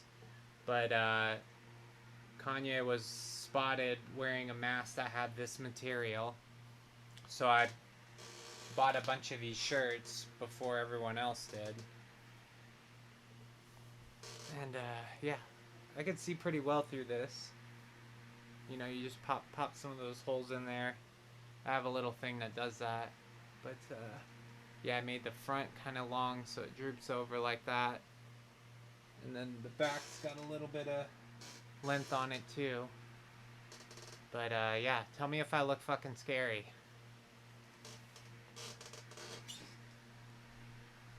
And then my bubble. Alright. So we did the heat gun, showed you what's up with that. The last 2 pairs we have to finish up are the 950s and the 350s. And the 950s have a little bit of scuffs on the bottom here. So I'm probably just going to I don't know, use a brush a little bit and just touch it up, because there's obviously some spots in this. So let me just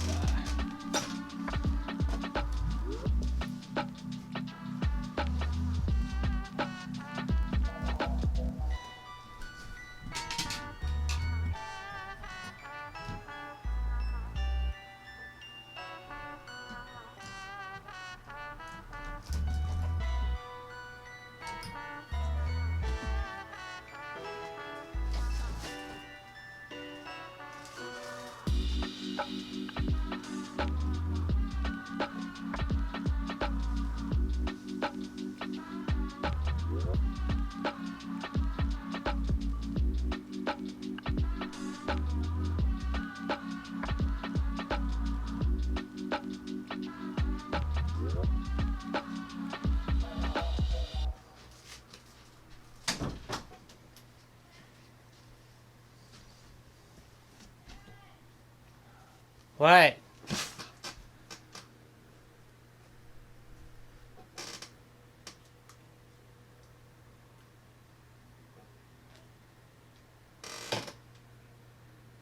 All right.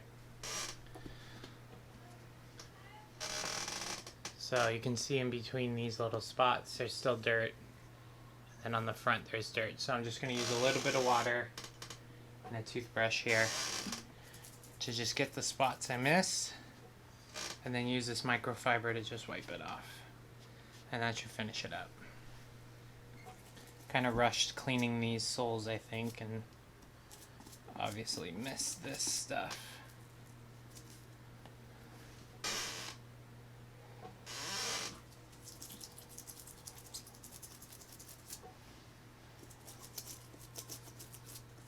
Shouldn't probably be wearing white while I'm cleaning stuff, but whatever.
So I'm just using the toothbrush. It has like a little point and getting in between little holes here.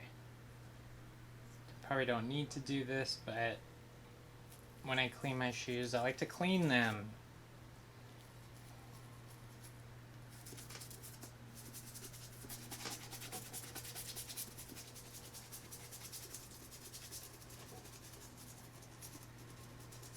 Alright, looking 1,000 times better.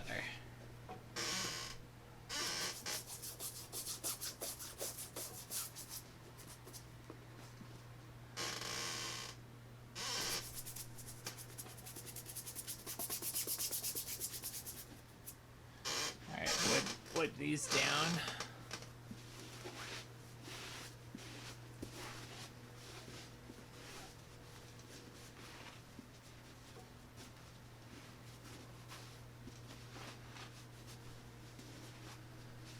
All right. Once it dries, the glossiness will go away. Some of those brown spots may come back, but all in all, looks pretty good. So let's check. So definitely dry. I left it out in the sun, and that cooked out any remaining water. Yep, nice and dry. This one, same deal here. You can see the little dirt spots in between here in the holes. Clean these.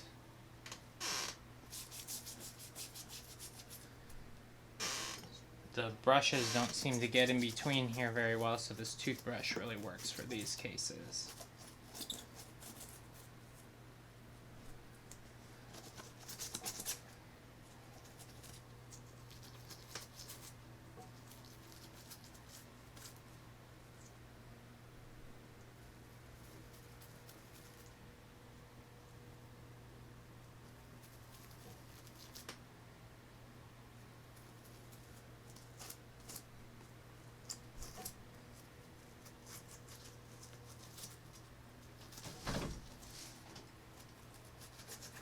What's up?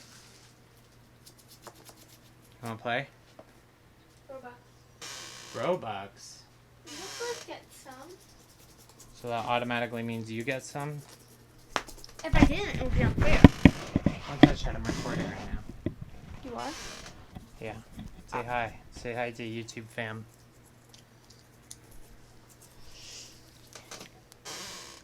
Hi.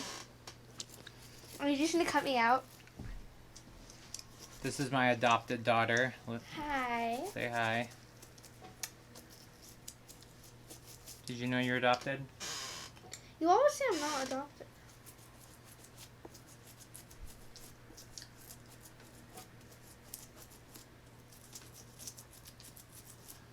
I should teach you how to wash shoes so I don't have to do this anymore. I don't want to wash shoes. I'm not a shoe cleaner. Why not? Because I don't want to. I don't wanna. I don't want to.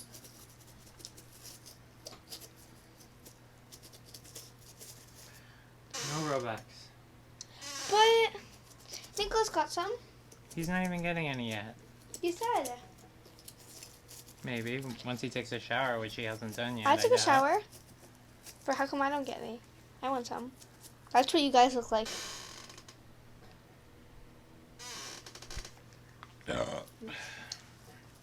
Maybe. You also kind of like this. Maybe $1. $1? Yeah. You also kind of look like that though. At the same time. Kind of like that too, you know? A little bit like that. You know, a little bit like that too, you know?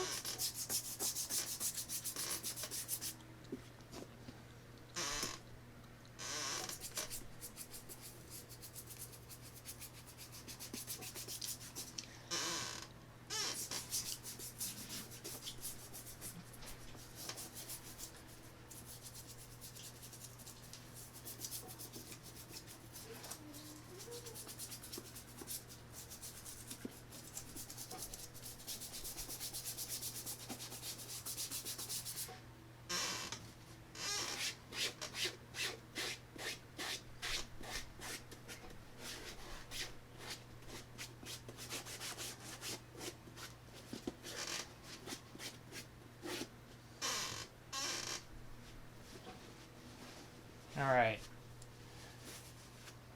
Let's lace these bad boys up.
Alright.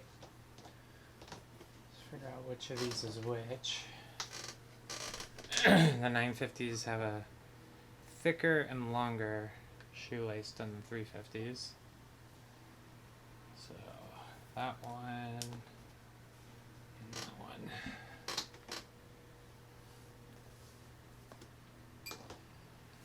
Alright.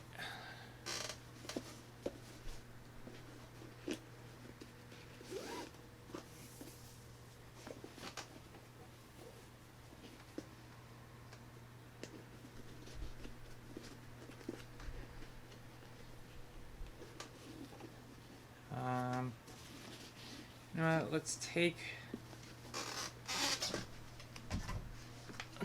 the brush, and I'm just gonna raise up this suede or whatever this is here a bit.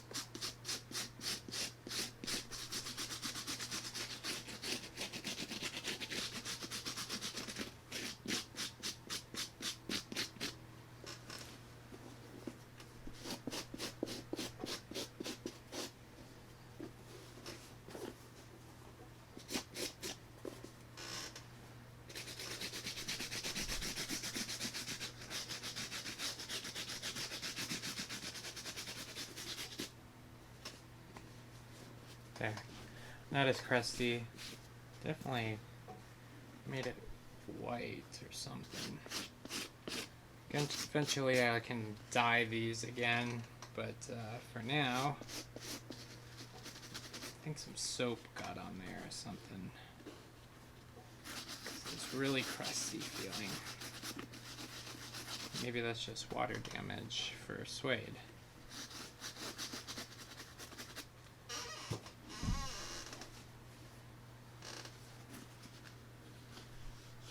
Yeah, I'll probably dye that eventually.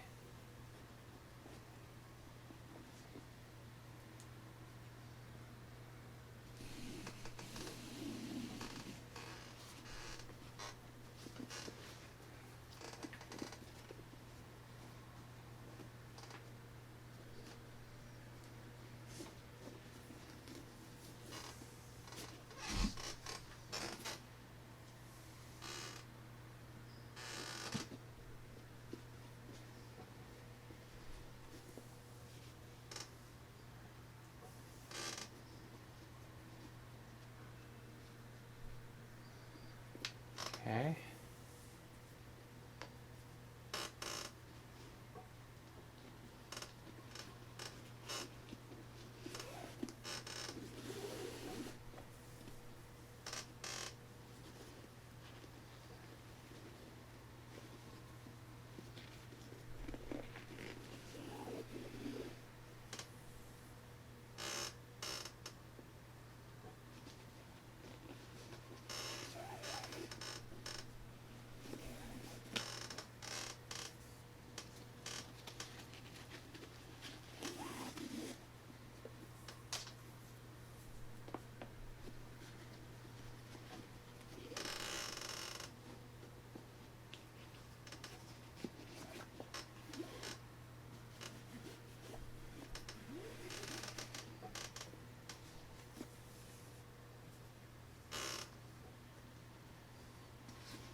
think that's just soap residue, but it's like all white right here. Probably could throw some water on it and wash that out a bit. Let's try that. Yeah, it's setting up. So that's definitely soap. Well, new antidote, whatever.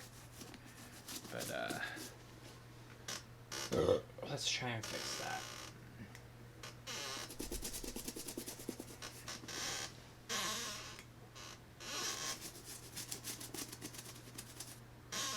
So there's another tip for you.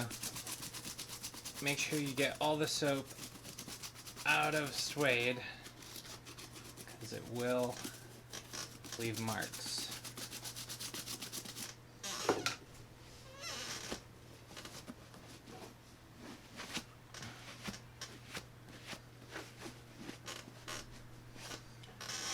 A lot better.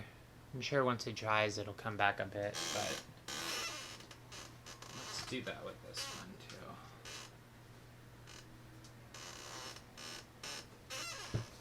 It's gonna be a bit hard since I already got the dang shoelaces on there, and we'll just try and go around them.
There we go. All laced up. I like to do the little, drop look. I think that looks sick. You could tie them, but anytime I've tied them, you have very little slack to work with. There is an extra pair of laces that these come with, so you could see if those are longer if you wanted to lace them up. But yeah.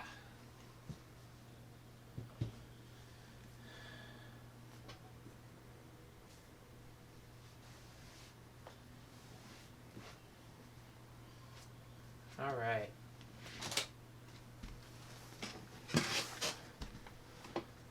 $350s.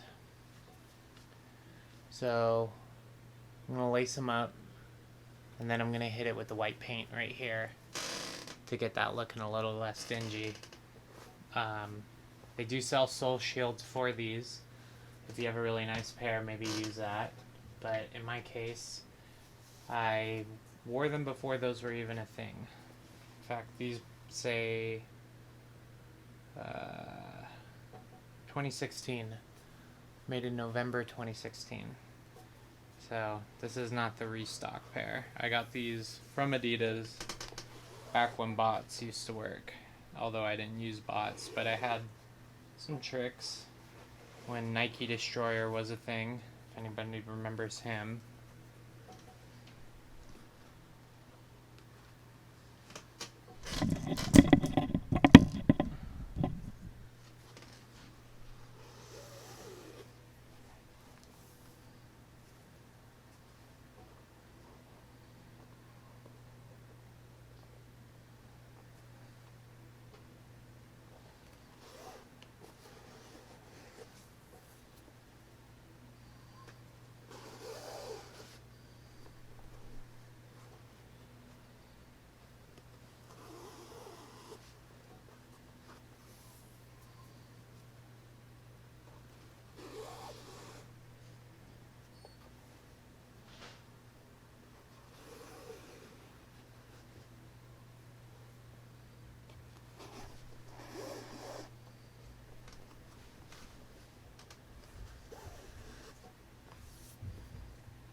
Wow, I am really struggling to get this sole in. It is not lining up correctly.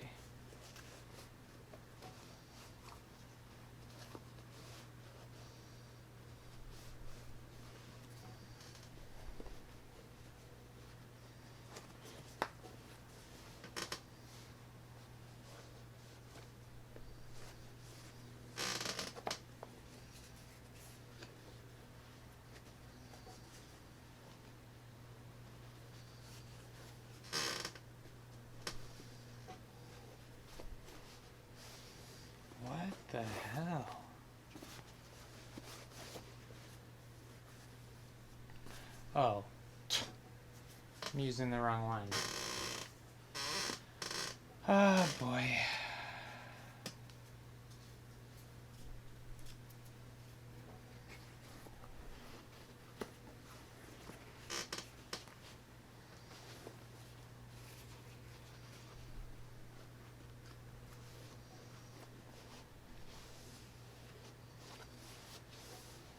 There we go. A lot easier when you're using the correct sole.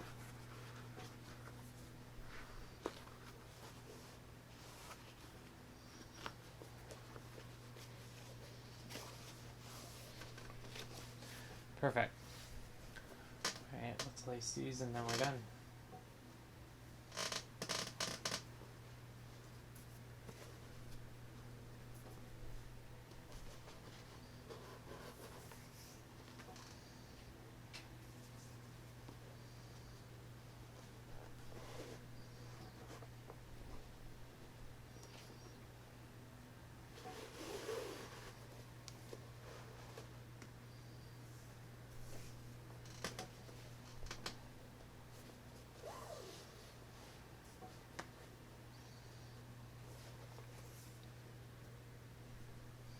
When I'm lacing at the 350s, I like to make sure the laces don't get all tangled, because these laces tend to bunch up.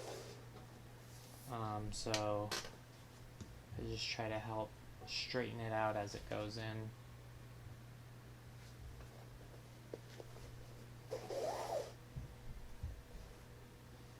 Same with underneath, just trying to guide it so it's going straight instead of getting like in a weird tangled situation.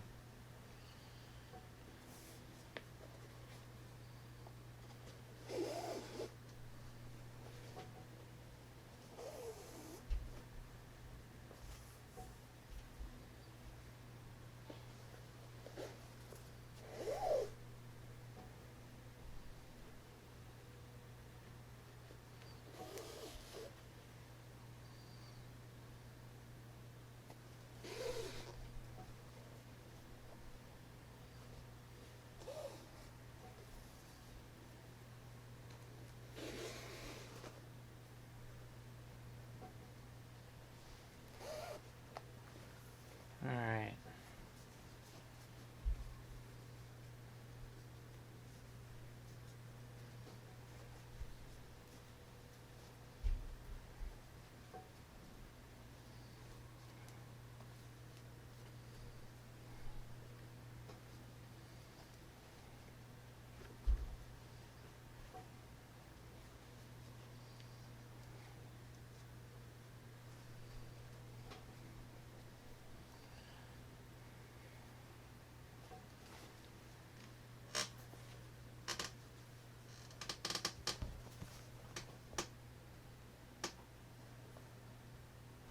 Nice.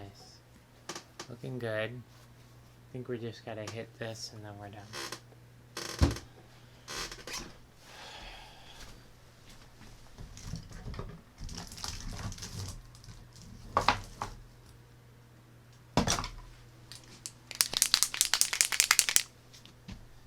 Sharpie, white.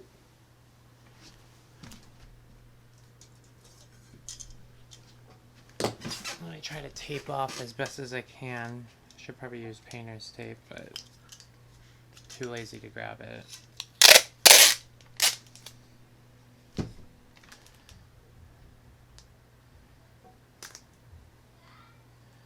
Yeah. Huh? Yeah.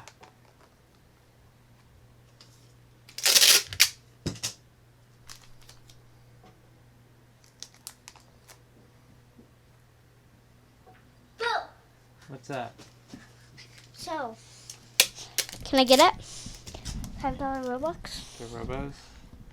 Please? Please. Yeah.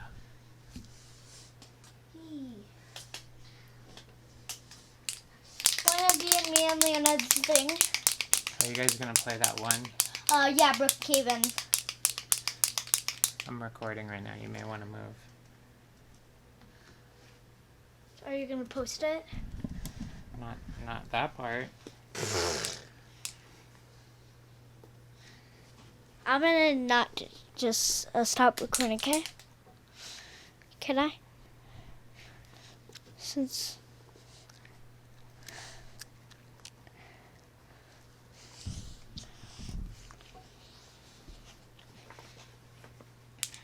I'm trying to record this part. Don't do that.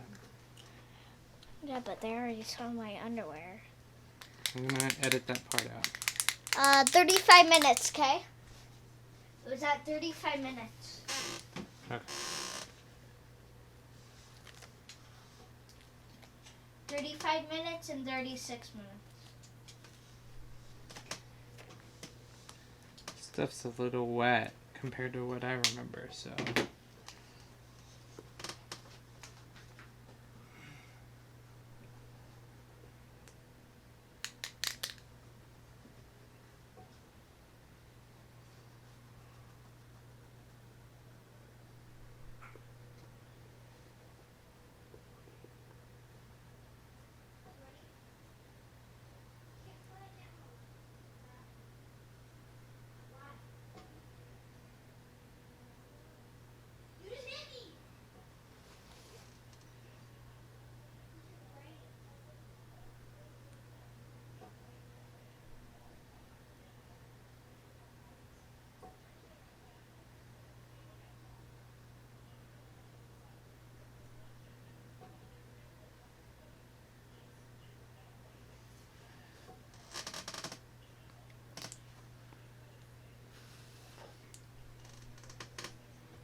Alright, I'll let that dry.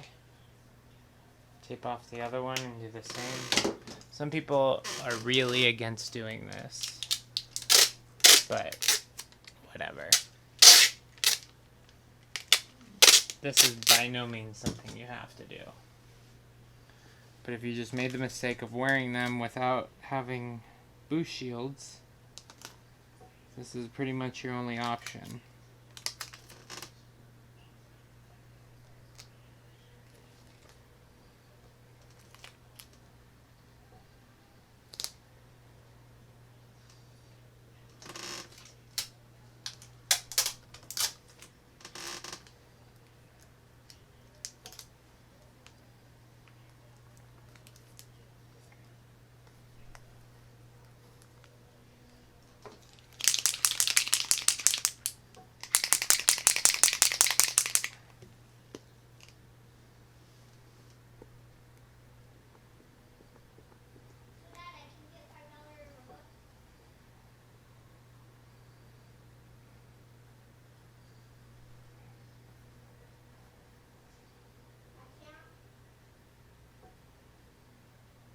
You can.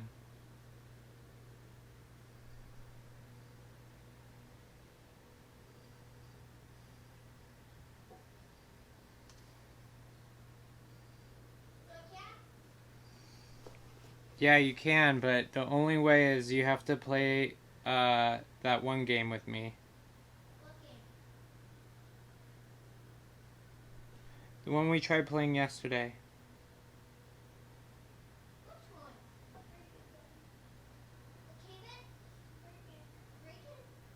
Yeah. That one.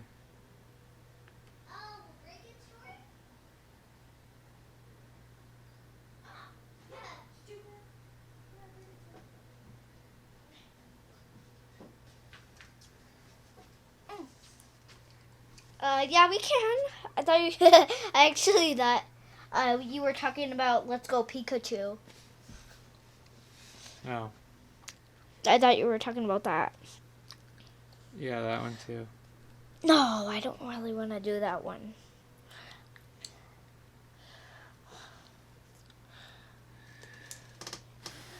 So you want to play this game?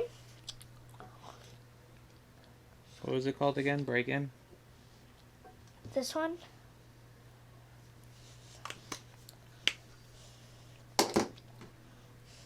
Yeah. I'll play that with you.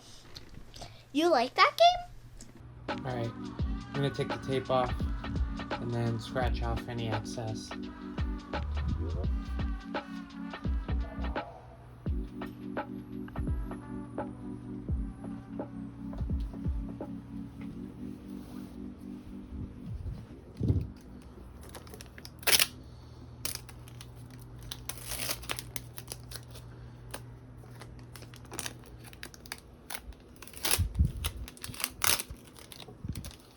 Alright.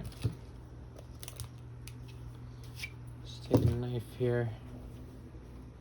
I'm just gonna scratch off.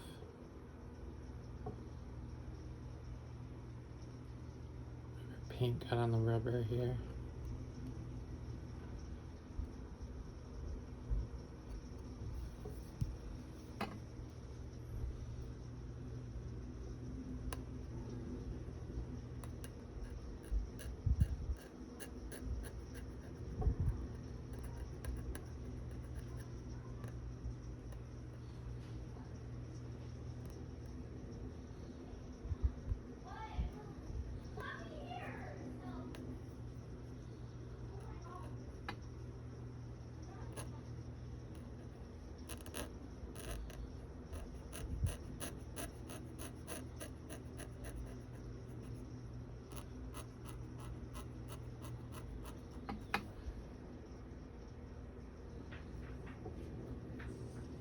I'm scared. Okay. You know. So, watch this. When I say 5, when I say 5, that's what you're gonna shoot the photo. But this is just for practice today. Oh, wait. 5. Okay. I'm gonna look like Iron Man. Easy. I have an idea. Okay, when I'm in the air, take it. Okay?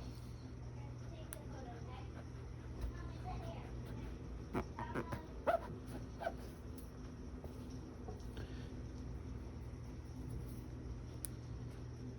Just using my fingernail, a little bit of water, aka spit shine.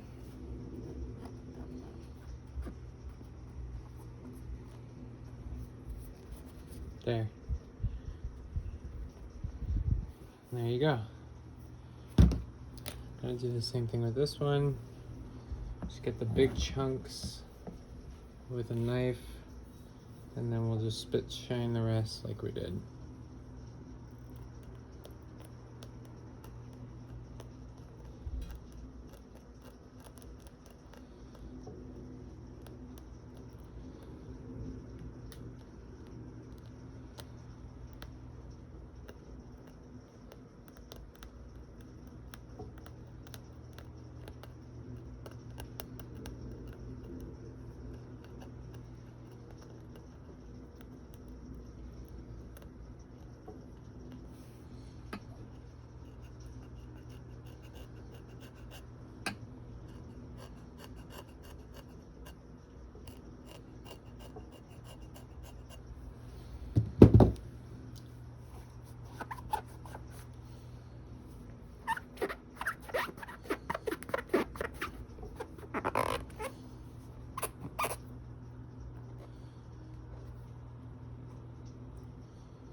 Sweet. Alright, here we go. Looking good.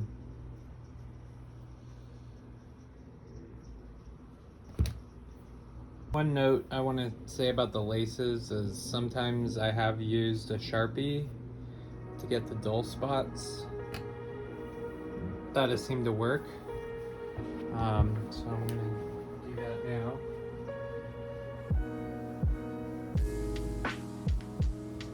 Super permanent.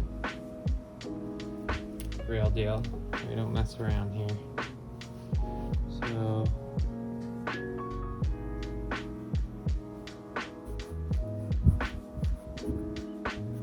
just tapping where spots are visible. You don't want to color the whole thing.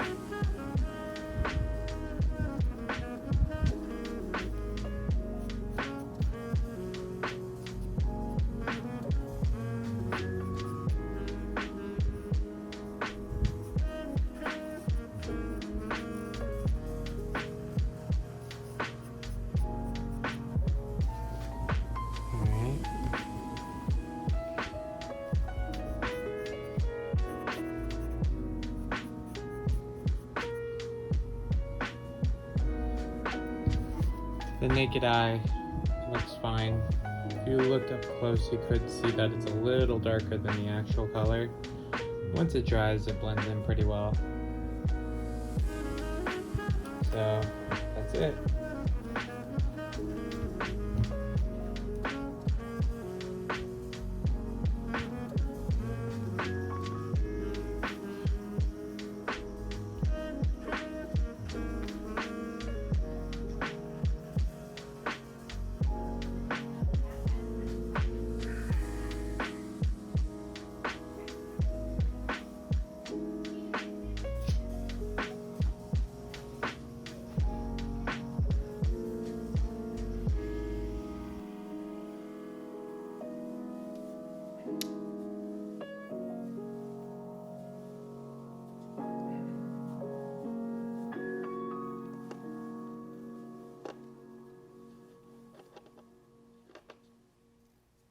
Thunder, thunder, thunder, thunder, thunder.